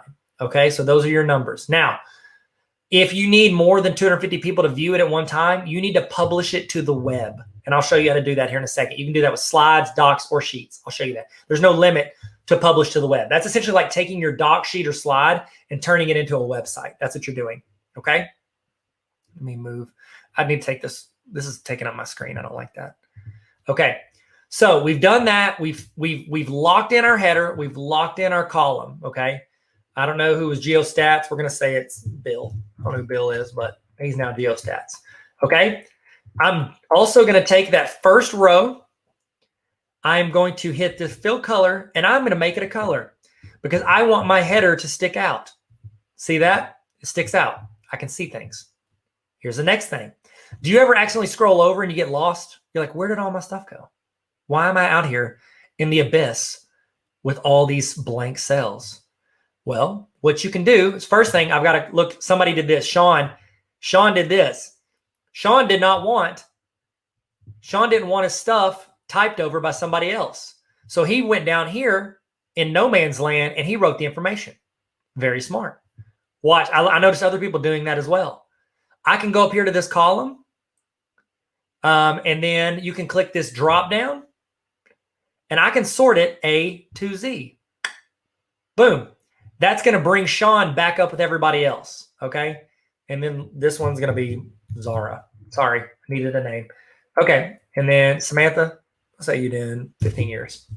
Okay. There you go. I'm going to go 2 years and 5 years. Okay. Cool. So that is, we've got all this extra space. Okay. I want to tighten this up. I'm going to select E. That's my blank column that I want to get rid of. I'm going to scroll over to the end. I'm going to hold the shift button. Shift button. I'm going to hold that. And now I'm going to click the other end. So it's like I click the beginning, hold shift, click the end. Selects everything. Okay. Now I'm going to right click on those letters and I'm going to delete those columns. That is going to allow it to tighten up my entire document. I don't have to worry about that. So there it is. You've got it. You tighten it up. You can do the same here with like rows. Say you're like, by the way, why do they do 1,000 rows? That's a bit excessive. It's like Google, stop showing off. Do the same thing. Hold shift, select the bottom one, right click, and then I can delete those rows. Boom. Look at this. Done. I've tightened up this entire document where I don't scroll off into the middle of nowhere. Okay. Now, next thing I want to show you, let's say we want to look at our year's experience. So let's say we want to know total years experience. Okay. So let's do a little math. Oh, first let's do this. So look, y'all see here where Lindsay wrote high school math, business, ES, tech. Okay. It rolled over. So whenever you have those, whenever you have you're filling in your cells, this little feature right here is super cool. It's called text wrapping. I don't know if you guys can see it, but we're going to go text wrapping. I'm going to click this. I can make it to where it disappears at the next cell. I can make it to where it overlaps. Actually, no, that disappears. Sorry. That disappears. This overlaps. And then this one wraps it around and creates it here. There you go. So now I can read everything on there. Now I can still adjust stuff. So it's like I can do this. That could give me some more room and tighten stuff up a little bit. But that would allow everything to be visible in there. Okay, so we've got total years experience. So let's do a quick math one, and then we're going to be done with sheets. Okay, so total years experience. What I want to do is I want to put the amount of years we have, and I want to put all of our years combined. When your years combine, I'm going to select the top cell. I'm going to scroll down. I'm going to hold shift and select that one. When you're using a computer, if you click something, then you let go, and then you hold shift and select something else, it selects everything in between. Okay, that goes for files. It goes for stuff in Google, all of it. I've selected all my numbers. I'm going to go up here to the slender snowman taking a nap, and I'm going to click on this. I believe, y'all correct me if I'm wrong, isn't this the sigma? Is this the sigma? I think it is. You're going to click on it, and then I just want to add them together. So I'm going to hit sum. Look at it. It's got my formula for me. I just hit enter. Enter a number between zero. Where do we not have a number between 0 and 100? Maybe it's this? I don't know. I don't know did somebody put in an O instead of a 0? Okay, sorry. It was trying to add it up, and apparently there's something that's not a number. Figure it out. If you guys see it, tell me in the chat. Sigma, sum. Let's see if this works. Okay, it worked. Nope. Did it? What? No. What is wrong? Enter a number between 0 and 100. Is there something in here I missed? I don't see anybody that did it different. Oh my goodness. Why? Hold on a second. I'm trying to figure it out. Am I missing something?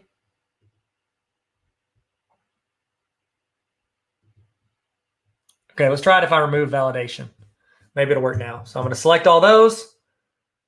You have 2 rows without a number. Do I really? I don't see them. Okay, so I'm going to try it again. Let me try without that data validation. Okay, I've messed something up. Where is it? Sorry.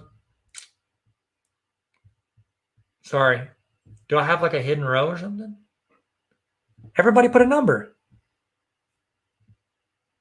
Sorry. If you guys see what I'm doing wrong, let me know.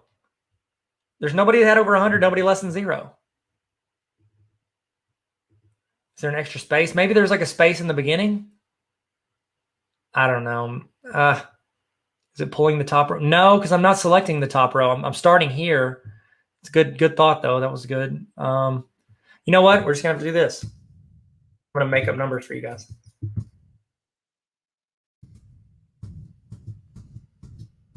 All right, I'm lying about all y'all's years experience. How many of y'all have more years experience? Oh, maybe that cell. You're right. Maybe it's the answer is over 100 and it's kicking it out. That's good. That's good. Okay, let's see if that data validation's here. Let me see, because I deleted the data validation. See, but it's still saying it. Remove validation.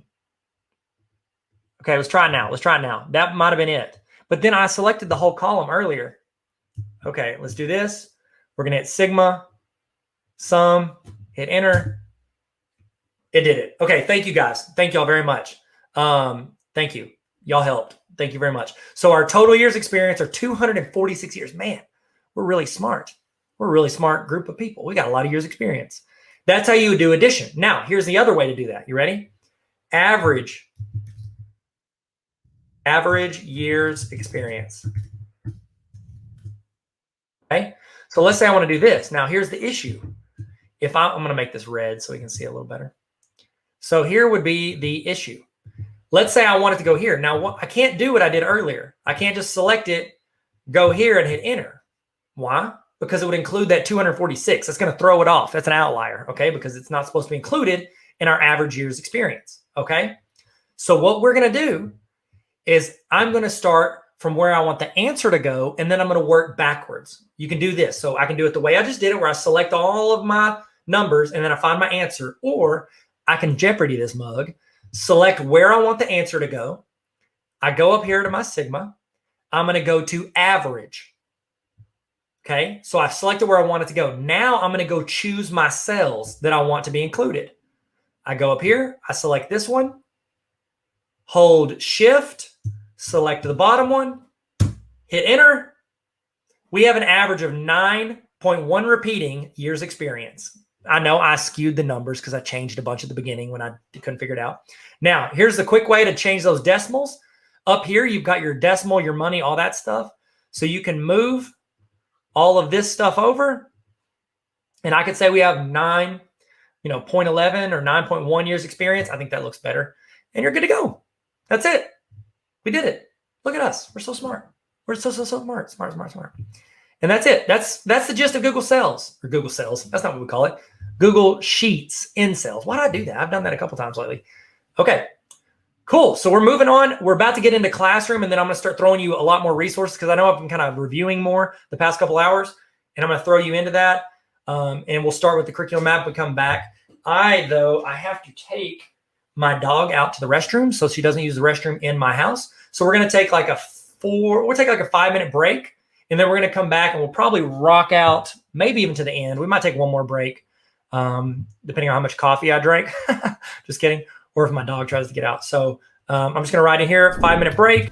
What up? Welcome back. Hey, Tyler here. How are you doing? How are you feeling? In the chat, let's do emoji check. And how are you feeling right now? Have you learned? Oh, no. To this point, what is something that you are going to try in your classroom or implement that you might not have wanted to, an hour or two ago? What is something you're wanting to implement in your classroom? Put that in the chat right now. I'd love to see it. I know the other people in the chat would love to see it. I know it'd be some great input. So throw that in the chat and then you can also copy paste and put in your notes, just so you don't forget. Make sure everything you're doing, you're keeping notes of. Keep links to it, all of it, because I want you guys to be able to access and actually make your classroom better. I've sat through enough PDs in my life, professional development in my life, that I don't remember one thing from. I pray that you walk through this. I am hoping that you get something out of this training that you can take and use, once a day, once a week, once a year, once a decade, something that you use and implement, whether it's a mindset or a skill set or just any type of framework to build your classroom and make things better. Okay? Speaking of making things better, making ourselves better, I do want to give you, some thoughts on something that I offer, a community that we have at Tarver Academy that I think could add you a ton of value. It could help you get better all year. Because right now we're getting better with PD, with professional development. Hopefully you're getting better right now. This summer you're going to hopefully glean some information, some knowledge, some experience, and you're going to get a little bit better. I want us to get better all year. I want us to get better all throughout the year. And here's the thing with teachers.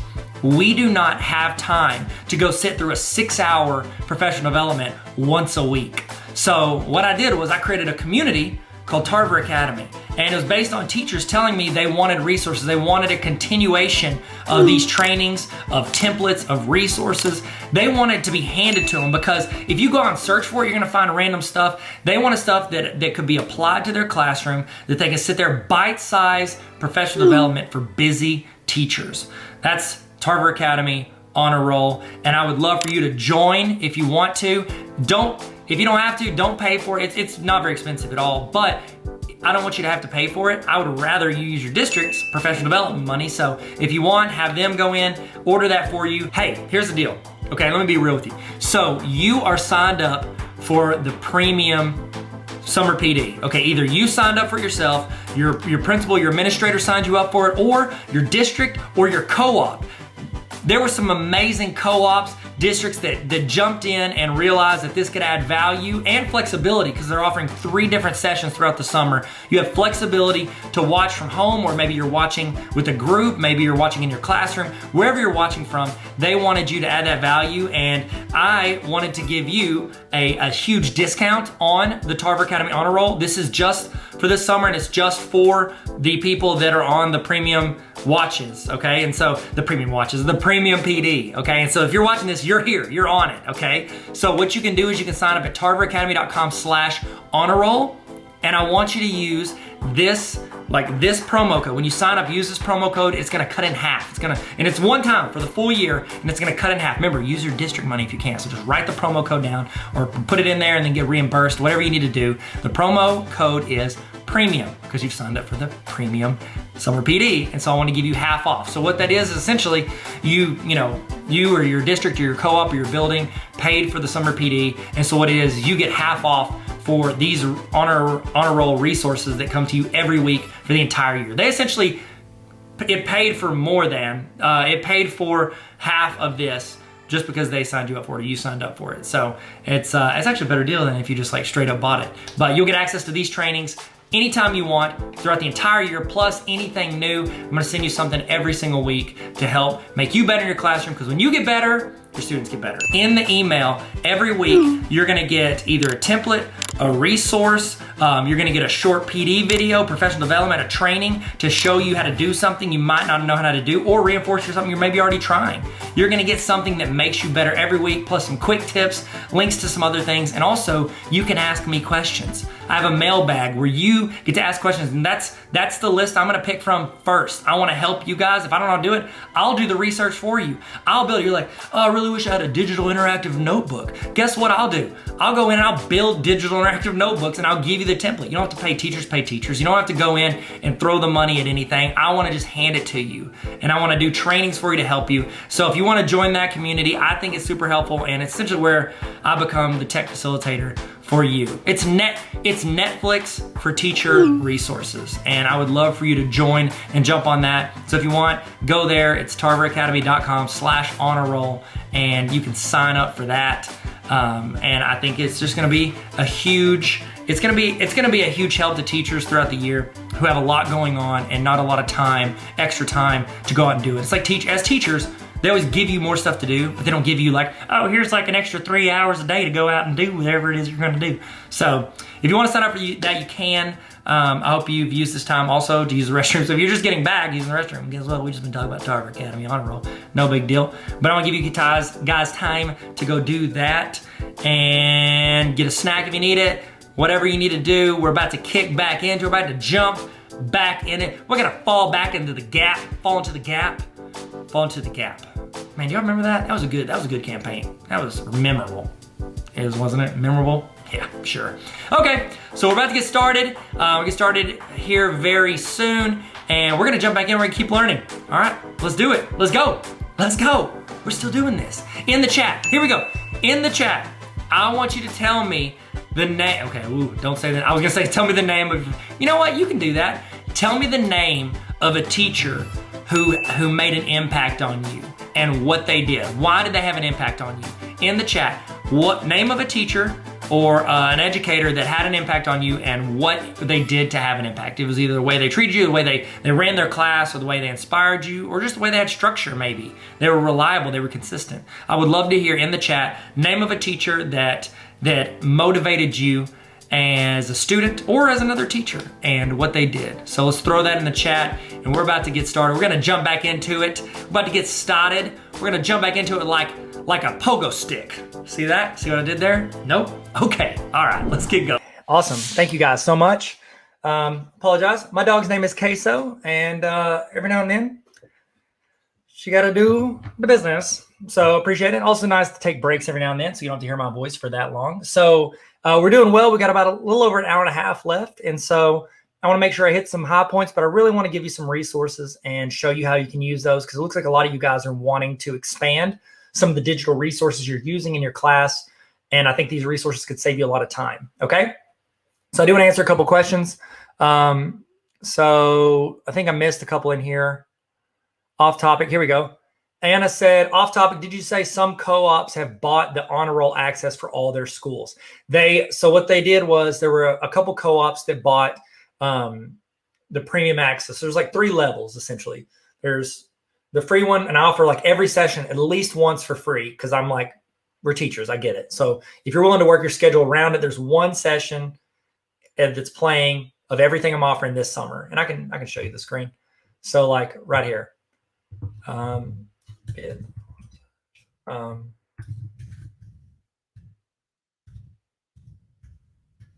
Using this because it's given time for people to get back that took the break. So here is my summer schedule of all the trainings we're doing. Everything in green is free. Like this is the month of June. So I've got a lot of trainings for free in June. I've got 3 conferences: Baller Teacher, Digital Educator, and then TikTok Teacher. And then July, there's more stuff that like yellow is for premium if they signed up for premium.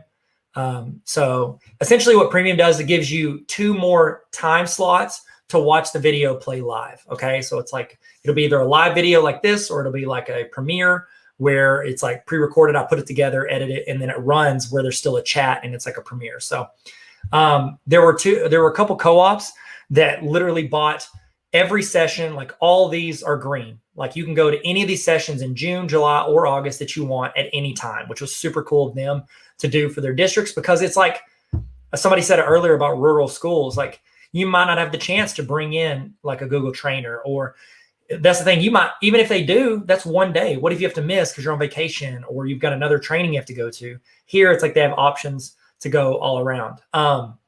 So that was the Premium. And then, they bought those for a lot of them. Some of you may have gotten them, or your schools, a couple of schools, actually a few schools bought those for their entire district or for their building. They could go at any time. And now the honor roll is like different. That's like kind of like, that's like my main, that's the group I'm trying to build of people that they get access to like everything. So like I do a ton of resources and things for free because, again, teachers. So templates are free and all that. But there's like a lot of templates, resources, walkthroughs, a ton of like where I package this stuff together, and I'll give those to teachers and put that on my honor roll. And it's kind of like this membership group thing on my website. So if you want it, it's tarveracademy.com/honor roll. If you would like, let me see. I think I can find it. I've got a link if you want it. Probably talk about it at the end too and show it to you. I'll show it to you. But with the honor roll, they not only get access to all of these anytime they run live. At the end of the week, I'm putting them into my honor roll, like that page on my website. And so people can watch them anytime they want. And then also the honor roll gets access to like mailbag. And then during the school year, every week I send either a template or a resource or a training every week throughout the year, school year, just to make teachers' lives easier. So just kind of hand it to them, like, hey, here's some stuff. Here's some quick tips. Here's some, podcasts you might like, things like that. So it's kind of like my weekly email where I give them stuff. So it's a great group, and I think it's pretty cool. And I just started it, and so I'm really excited about it. And I've got several teachers that have jumped on board. I would not recommend teachers pay for it because, I know teachers, I get it. It's not very expensive, but I still wouldn't recommend teachers pay for it. What I recommend is that you would go to if you get it, go to your district and have them reimburse it. And they're going to be like, well, what is this? You're like, it's like hundreds of hours of professional development, trainings, and weekly resources and templates. Get your district to reimburse you. It is the most valuable thing I think they could purchase for you through the year. So that's my pitch for my honor roll. I hope you like it. And I can show it to you here. I'll show it to you at the end, but let's get out of here. If you're in the honor roll, if you go here and you sign in, if you can get in, you're on the honor roll. If not, you may just have access to all of like the premium sessions, which means you can watch them live. You just can't view them anytime you want throughout the year. That makes sense? Okay. If you have any questions, hit me up. I don't want to use up everybody's time. I want to train. And I think everybody's back in this. So we're going to jump into it. Melissa asked, how do I have time to make all of these? I'll be honest, you guys, so I make resources, like usually I make them at night. So like 8 p.m. to midnight is when I'm making like a ton of resources or TikToks or trainings or tutorials and all this stuff that I'm making. Cause I have a day job and I make it all there, and I've made it all for free for 12 years. I've been making videos and trainings and all this stuff. And, it's just up until like recent, like I started doing this stuff, and it's like now people have the option to kind of upgrade what they get. It's like I still want to give a ton for free, enough for free for anybody that wants it, but I started to upgrade some of the stuff. And the reason is because I have put so much time into all this stuff, and I'm like, is my time worth anything? That's what I got to say to myself, or my wife says it to me, one or the other. And I'm like, okay, so I got to figure out how I can help make more resources. And the only way to do that, where I don't have to like shoot weddings, video weddings, then I have to go in and instead of doing that, I can make more resources. Cause like I had to stop making resources for a while because I needed, make side money for birthday parties and trips and vacations. And so I'm like shooting a bunch of like weddings, and I wasn't able to make resources. So this way I can make resources with that time. So there you go. Thank you for asking. And this summer stuff, like all these summer PDs, I'll be honest, it is a lot of work. This is a lot of, like right now I'm going live. So it's like, I'm just doing what I've got, but the ones that I'm like premiering, that's a ton of work and it's taking a lot of time. Justin asked, how's it different than my Patreon Tarver Academy? So I started Patreon first. Patreon, it's almost like you have the premium version for Patreon. So it's like they'll still get like, hey, here's a walkthrough on this template. So they still get that extra access, but the honor roll gets access to like everything at all times. So it's like the full package access. But Patreon still gets a lot more. I started that because it's a lot of creators do. And then I was like, oh, cool, I can just house it in here. And it's like almost like I can build the home for everything. And I kind of like owning it in my own thing. But I still love that the Patreon community has been incredible. And thank you, Ebony. I appreciate you saying that. That's cool. I appreciate it. I do get paid for some of the stuff I do, but I still like to do a lot of this free. Somebody asked if I could go live on TikTok. I would. My phone died. My phone was dying, so I had to turn it off, and my charger doesn't reach to the other side. You know what I might do? I might go live on TikTok from this angle. It just won't be as good, but we can do it. Okay. Sorry, guys. That was all that talk. I appreciate you asking those questions because I'm really proud of the honor roll, and I'll show it to you at the end if you want, but I want us to get some more training stuff done. Okay. So in the chat, this is what I would love to know. I would love to know in the chat, what do you do for lesson planning? Okay. What do you do for lesson planning? So tell me in the chat, what is your, and is it required? Do you do it on your own? What is, I'm going to delete this because we're not on break anymore. What do you do for lesson planning? I'm going to give you guys a second to do that. And I'm going to see if I can go live on TikTok. So, all right.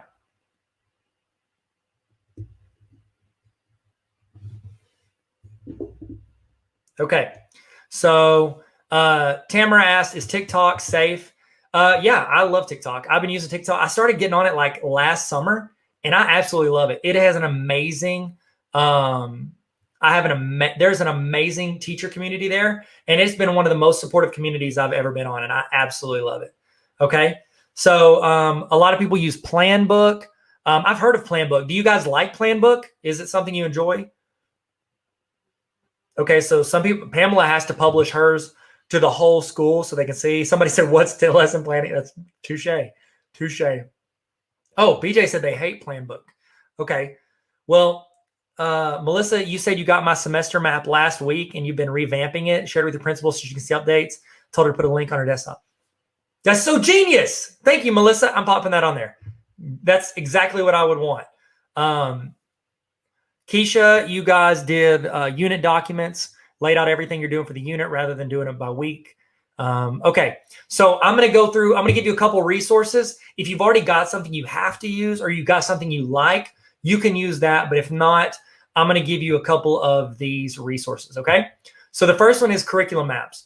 I think that this one is like, picture one Google Sheet. Like we just talked about Google Sheets. One Google Sheet that you can go in and you can essentially make it a map for everything you are doing throughout the whole year. So you can make it to where you are like not plan. It's almost, when I became director of curriculum instruction, we shifted to this in my district. I was like, stop doing lesson plans, do this instead. And the idea was that we could actually build something we can go look at in one place. We don't have like 36 different documents for every single class, for every single teacher that we're emailing. What this is you go in, I said at 3:15 till 3:30, what I want you to do is I want you to record what you have already done, okay? And so the idea would be on Monday, after you get done, you link to the objectives, you put the standards right here, then you put any links to a presentation, a document, a PDF, a video, anything you used for your class, you link to it. And then under the reflection, you just give me like one sentence, okay? We know reflection is important, but often we don't have the time to actually reflect. So I'll tell them, this, lesson was good, ran a little long. Okay, cool. Like, I want you to tell me what it is. And you know why? Because next year, when you're about to do this week, I want you to sit here and be like, oh, cool, bam, bam, bam, bam. You don't have to search for anything. Somebody in there said, I think it was Pamela, said that she has to post all of her stuff for anybody to see. I could take this link, I could give this to my principal, I could give it to students, I could give it to parents, I could give it to anybody, and they would have a very clear visual of what I'm doing in my class every day. One time when I was teaching, I had a parent that was mad because her kid was making like a 97 instead of a 99. And so she said that all I did was play trash ball and we didn't do any class every day. And I was like, well, first off, no, not correct. You can ask any kid in class. We do not pass a day without doing work. Sometimes as a reward in the last like 5 to 10 minutes of class, we'll do like a review game where we'll play something, but it is not the majority. I could lay everything out here and they could see that at any time. Okay. So you could go in and you could create that resource and share it with anybody. Now, let me explain the color coding system. I love a simple color coding system. If it is red, if I make it red, that means it's not good. And I know next year when I get to that lesson, I need to replace that. Okay. I need to fix that. I didn't like that. It wasn't good. Yellow is okay. If you can find something better, swap it out. If it is green, then I know it's good and I'm good to go. I can keep using it and building on that extra or more often. Okay. So that's what I recommend. And then at the bottom, I've got different links to, different weeks. You can do weeks 1 through 18 or 1 through 36, however many weeks you are teaching. And again, this is just a template. You can make a copy of this right here. You can make a copy of it and then you can edit it. You can adjust it. You can make it applicable and then just share it with I think Melissa said she shared this with her principal. And then you just show your principal how to make it either a bookmark or they can put it on their desktop. I can show you the quick way to put it on your desktop. If you select the link in the address bar, and then you just click and you drag that to your desktop. So you click the whole link, click it and drag it to your desktop. It will make an icon that you can click on and it'll go straight to your lesson plans. So it's a great shortcut for having access to all of it. Oh, Melissa, you changed 6 weeks ago. It wasn't this week. I'm sorry. I thought you said last week.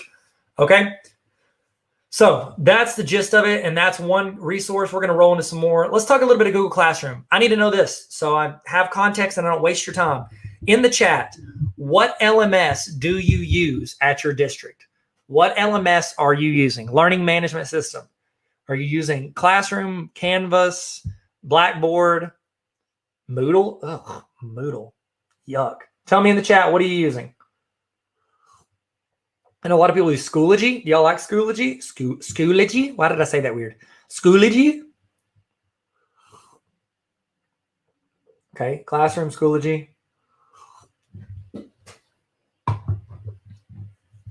Okay, so a lot of Google Classrooms. Okay, so a couple of you guys are using Canvas. A couple of you guys are using some other LMS, Schoology, things like that.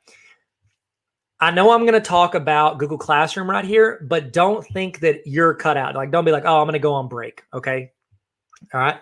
Don't think this is still going to help because what Google Classroom is a hub to run your class out of. That's all an LMS is. They all have little different features, but for the most part, it's where you put your resources. It's not where you make resources. Yeah, you can do like a quiz question, or I can do this, like survey. But most of your stuff, your videos, your links, your Google Forms, all that stuff, that's all going to be like created somewhere else and then imported into this LMS. So don't think I'm counting you out. I'm still going to go through a bunch of resources I think can help you guys. Okay. So why do I like Classroom? Specifically, it's easy to use, it's integrated, and and the communication is pretty clear. I like it because it's not complicated, and you have the ability to do that. Tara asked, "Can I link my Google Classroom to Canvas?" You might be able to put links to the different assignments, but I probably wouldn't. Unless you're just saying like your Canvas is literally just says, hey, here's a link to go to Google Classroom. And that's where we're going to do class. I wouldn't do both because it feels like you'd be doing the work twice. I would probably just use Canvas if that's what they're requiring you to do. But good question. And thank you for asking me that. Okay. It's easy to use and I think it's simple. Okay.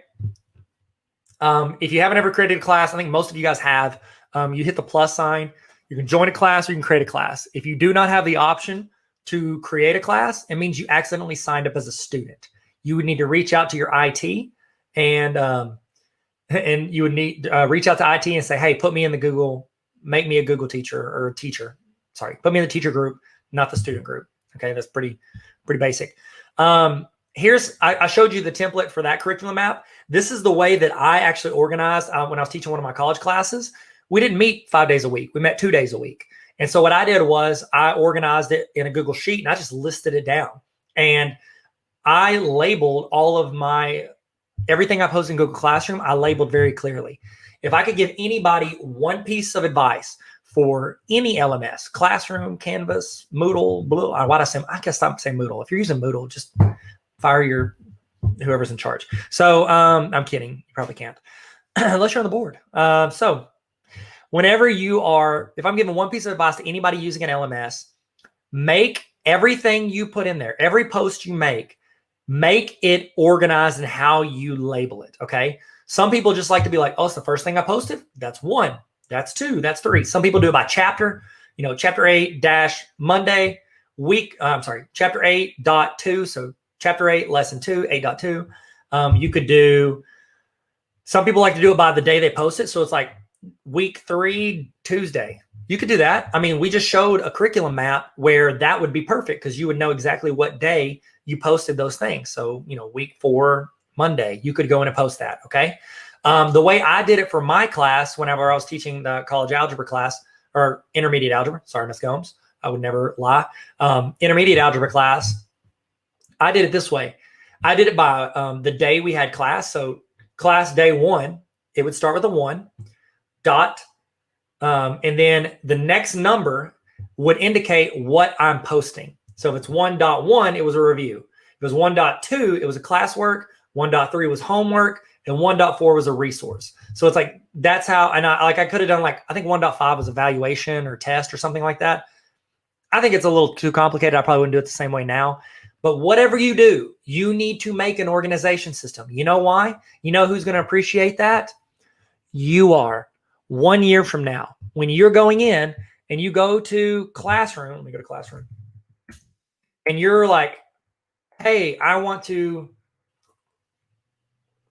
do an assignment that is similar to the one I did last year.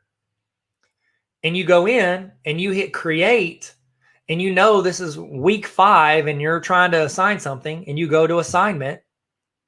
You don't have to start from scratch. You don't want to have to do this. You don't want to have to do this when you already did it the year before. You want to be able to go to create, reuse the post.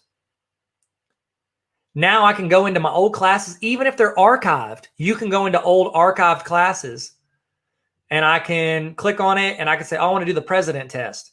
Hit reuse. I've got this box checked where it says create new copies of all attachments. That's good. If it's a Google form, you don't want it to fill into with everybody else from last year. Hit reuse.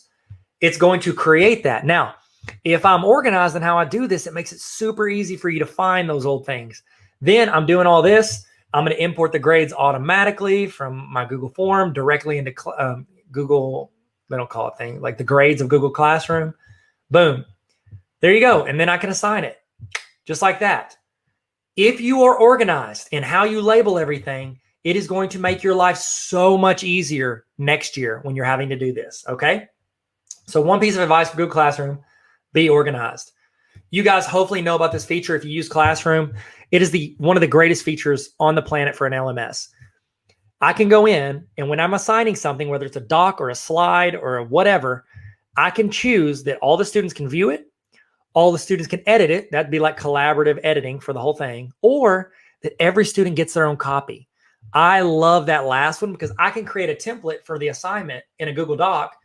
Hit this, it can make a copy for every single student. A couple of the resources I'm about to show you, this feature helps you a ton. Now, there's workarounds if you don't have Classroom, but there you go. Also, Google Meet is integrated in the chat. What did you use over the past year and a half for video classrooms? What did you use for like asynchronous learning or synchronous learning? What did you use? So throw it in the chat. Did you use Zoom? Did you use Meet? Did you use Skype? Anybody use Skype? Did you Teams? Microsoft Teams? Anybody like Teams? Tell me in the chat. What did you use?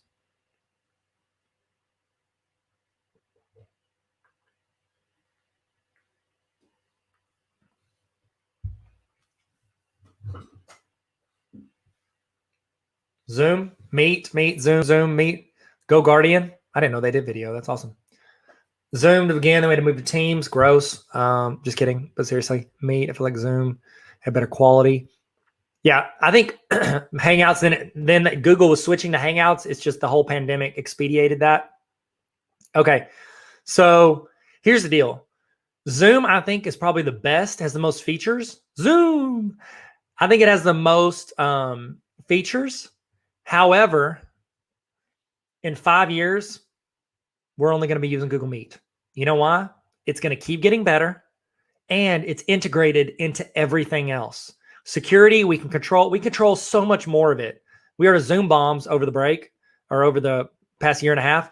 So we're all going to be using Google Meet. So honestly, if you have the choice at your district, just start using Google Meet. It's going to keep getting better. They're going to keep improving it. They've already got a ton of stuff like planned to come out in the fall. I can't talk about it because of the NDA, but they've got a lot of great features for that and Classroom coming out. And Google's just always on top of it. And so that's what I recommend. Use Google Meet. There's a link built into every single class if you have it turned on, and you're good to go. Let me show you this in Google Meet. Or not Meet, Classroom. A lot of people, did anybody get sick of, did anybody else get sick of all the notifications from Classroom? Anybody get tired of that? Well, if you click up here in the cheap Adidas symbol, click on this, scroll down to settings, you can actually choose how much you get notified. So you can get, I don't want any emails, turn that off. But say you only want emails for specific things. You can choose what emails you get and for which classes you get notified. So if you're like a co-teacher on a class, you can go take off the notifications for that if you don't want it, okay? So this is a way for you to turn on or off specific things that you don't or do or don't want to get notified about with Google Classroom. Oh, Lisa. Lisa said she was in Indiana with her husband whenever he's working and interviewed for her new job in Arkansas over Google Meet. That's awesome. I hope you got it. That's great. Yeah, Amanda said that Google Meet is tough. Yeah, because when you started Google, I'm going to put this on the screen. This is good. We ran into this. My wife was trying to do one of these with somebody, and it was a bunch of people that aren't in the organization. If you are within an organization and you create a Google Meet, it's harder to get random people that aren't signing in through your organization's email to join that. So what you would do is you would have to start it with like a personal account, and then they would join through there. So Google Meet was harder with that. Again, they're going to keep getting better. I agree. If we're talking about right now, Zoom's better. If we're talking about 5 years from now, they're going to be the exact same, or Meet will be better. Because here's the deal. It's just like every social media platform. If one of them comes out with something cool, everybody else is going to develop the same thing. Stories. Who was it? Snapchat started stories. And guess what? Boom. Everybody else, they're going to jump on there, and they're going to, and YouTube has stories now. TikTok was created. Like everybody's doing TikTok's thing now. It's YouTube stories. Then you've got, YouTube Shorts is what it's called. Then you've got everybody else is creating the same thing. So, all right, let's get into some resources. You ready? You ready for some resources? I kind of bypassed that one because I want to show you this resource anyways. You could do, I've got a full thing on this and I can show you that later. If you want to do bell ringers, we're going to show you a bell ringer template right now, like a notebook. If you would rather attach individual videos and make it like each one its own individual Google Classroom post, you can. And if you want me up, and I'll show you how to do that. Or you can just use the resource and I can show you where it is. So here is the first one. In the chat, do you do bell ringers? And if you do, what does that look like? What does that look like? In the chat, do you do bell ringers? And if you do, what does that look like?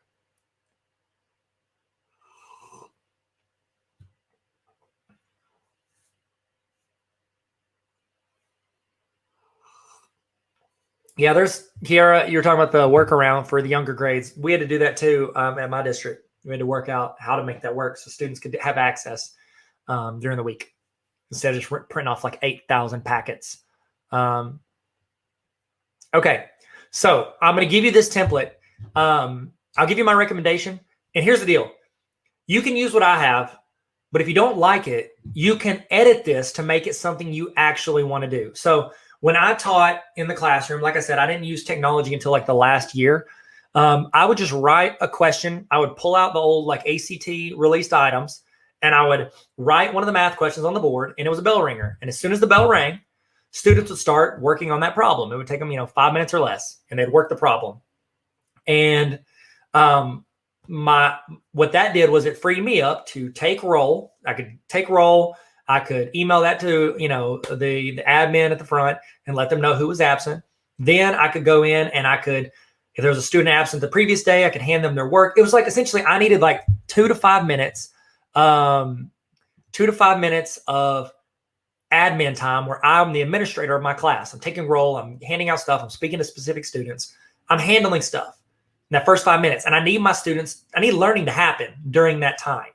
The best way that learning happens, in my opinion, is whenever whenever it creates discussion and thought with students.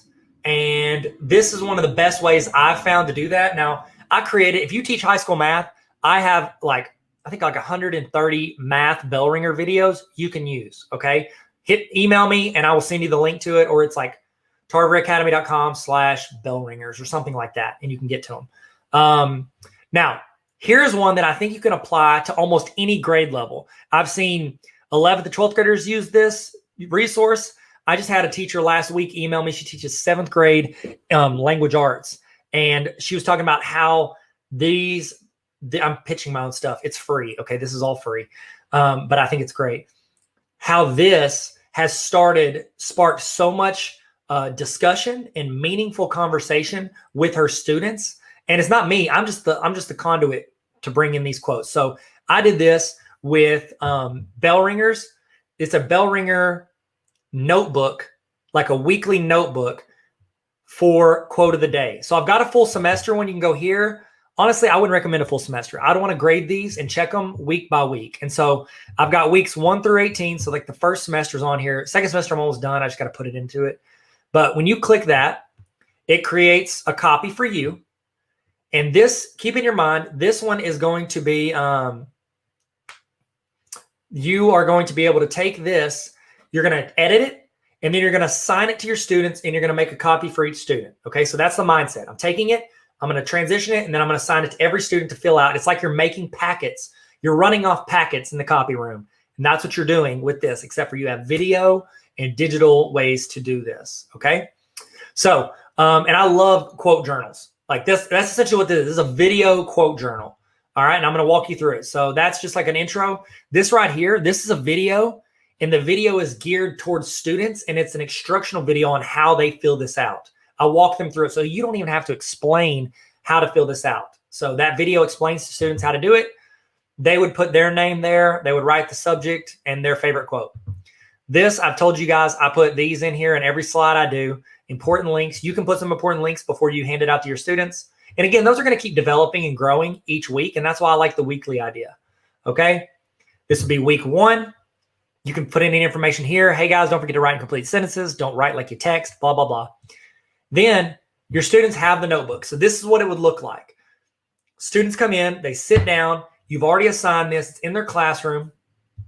And they're going to, as soon as the bell starts ringing, they come in, and I've given instructions right here, step by step. They go in and they start watching the video. Okay. So they would click on it and they would watch the video of me reading a quote of the day. And when I'm doing it, I do it. Get started. And okay. Here, that's not the quote. For this one, block. Okay. Every single one is like 2 minutes, give or take 30 seconds. Okay. And so what I do, and I explained it to him in the video. I was like, this is quote of the day. I call it Rock the Quote. I was like, I'm going to read a famous quote.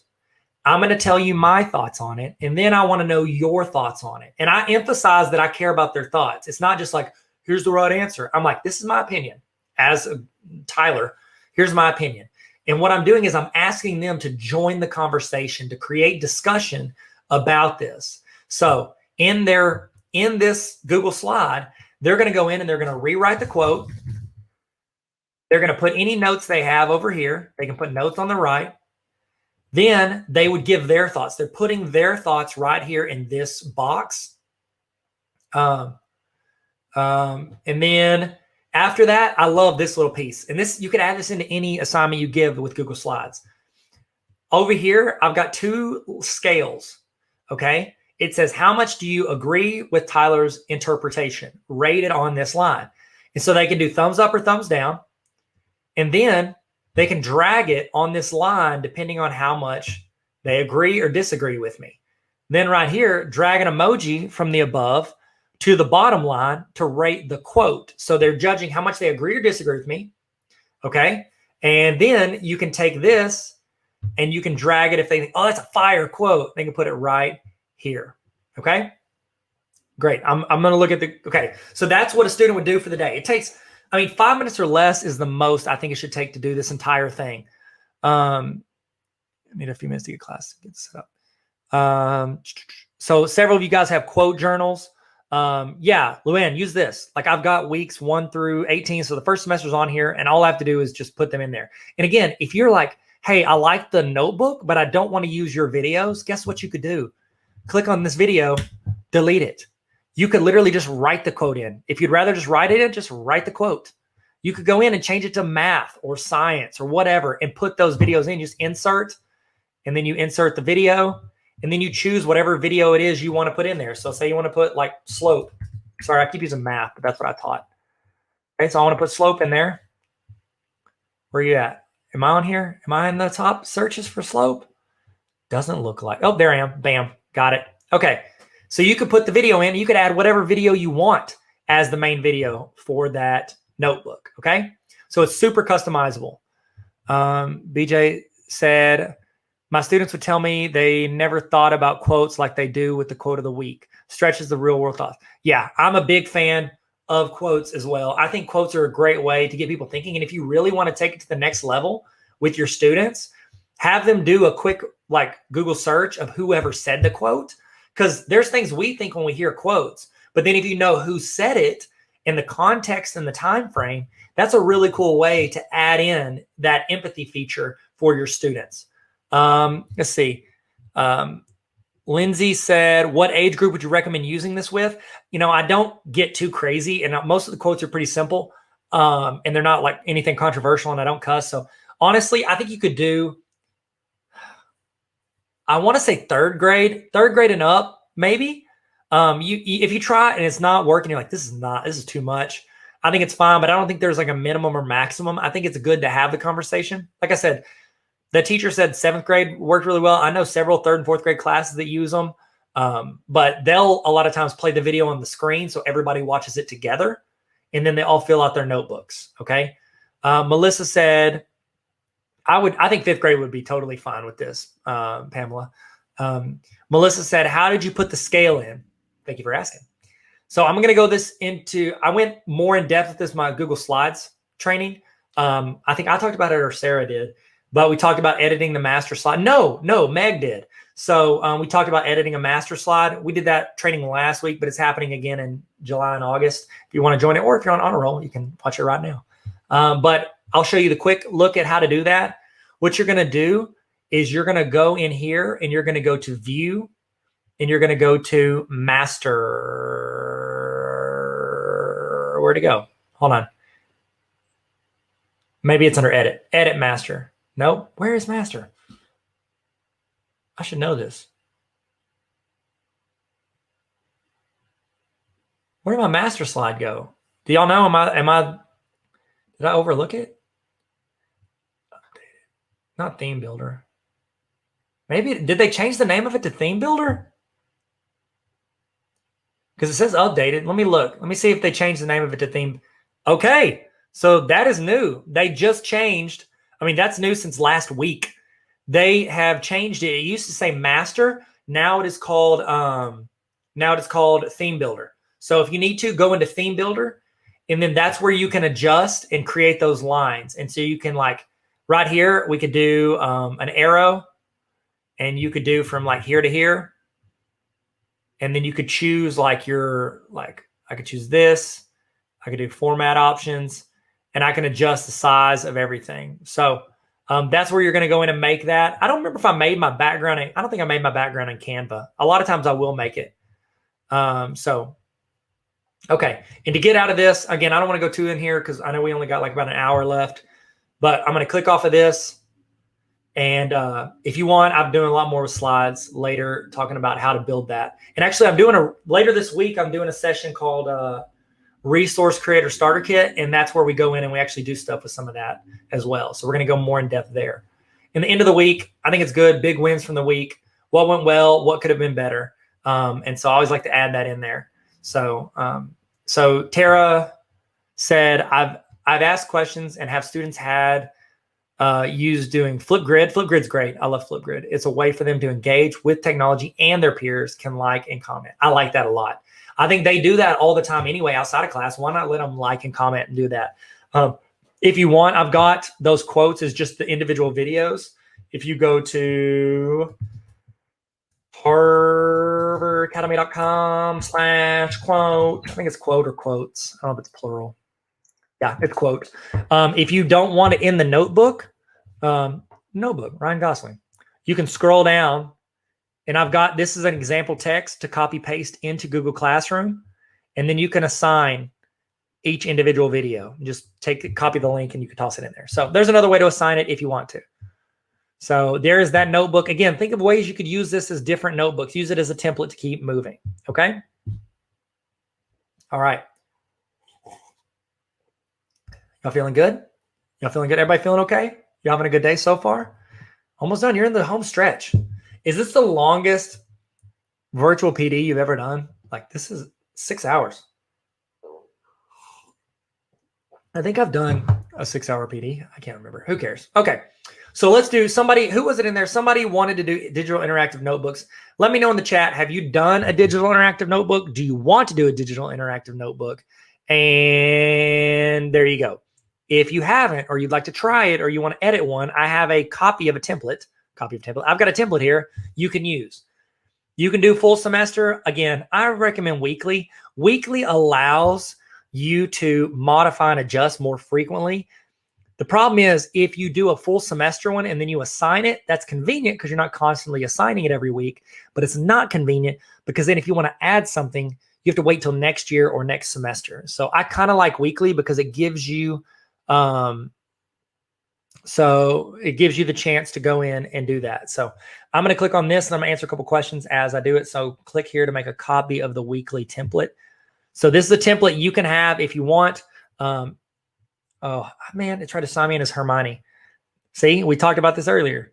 I don't want to go in as Hermione. I want to go in as, by the way, it was really tough to recruit her because, you know, she's a blue chip recruit. She's a great student, but we recruited her to Tarver Academy. If you want, I'll toss it in the chat as a,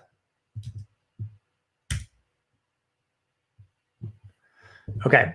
So I toss that in the chat as well. If not, you can just go there. It's on my resources page, etc. So Keisha, if you want, you can use this as a starting point. You can change it, you can adjust it, you can edit it. It's just maybe a starting point to learn what you want out of a digital interactive notebook. Okay, let's see. BJ said, I want to encourage you to give feedback on what went well. Some students put out some pretty serious stuff in there. Had a student put some things in hers where she addressed me, Miss Berry, I'm struggling. I think that is fantastic educator procedures. Like everything you said right there is correct. If you're not asking them questions about how they're feeling or how they're doing, how are you going to know when they're not doing well? Like we can't always rely on us reading their faces or their body language to see if they're upset or struggling with something. I think mental health, it is undervalued how much we need to constantly be communicating and telling students that we want to talk to and we want to hear from. And I actually have something in here that I think will help that. I've got a couple forms. I don't know if we're going to get to the Google Form stuff, but I've got some Google Forms in here that they ask. It's like a daily check-in and you can use it. And it's just like, hey, how are you doing? It's like their name, email, where are you learning from, home or at school, blah, blah, blah. And then I also ask like, hey, how are you doing today? 1 to 10, how are you feeling? Is there anything that I need to know? So it's like a good like check-in at the beginning of the day to know like, hey, somebody could say I stayed up until 3 a.m. because I was, you know, my dad was taking me to my mom's house and she didn't unlock the door. I don't know, like whatever. We don't know what goes on in these kids' lives outside of this. And it's good to know. And I think that is a safe way for them to tell you, because even them just walking up to your desk and telling you after school, that's intimidating for a lot of kids. And so I think it's really good to have some sort of check-in, whether you do a journal, which I'm going to show you the journal template in a minute, or you do like a daily Google Form check-in. Okay. So thank you, BJ, for bringing that up because I'm very passionate about that. Like I had a student hit me up and he kind of got made fun of some in class for being like a kid that didn't smell good. And then he hit me up after, you know, he was in his mid-20s and he hit me up and it was like, hey, I just want to thank you for, letting me sit where I wanted in class, because he wanted to sit away from everybody else. And he appreciated that because I let him do that. And the reason is because his family didn't have enough money to turn the water on sometimes. And so he couldn't always shower. And so you never know what these kids are going through. And if they have a safe outlet to let you know, to where you can make adjustments without embarrassing them or calling them out or just not knowing. Because I did it. Have you ever done or said anything that later you found out and you're like, oh my goodness, I would never have done or said that had I known. So I think it's great. So let's do this. So digital interactive notebooks. Here is a template you can use, and you can go in, you can change anything you want on this. Like anything I've got, you change it. So the student would put their name. You can write the subject. You can say this is, AP US history. Okay, and then you can put whatever quote, if you have a favorite quote. Here are your important links hub. We talk about that. Then I had this slide on here because whenever I first made this, a lot of students were virtual or hybrid, and the teachers wanted to know, when are they actually doing work? And so you could go in here and the student could put when they're working, when they start and stop each day. I don't know if you need that. So if you don't need it, guess what? Delete that slide. Okay. So then you roll in. This is a week at a glance. You could go in and fill this in before you send it to them. So like Monday, you can have to be, it doesn't have to be comprehensive, working on slope, not slight, slope. And then we could do slope intercept. And you could say we have an assembly. You could just tell them what's happening during the week. And you can put links to stuff if you wanted to be that, that detailed and where they go. Now, the idea for this digital interactive notebook is that it's able to be like a daily checklist for you to give to your students so that they can make sure they get everything done. We talked about with the team meeting template earlier. We talked about how it's important to have like a big three. That's the idea behind this as well. So Monday, it's got the title here. You could have your students write in the date, or you could. And then you say, most important, learn slope. And here's the thing, it's digital. So you could make each of these a link. You could say, slope formula Tarver. So I can go to YouTube, do that. I can link to the video directly in there. I could say, complete the worksheet.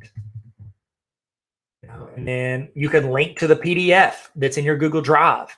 You can put wherever you want. And then you could even say follow rubric. You could link to the rubric in there as well. This can all link inside of all of your documents. Like Google Drive is incredible because it's all links. You can always link to other things. And then you could say, get parent form signed. And then you could link to a Google form that they need their parents to fill out. Okay. Now, here you could either add in more stuff that's important, or they could add in stuff. And I did the same thing I did with the teacher one, to where these are invisible boxes over the top of the actual boxes. And you could click that. And then when a student finishes something, they could do the paint filler and they could fill it in. Done. And that's that little bit of, good. It feels good to checklist stuff and mark it off your list. That's a good way to do that. And so this could be the checklist for the week. Now, here's the cool thing. When you assign this, remember I showed y'all earlier in Classroom how you can go to the folder in Classroom where it goes in Drive, and then you can go inside of assignments. You could go check and see on Wednesday which kids are filling this out. You can go in and look and be like, oh, Johnny has not filled out Monday, Tuesday, or Wednesday. And then you could contact Johnny, or you can notify him directly from here. Like, watch. Say I look up and Johnny hasn't completed the worksheet, and it's like Thursday, and this is for Monday. I'm going to right click. I'm going to go to comment. And then I can tag Johnny in this email, or Johnny's daddy. I could tag him. That was a perfect opportunity. I could tag Leanne. Say, I think you finished this. Can you turn it in? And then I can assign it. What it's going to do, it's going to email Johnny or Johnny's daddy, and it's going to give them the opportunity to go in and check it or change it or do whatever I need to do. Okay. So that is a great way to have that conversation. Yes. Okay. So Melissa said, make sure you tag the comments because the student's doing notifications. So if I would have just made that comment, the student's not going to see that. I always do the @ symbol. It's kind of like you're tagging somebody on Instagram. I do the @ symbol, and then I go find them. It's going to list all your contacts. You can select them, and then that will email and notify them that you need them to do something. I communicate with teachers like this when we do PD stuff. This is a fantastic way to notify people to go into specific documents and sheets and slides and make sure they complete things. So thank you, Melissa. Excellent. Y'all have been a very good group today, and I really appreciate you. We're in the last part of it. We're in the last hour. That's why I want to lean into the resources. It's going to give you some stuff you can use and play with this summer. So when you start the school year, you're comfortable with it. Okay. And that's it. Now, here's the cool thing. This is digital. Like usually when I had a worksheet, I was like, okay, here's my packets. And then if I wanted to add something in, it's like, oh, I want to add this thing in there, but I don't have room or whatever. Watch this. Let's say you're doing a presentation that day and you've got 10 slides and you're like, you know what? I just want to put the slides in the same place that all their notebook is. It's like, it's almost like inserting a packet into their 3-ring binder. So I could just go to my presentation. Let's say I want to take these 3 slides. I could select those slides. I can copy them. I can go over here to my digital notebook. Come on, little notebook. There we go. I can go here and let's say we're going to go over those things on Tuesday. I can paste those slides directly into that notebook. So it's like I'm sticking in there and it's expanding my notebook for me. I can keep the original. And then you're good. See, and it's going to format. It's going to adjust it for you. Now, you might want to change it later, but that's not bad. The way it adjusted from like a horizontal view to a vertical view, it didn't look bad at all. So, yeah, that's what you can do. And you can expand your week out like that. And then if I wanted to, I could say, create your own notebook. And I can actually link to that slide in here. So it's like, let's see, Command K. And just like we did navigation when I showed you the first of the day, then I could go to slides in this presentation and I could select, whatever, digital interactive notebooks, and I can link to that slide. So it shows them where to go and what I'm talking about. Because if I just say notebook, what are they going to think I'm talking about? Let's see. Monica said, I'm sorry, did you add the link for the notebook? It's in the presentation. The notebook template, it's on slide 56 if you want, but also I'll throw the weekly one in the chat. Okay. Copy link URL. So I'll toss it in the chat as well. Okay. Sweet. It's going in there. Okay. Looks like it went through. Sweet. Okay. Now, if you want that, take it, edit it, adjust it, make it whatever you want it to be. And then I've also got some stuff in there at the end. I think it's like week at a glance or review your week, stuff like that. And then I've also, if you wanted to, like say you want them to take notes, I put in like templates for like Cornell notes and regular notes pages. So like right here, you could just go this and you're like, I want to add a Cornell notes page. I want to add a Cornell notes page here. Let me see if I've got one in here. So like you've got all these things you could go in and add later. Like there's notes. Here's a Cornell notes. Bam. You could add it in and this could be the notes you want them to take afterwards. All right. Sean, yes, good question. Sean said, is there a way to update new slides on student copies? Okay. I'm going to say no, and then I'm going to say maybe. Okay. So almost the way I do it is I always say no. That's why I like weekly, because it gives you time to learn and adapt and adjust. And then you can go in and like do this and then send it out to the students and make their copies. However, someone has told me, and I've tried to use it once and I spent like 10 minutes and I didn't figure it out. It's called like, I think it's called like slip in slides or slides and go or something like that. Slip in slide. I have to look it up. Well, I mean, I guess I can. Is it called slip in slides, Google Slides add-on? Somebody told me that you can, here it is, slip in slide. Again, I've only tried it for like 10 minutes, but I didn't get it to work. What this is apparently with this, you can take a slide and insert it into all of your students' presentations afterwards. Okay. That's what they're saying. Again, I don't have time to try right now. I might try it. I'm doing a Google add-ons roundup this week. I might try this in there. I've got a lot I need to try. So there you go. That's a digital interactive notebook. Okay. So we're about to jump in. I've got a couple more things I want to show you. Melissa said that she tried to try the slip and slide. Add-on, it says disabled. You might email your admin and ask, be like, hey, can I try this out? And you can be the tester for it and see if it's any good. I've never used it. And that's the thing, that it's not that it's bad. Usually it just means they haven't been asked to add it yet. So I would ask them. All right. So digital interactive notebook. Okay. Next one. You know, I showed you that curriculum app for lesson plans. Here is another template if you want, and it's a Google Slide lesson plan. So it's similar to that. You can make this to where it's something you give students or parents or whoever, or you can collaborate with your team, however you want to do it. If you'd rather do it this way as opposed to the Google Sheet, this is an alternative lesson plan template, okay? So I made this and tossed this resource out. And so if you want it, you can have it. See it, want it, buy it, own it, okay?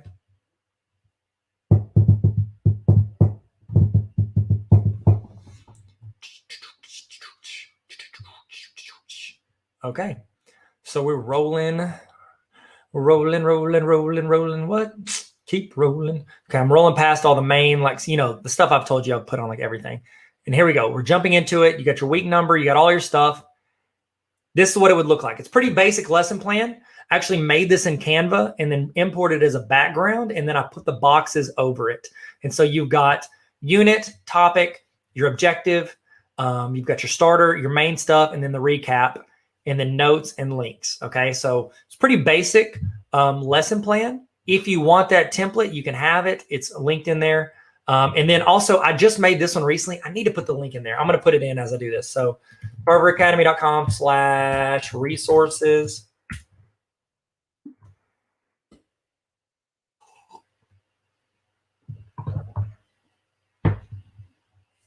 And then I made one.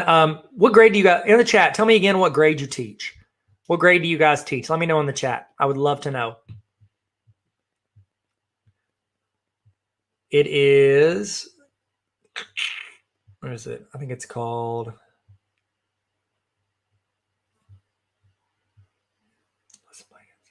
Okay, there's the lesson plan stuff. I want to, where's my high school lesson plan? Oh, I know where I got it. It's on my solo. So solo.to/.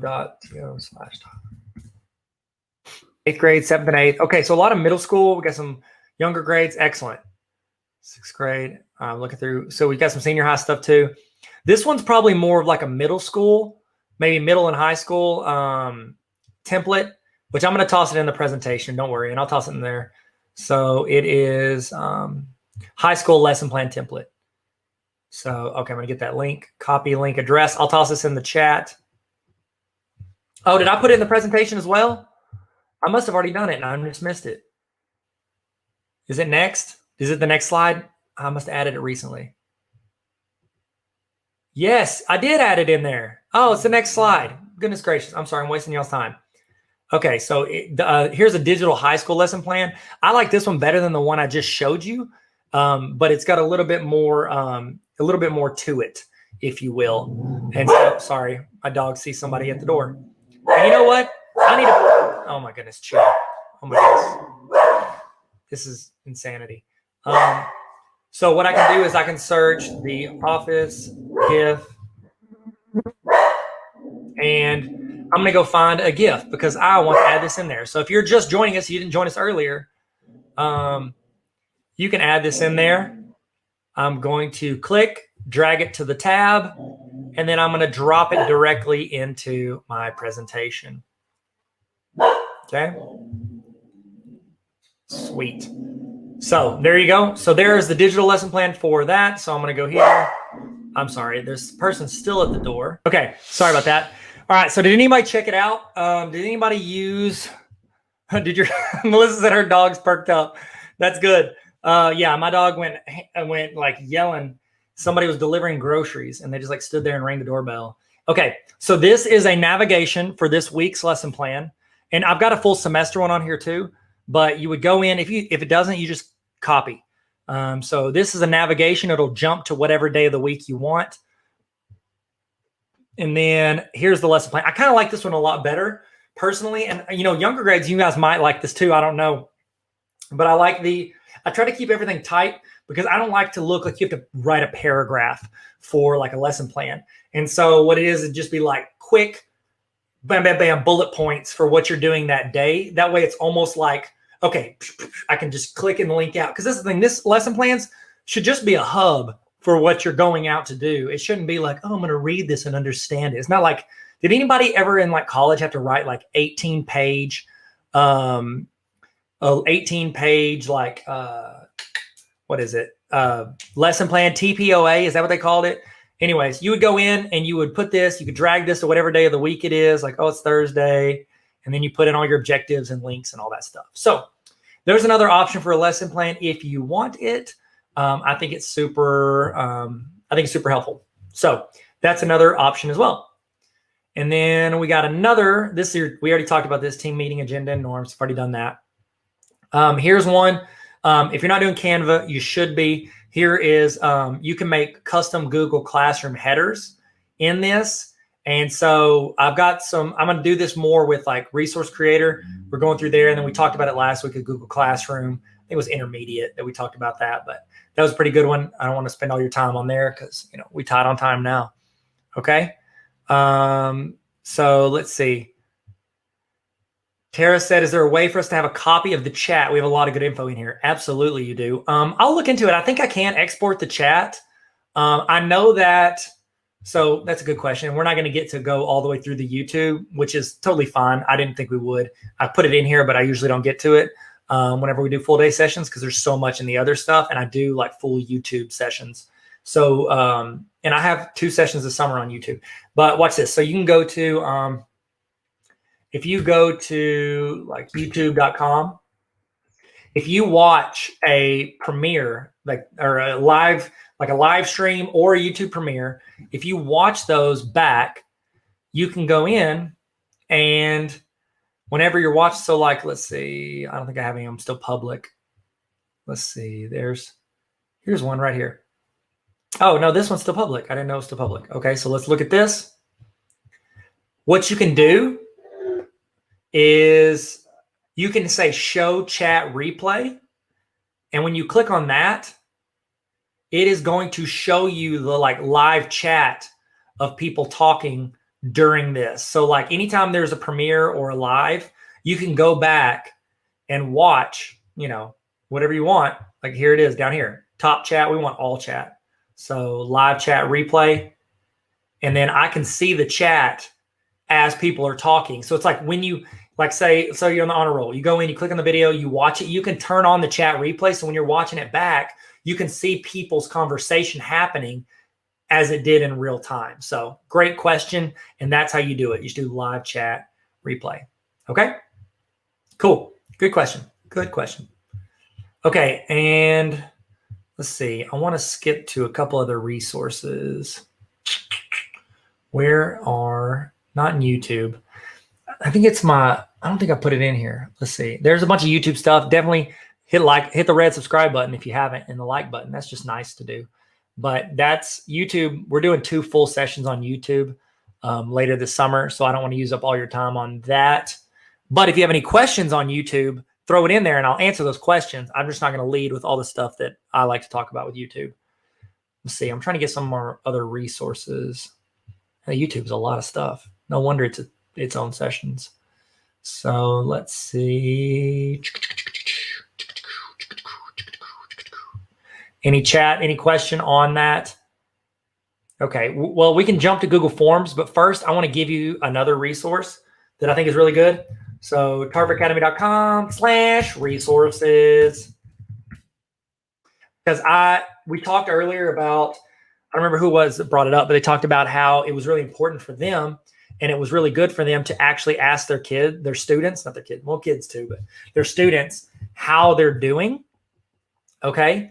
It is important. And I completely concur. And it's like, how do we ask that without making them like, hey, I'm struggling with blah, blah, blah, and saying it in front of their peers. So there's 2 ways that I want to show you. So the first one is, it is a student daily check-in, check-out form. Okay. And I know you do attendance, but this is a good way to get a grasp of how your students are doing. So you can click this template, make a copy so that I don't have access to it. I don't want to see your students' responses. You need to see your students' responses. And here's what it would look like, okay? You would go in, you could drop all of your student names in here, which I'm going to show you guys that. I haven't shown you that yet. I'll show you in a second, okay? Assigned class period, so they'll select their class period. How are you feeling right now? 1 to 10. 1 to 10. What is one word or emoji to describe how you feel right now? Where are you learning? If you're all in person, you can delete that, so you don't need that.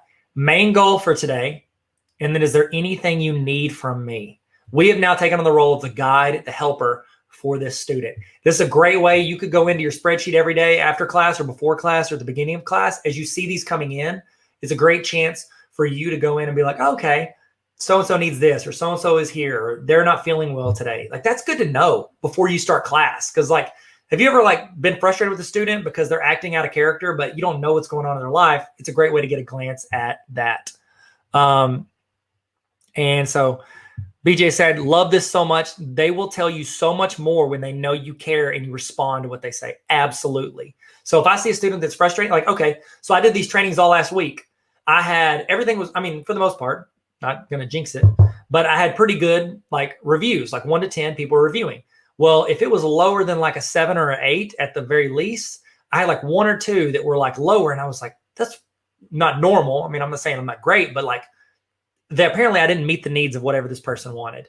So what I did was I reached out to that person and I said, hey, I noticed that you said it didn't do this, or this.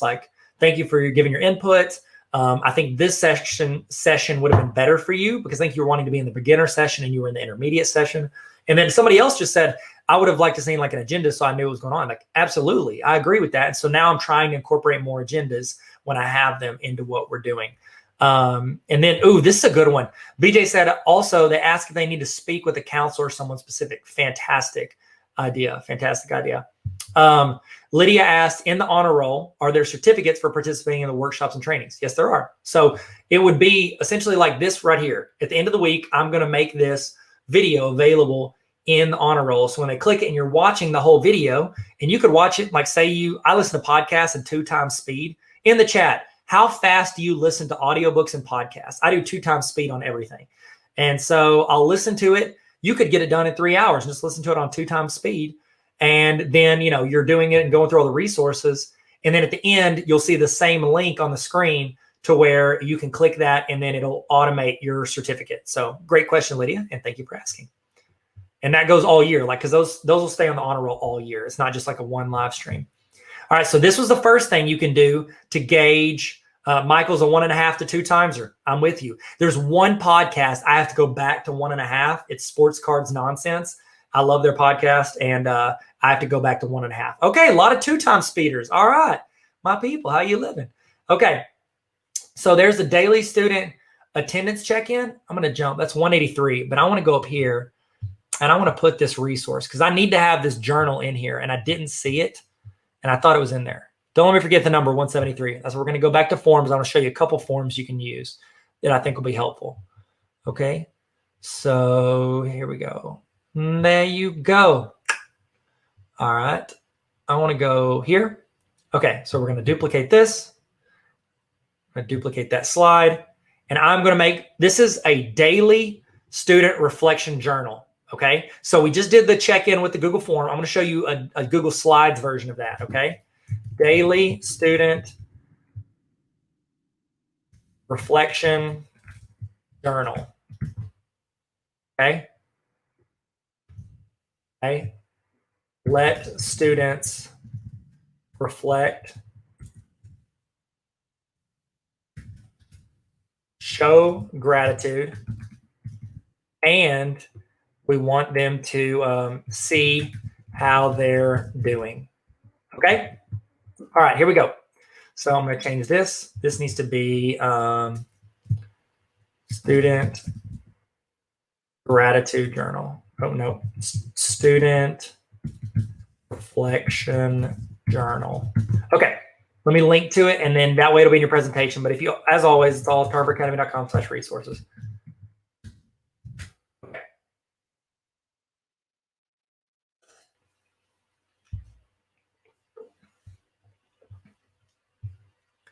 All right, so we're going to go. It is Daily Student Reflection Journal.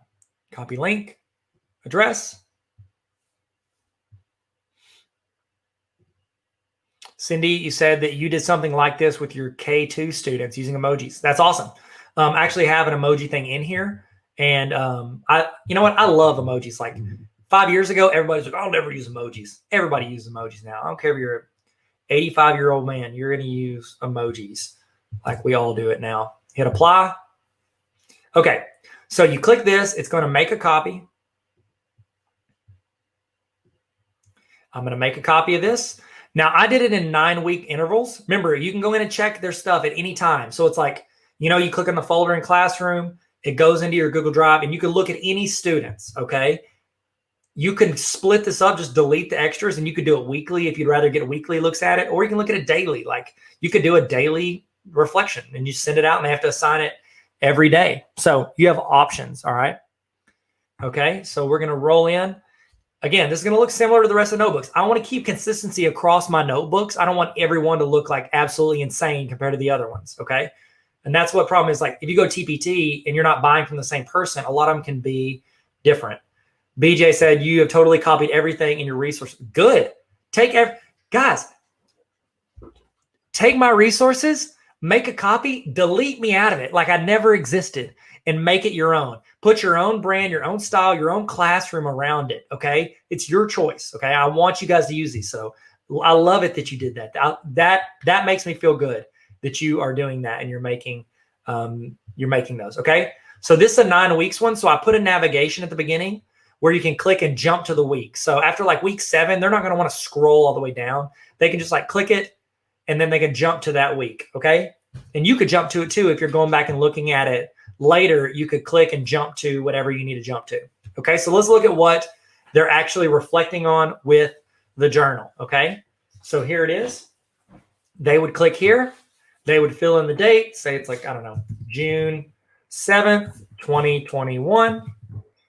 Then drag the circle over the emoji of how you feel today. So you could click this and they could drag it. That'd be sad. It'd be like just super happy. Or I'm sorry, in love. I don't know. I guess I did that. Then you've got smiling. I feel fire. I don't know. Kids say that sometimes. Oh, it's fire. And then you could be like, I feel kind of like trash today. I had a couple people ask, what's the trash can? Kids say, like the last two are stuff that kids say. They're like, oh, yeah, I'm fire, boy. Oh, what is it? What's the thing that went around with TikTok? Like, oh, Justin, my man, Justin, Fortnite, bro, or something. I don't know what it was. And then you could be like, I feel like trash today. So like you could kind of go in and glance and be like, okay, they're feeling great or they're not. They're feeling sad. I want to know why they're sad. Now, this next part, so whenever you're going in, it says list 3 things you're thankful for today. There are a ton of research studies that show how important it is, not just for students, but for adults. It would be great if you filled this out every day. I think that would be incredible. Cap and no cap, for sure. And BJ, we are friends. We're best friends forever. We tight. Okay. So whenever it is important for us and for students to show and think of the things we're grateful for every day, because that allows us to have a different type of attitude and mindset as we enter every single day.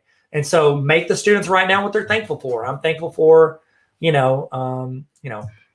Pizza Hut pizza, which I'm not. It makes me sick in my stomach. But pizza, or, my friend, you can say, I'm thankful for my friend Amanda. She's great. Whatever it is, you can put in all the things you're thankful for through the day. Then, what was your favorite thing you learned yesterday? So they're reflecting on what happened yesterday. And then what do you hope to accomplish today? So what did we do? What are we going to do? And so I love this. It's pretty simple. It's a quick check-in every day. And I think, you know what, Tara? I'm thankful for tacos as well. And as you know from the beginning, I'm a taco enthusiast. And I love tacos. Okay. And so this would be like a work packet that you could do for a daily student reflection journal. So there you go. If you want that, you can have it. I need to delete this so I don't think it's a duplicate slide. All right. And then we're not going to add that in. Okay.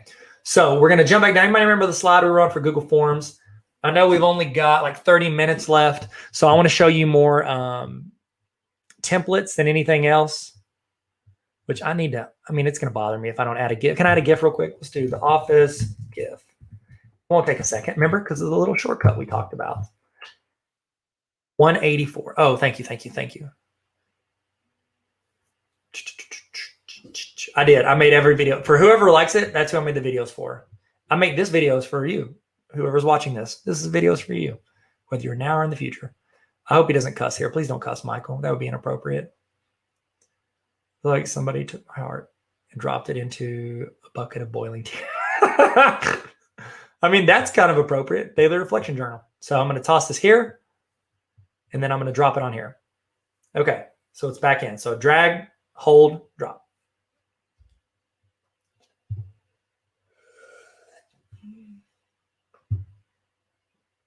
Okay, so sweet. So we're going to go jump to slide, what do we say, 184? Thank you for using my videos. That means a lot to me. Like, that's the thing. Like, I've made resources for a long time. It's just so nice when people actually use them. So thank you. Thank you, BJ. I really appreciate it. And anybody else that uses my videos, it means a lot to me. Okay, so Google Forms. I don't want to go through every single thing, but here are a couple templates that you can use with Google Forms that might help you out, okay? So this first one, this is a first day recon form. I call this like getting to know your students. We've done these. I used to do these with index cards. I'd hand out index cards and I would be like, okay, write your name on here and write your parents' names and your parents' phone number and their email address. And then one fun fact about yourself. And then at like the end of the class every day for the first like couple of weeks, I'd like pull the cards out and I would try to, I try to pick who is this kid? And I'm trying to like learn a little bit about them, learn a little bit about my students. Now I can do that with a Google form. And I'm going to show you why I do it with a Google form. Okay. So they go in. Oh, I didn't show you that. I'm going to show you this one shortcut you're going to love. Okay. So they would put their name, the class period. You can adjust this obviously after you make the copy. With your parent or guardian's name, blah, blah, blah, all that stuff you normally do, birthdays. Here, this is where we get into the like getting to know your students. Okay. What is your favorite hobby? What's your favorite subject? What is your least favorite subject? As a math teacher, I want to know that. What's your favorite Instagram account to follow? This is my favorite because if you see an Instagram account that 40% of your students love, I would follow that if it's appropriate. Then you're constantly plugged into stuff that they like. Okay. So that gives you the opportunity to go in and get to know them, build that connection with them. Even if it's not something you love, it might be something that you find interesting. You can start conversations with. How much do you love math? You would change this to your subject, obviously. Tell me something I should know about you as your teacher. All right. And then you would click, what is your favorite way to learn? And then they get the chance to click what they learn. And then if you could have any fictional character as a best friend, who would it be and why? Harry, you're a wizard, Harry. And then they tell them what grade they're in. So like you could choose what goes into this. Okay. You could adjust this, make this yours. It's a great way to gather information. Now, once you get this, watch this. Okay, let me see. Let me get back to Drive because I want to show you something. This is awesome. This is a quick little shortcut for Google Forms that I think you're going to love.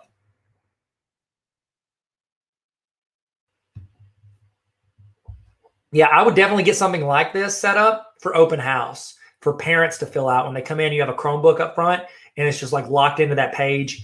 That way they can do that. So let me go find this.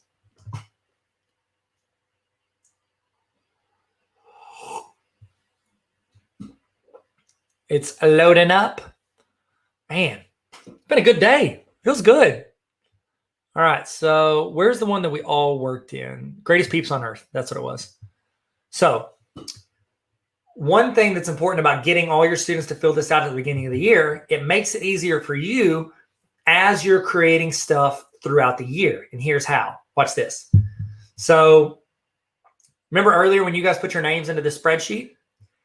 I can go in here and instead of every assignment or everything I'm asking for a student's name on, instead of them writing their name, because they're all going to write like random nicknames or like halfway through the year, they call themselves their middle name or whatever it is, you can now select the top one.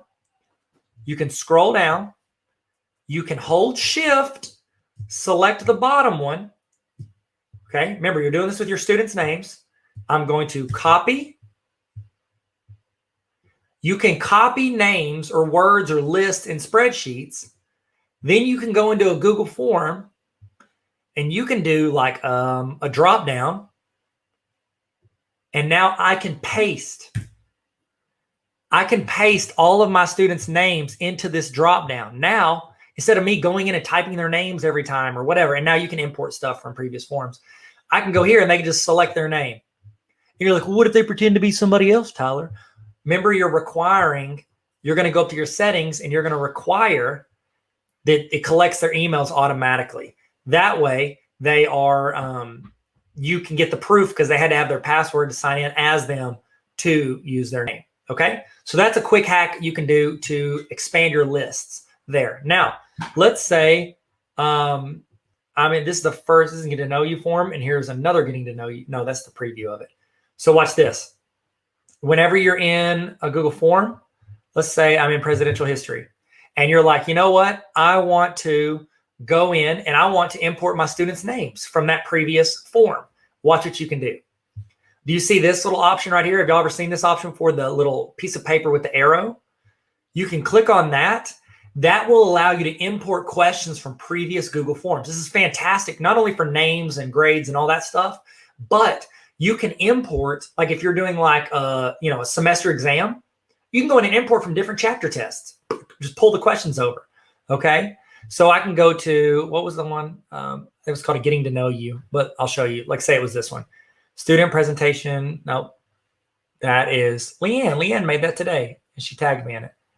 We're going to go to, okay, let's go to this. Session check-in for my Tarver Academy. Hit select. Now, what I can do is this is a list of all the questions on there. Now I can go in and I can import the session and it imports it in there. So now I don't have to create that question again. I can just go in and pull it from previous assignment or test or anything that I have done. So that is a fantastic time saver for anything you're doing with Google Forms. Okay? Okay? I don't end with okay every time. Okay? That's how I talk. I'm so sorry.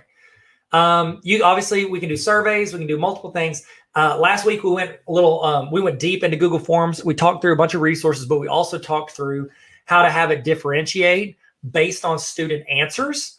We don't have a ton of time to go ahead and do all of that, but I can show you a template to where you can kind of play with it and get used to it, okay? Because I think this is super helpful. In the chat, let me know, have you ever created a Google form that had multiple pages that like went to different pages like as they're filling it out? Or have you done only like single page Google Forms? I would love to know in the chat. Okay, so tell me that in the chat and I'm going to give it a second so I can see your answers. Okay. Yes. Okay, good. All right. So here's the idea. Most of the time when you create a Google form, it's a single page Google form. They put their name, their class period, and then they answer, 8 to 10 questions, and then they hit submit. Okay. What we want to start doing and what you want to start building are you want to build multi-page. I call them pages. Google calls them sections. So multi-section Google Forms, multi-page Google Forms, those equal the same thing. All right. Now, I'm going to show you how to do that. Not only how to do that, but you can set it up to where, and you'll look at my picture for this, you could have an intro page where it's like, hey, put your name here and what grade you're in and all that stuff. Then they hit next. It goes to the first question. Okay. So it goes to the first question.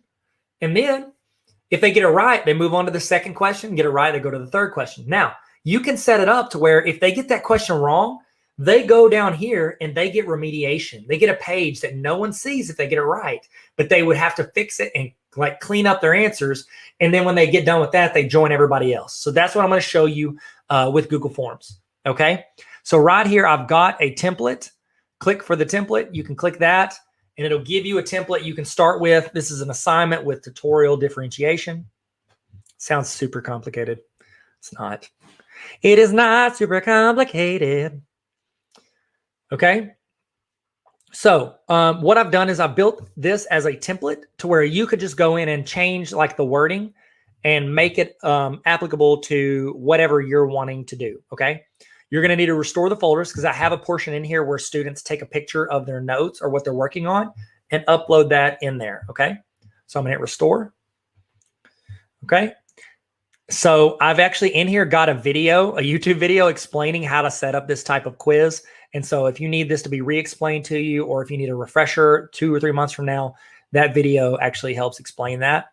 So they would do their first name, last name, class period, how confident are you in what you're about to complete, and then what's your favorite TV show right now? I just thought that was a fun one. I said WandaVision. Now, this is where you go from single page to multi-page. Do you see this? It says continue to next section. To make a new section, you hit this equal sign right here. That's going to generate a brand new section, which is a new page for you as you're creating your Google form. Now, here is where you choose where people go. Like after they finish that page, where do you want them to go? This is how you differentiate. You can choose it to go to different places after this section. Now, we want them to just move on to the next section. That's the default. The default is it's just going to go to the next section.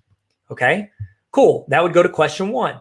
Okay, and I'm trying to explain in the template like what you're doing. Make sure you show your work on your paper. I will be checking for this. So this right here, this is a screenshot of a YouTube video. So what I did was I found a YouTube video and I waited till it was actually my video, moved out of the way, and I screenshot the board. I made that the question, and here's why. 1, I don't have to like do radicals or anything crazy on my keyboard whenever I'm trying to show the problem. The next reason is, how often do you have students miss a problem and then like when you try to explain it or you show a tutorial, it's like students want to know, why did I miss that problem? Not what is a similar way to do that problem. No, they want to know why they missed that problem. And so what I like to do is I'll go in and I'll say, okay, well, I'll screenshot the board. And then if they get it wrong, their remediation is going to be a video explaining that exact problem. So it's like I pull the question from how I want to remediate the students. Okay. So right here, I have it and I've got the answers. Now you turn it on as a grade. So in case you've never done in the chat, have you done like graded Google Forms with auto grades? It's incredible. Let me know if you have or haven't. Go to this gear, you go to quizzes, and you have to turn on the quiz. Okay. If you've made a template, if you made a copy of this template, it's already turned on. But if not, if you're starting from scratch, you have to go in and turn this on. Okay.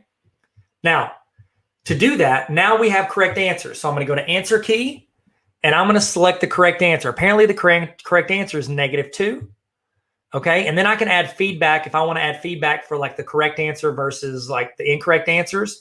I've got, again, we lean into this more with Google Forms. So it's on the honor roll now, or you can wait till it plays again later this summer. But we go through this and we talk through the feedback section. Now I'm going to hit done. Now, this is where I make it go to a different page if they get it right or wrong. Now, if they get it wrong, the next page is question 1 reinforcement. That is my remediation page. Everybody that gets it wrong would continue to that section. I need the correct answer right here to leapfrog that and go to the next one. Okay. How do I turn that on? Okay, I've got it turned on automatically here for the template, but how do you turn it on if you don't have that? Go down here to CrossFit Snowman, click on it, go to section based on answer. Okay, this is where you're going to go to a section based on whatever answer you put in there. Okay, thank you, Melissa. There you go. So it's on tarveracademy.com/resources under differentiated form. Okay. So we got to turn on, go to section based on answer if it's not turned on. We want this one to go skip the reinforcement. It's super important to title your sections clearly so that when you're doing this, it makes sense. Okay. So we're going to skip to question 2. Everybody else goes to the next section, which is reinforcement. While I'm watching the video, compare with your notes from the last question. Type below where you messed up. I'm making them look over what they just did to see where they messed up for it, okay? Then they're joining us back on question 2. So same thing here. I actually labeled them right answer, correct answer, and wrong answers. So you can go in and fill it in. You can do whatever you want with it. And there you go. That's it. You're creating this template from here, and you can just swap them out, make yours. Now, here's the trick. Let me finish this. Exit ticket. How do you feel like you did on this assignment? Okay. You could say, this is for the students. They fill it out. The last page they get to after they answer all the questions is, I aced it, I did great, or I feel like I have no idea what I'm doing. Okay. And then I ask a question because I want to get better as a teacher. How could I have better prepared you for this? Okay. So those are that's how we would end all of this. Yeah. Thank you, Melissa. I appreciate it. And thank you, Lydia, for asking on how to get it. So I appreciate it. Tara, you said, I just need to know if I can import these templates into Canvas. Yes, you can. So you're going to keep the templates actually in your Google Drive. And then what you're going to do is you're going to take the link. So you'll go here to I go to the preview and I just grab the link, or you can go to send. And then I go here. I always make it, I don't know why they don't just default to the short link. You can take this link and then you can paste that link into Canvas. And that will allow you to use all of these, okay? So you could just take that link from the forms and put it into Canvas. Because that's the thing with Classroom, all you're doing there is it's just a place. It's like a hub to put it in there. Russell said, let me put the question on the board. Question on the board. That's not how that works. Does this only work with multiple choice? I will have them correct sentences grammatically, and it is a short answer type question. I think so. I think so, man. I think that you can't. Let me try. Let's try. Okay. Let's make this. I know because short answer can auto grade, but I don't think you can have short answer go to a different section based on the answer. Let's try it though. So short answer. We want to go to answer key. Add a correct answer. Let's say the correct answer was pizza. Okay. And then we could add all the other versions of the correct answer. Mark everything else incorrect. Hit done. Let's see if it adds it in. Nope. It takes away that option. So we don't have the option for, we have response validation. So it could like kick back and not let them move forward until they put the correct answer. But it doesn't have it to where it'll go to a new page based on that. So thank you. That's a great question. Great question. And then Melissa asked, so each time you redirect, do you have to do the equal add section? So here's the process. If you're starting from scratch, this is what I recommend, Melissa and anybody else. I recommend you go in and you create all your questions, create all your sections first, okay? Don't start navigating based on the answer until the end. Create your intro slide, create question 1, create remediation question 1, create question 2, remediation question 2.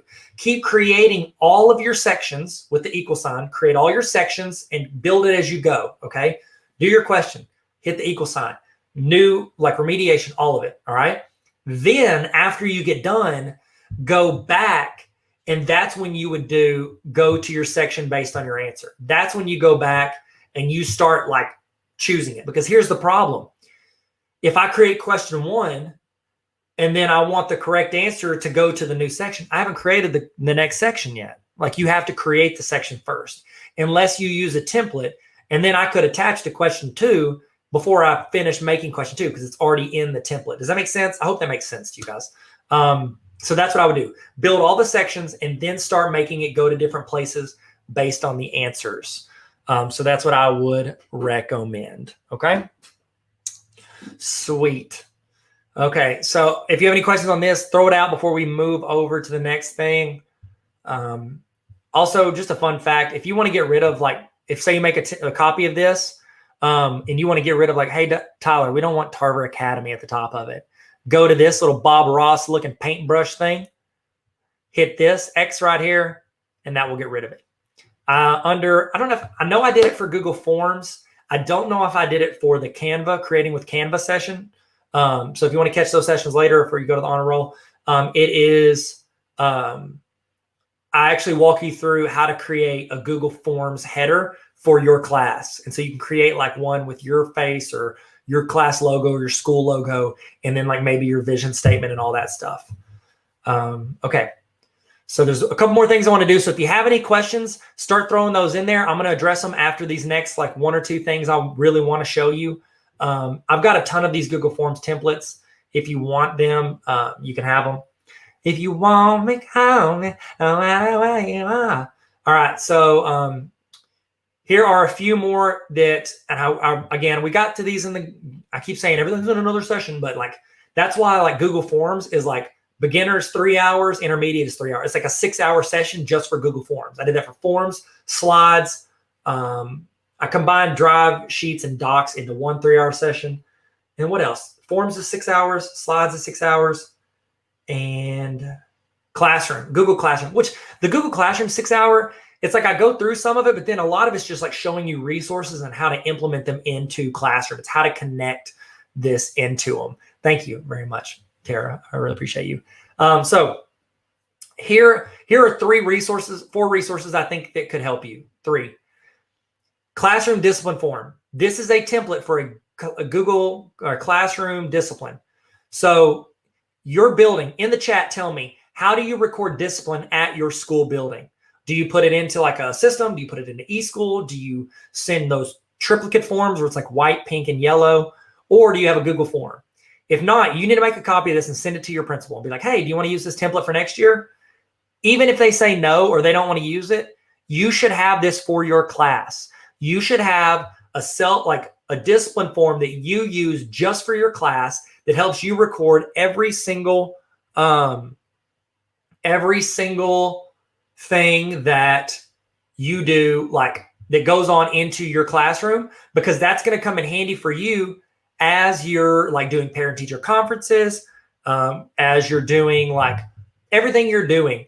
It's going to allow you to record that. So when you do talk to parents, you have the documentation to do that. So sorry, I've got a spinning wheel. There we go.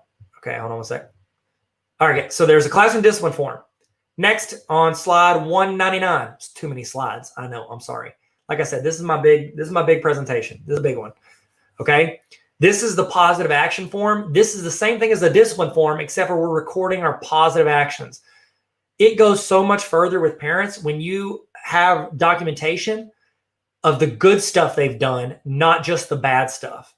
So when you say, hey, your kid acted up 20 times this semester, please help me with this.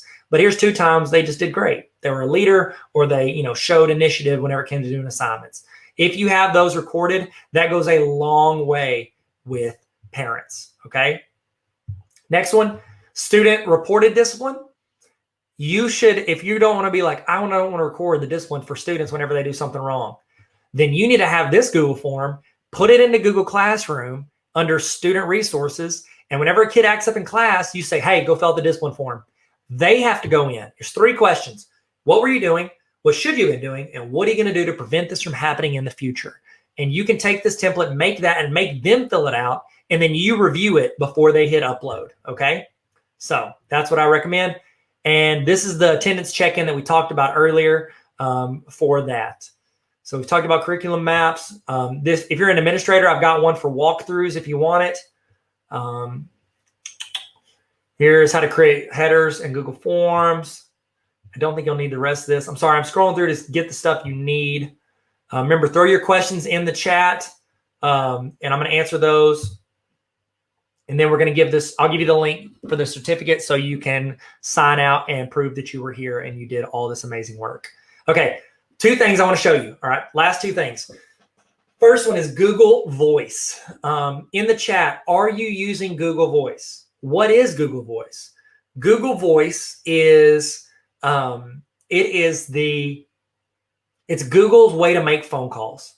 So what you can do is you can download the Google Voice app on your phone, and then you can create a phone number, most of the time with the area code you live in. So I'm in 501. So I can create a 501 phone number for free in Google Voice. Then whenever I need to give my phone number to parents or students or whoever I'm supposed to give my phone number to, I can give them that Google Voice phone number. Here's why. I've had the same phone number since I was 16 years old. Wow. I'm coming up on 20 years of the same phone number. That's pretty incredible. That might be my longest relationship I have. Okay. So Google Voice, you can go in and create that phone number. So you don't have to you get some weird parent who's like texting you or calling you at 2 a.m. You can give them this number. And then if it gets crazier, every year, you can just dump that phone number and get a new phone number. Here's one of the coolest features they have in Google Voice that I love. Whenever you are, like, say you're doing, somebody said something about parent-teacher phone calls, or you have a parent that calls you that's frustrated with something. If someone calls you through your Google Voice number, it will ring through your regular cell phone, okay? Your regular phone that the app is on. It's going to ring there. When you answer it, you can hit the number 4 on the keypad. So if somebody calls me, let me tell you something about my kid. Like, you did something to my kid. Let me tell you something. You can click number 4. Hold on a second. Hit 4. A voice will come on the phone and say, this call is now being recorded. And it will record the entire conversation, the audio of it. And then you could talk for 2 hours. As soon as you hang up, it is going to email you the audio file from that entire conversation. So not only is it good for having your back if you're talking to an administrator, another teacher, a parent, a student, whatever, it's got documentation in case they come back and look, he said this, this, and this. Like, no, I didn't. Listen to the audio. Here it is. You don't have to listen to it because usually after that they say, well, maybe he didn't say that. That's what he meant, whatever. So that is a cool way to record all that and have the documentation and just emails it to you, okay? Somebody told me that this wasn't available on school email accounts anymore. So if you do it, you might have to create you do it under your regular Gmail account, which isn't a big deal. It doesn't matter. I would do that, okay? Google Voice is awesome for recording all those. And I'll tell you this, like it was like 8 or 9, 10 years ago, I had a podcast and I would call people and I would want to get the audio. And it was like where Zoom recorded the audio and all that stuff. So I would just call them on my way home from work and I would do the podcast. They would call me on my phone. I'd hit the number 4. This call is now being recorded. We would talk and record the podcast. As soon as I hang up the phone, it would email me that file. I would drop it into my little editor, make the audio, and send out the podcast. So that's what I would do. Shelly said, if you have Google Voice number, how do you delete it and get a new one? The one I currently have sends me messages is that Louisiana or LA, California? Great question. I think you're going to have to go to the desktop version of Google Voice to change that. I've never changed my number that I had through Google Voice, but I know you can. I would recommend going through that. And at the very worst, you just create it with a new Gmail account. But I'm pretty sure you would just go into it via a desktop computer. Okay, great question. Google Keep is awesome for keeping notes and doing any type of recording there. And then last thing I want to show you guys, well, second to last thing I want to show you, if you want to make your own teacher website, we talked about a resource, a hub for teachers. I highly like Google Sites is good. It's clean. It's connected to Google. And I love Google. But honestly, this is even easier for teachers because all you really need is a place to put, like, here's my syllabus. Here is this resource. Here is my lesson plans. Here's my contact. And you want to give it to parents or students or whoever. I would recommend using a website called Solo. And I'll type the link in. It's http://bit.ly/Tarver Solo. They have a free version. Like, you can pay for it, but don't have to. The free version's fine. Okay. So I've tossed it in the chat and I think I can put it on my banner. Hold on one second. It is my favorite place, is my current favorite place to do websites. So clean, so simple, and it's so free. And so go in and make it. And if you ever want, you can do bigger stuff, say you create resources, you can pay a little bit to do it. It's not expensive, but I would recommend the free version. It's going to do everything you want. Okay. So try this. Here's mine. It's solo.to/Tyler. And this is where, this is my link in bio is what you hear it, but it could be it's a website and I can just put it in my bio. And so it's got my information. People can email me. They can hit that text service I showed you guys earlier, all my social stuff. And then I've got all these things, links to my main stuff, the summer trainings, stuff I recommend, cheat sheets. I can embed videos in there. It's got a ton of stuff, resources, templates, upgrades, all that stuff is on here. So if you need a teacher website, I legitimately recommend this to most teachers because it covers almost everything you need. Okay. All right, guys, this is pretty much it. If you guys have any questions, throw it in there. Last thing I'm going to do, there's this on 222. This is a digital citizenship lesson plan. I think you might want to use this if you're training your students how to be good digital citizens, protect their passwords. I've got videos, personal application questions, discussion questions. This is ideally, it's for you to just copy paste into Google Classroom or your LMS. So there you go. All right, I'm going to tell you a little exit stuff. Yes, I wrote a book, and I'm about to do the giveaway, and I'm going to go on Instagram and give this away to somebody. But if you want my book, it's on Amazon. It's the Baller Teacher Playbook. If you want it, that's cool. I've got a ton of free sessions and resources you can have all summer. So you can go check that out. And then let me tell you a little bit about the honor roll, and then I'm going to end this thing and give you the certificate, the link to the certificate so you can sign out. So here's the honor roll. So the honor roll, that's like a year-long thing. Like you sign up once and you get it all year. And I'm pretty excited about it, pretty proud of it. I think it's pretty great. And it gives you access, like a lot of you guys already have premium access, or your co-op or your district or whoever bought premium.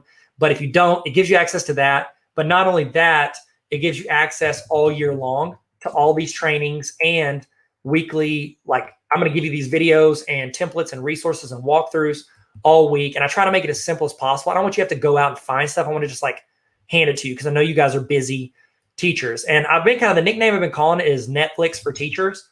So here's what I would recommend. Don't pay for this. Get your district to do it and they reimburse you or they buy it from you. So tarveracademy.com/honor roll.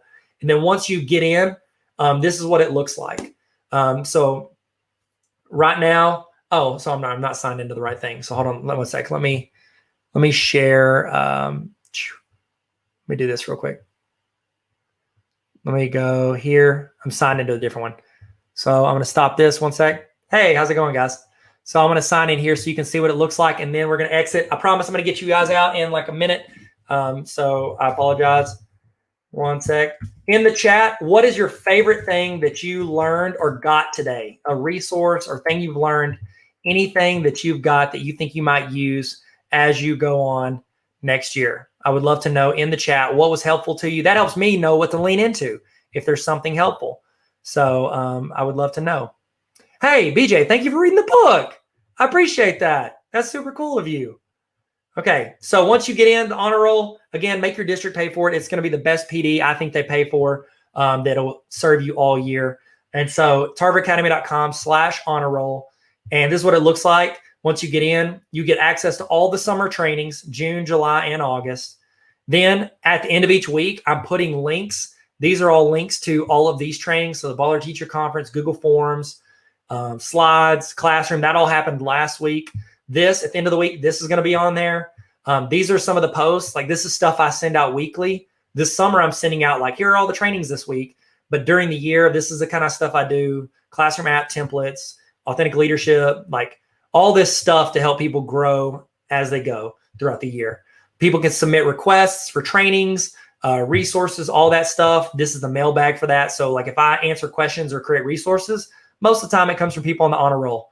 It's got all the templates plus the walkthrough of every single thing that I've got to walk you through that if you want to know how to use it, different resources, things like that. So that's the gist of it. I'm still wanting to build it and do a bunch of more cool stuff. So if you want it, tarveracademy.com/honor roll. But enough of that.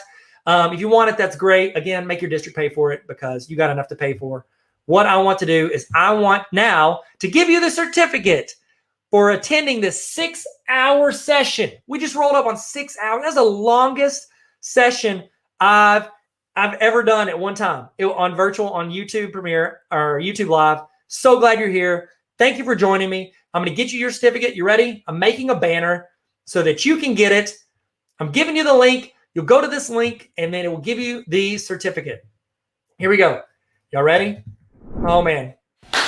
We did it. We did it. We learned something. Did you learn something today? In the chat, I want you to put the thing that you are taking away from today. Put one thing in the chat right now that you have learned or that you have realized or that's reinforced something you think. Put that one that I like to call this the golden nugget. Put the golden nugget from today in the chat. And that way, if somebody's missed it or they checked in, go ahead and you guys can copy paste what other people put. If there's some advice, you can screenshot it. Get this. I want you to throw in the best thing you learned today. It's like a best of highlight reel for your favorite thing that happened during this training. Toss that in the chat right now so we can share and grow together. Okay, we're about to do the evaluation. Before we do, I want to remind you, if you want access to this entire training at any time throughout the year, not just these live broadcasts, you can join the Tarver Academy Honor. Why do I do this? Hey guys, Tarver Academy Honor Roll. It's like Netflix for teachers. Netflix for teachers, because you have resources, you have templates, you have PDs, trainings. It's literally like a library of trainings, and then access to ask questions, to request resources that I build and send out to teachers all around the world. So tarveracademy.com/honor roll if you want to join the greatest community on the planet. And I'm not biased at all. I mean, all of us, you're on the honor roll. You want to be on the honor roll? Sick. Let's all be on the honor roll. And I'm a dean, so keep me on the dean's list. Hey, that works. Okay. All right. Now it's time for your evaluation. I'd love to get your thoughts on what you thought for this, but also I'm going to send you a certificate saying that you sat through this training. You put in the time. You wanted to learn. You wanted to grow. You wanted to get better. This is going to be a certificate that I'm going to email to you. What I need you to do is I need you to go to the link on the screen, or hover over the QR code with your phone. Get your phone out, hover over it. It's going to ask you a few questions. If you don't get this, it means that you put your email address in wrong. Make sure, please do not rush this. Type your email address in correctly. Please, I'm begging you, because if not, you're gonna email me, I never got my certificate. It's because your email address is wrong. Type in your email address correctly, fill it out, fill out your name, make sure you capitalize, make it look good, because it's gonna fill into the certificate from this. So I need you to put this in correctly, please. Okay, go there. We're gonna walk you through it. Go into this, click on the link, or you can't click on the link because it's on a video. Type in the link on your computer, or type it in on your phone, or whatever device you have. Scan the QR code, fill it out. I'm gonna send you a certificate with a timestamp on it saying what time you ended. You have proof from earlier if you sent in to the other link of what time you started. And then you also got your notes and all the stuff you've learned, your screenshots, all of that to show your administrator or whoever, your spouse. You show your friends, show people on the streets, all the learning that you did. You can frame that certificate. I think we're all getting framed. You get a frame? I'm getting framed. I'm gonna put it up on my shelf. I got too much stuff on my shelf already. So look at this, Lonzo Ball rookie card. If you got any, by the way, you got any basketball cards you want to sell? Hit me up. I've been slightly obsessed with basketball cards, and I apologize for bringing it up. Look at this. This is all Lonzo Ball. Lonzo Ball, I mean, he's the GOAT. Everybody says it. Who's in the chat? Who is your favorite basketball player of all time? I'd love to know. If it's Lonzo Ball, it's quite the coincidence because I had it sitting on my desk. If not, it's probably this guy. Probably this guy right here. See that guy? That's Michael Jordan. No big deal. It's whatever. Don't like to brag about it. I mean, it's not that expensive, that card. But if you got any cards you want to sell, holler at me. I don't know why I said that. I'm just stalling so you guys can fill out your evaluation. All right. Y'all feel good? I'm gonna leave this on the screen for you for a little while in case you had to step out for a second. I'm gonna leave this up. Thank you again so much for your attention and your time and everything that you put into learning and growing with us today. I'm Tyler. This is Tarver Academy. Let's learn and have fun. See you guys later.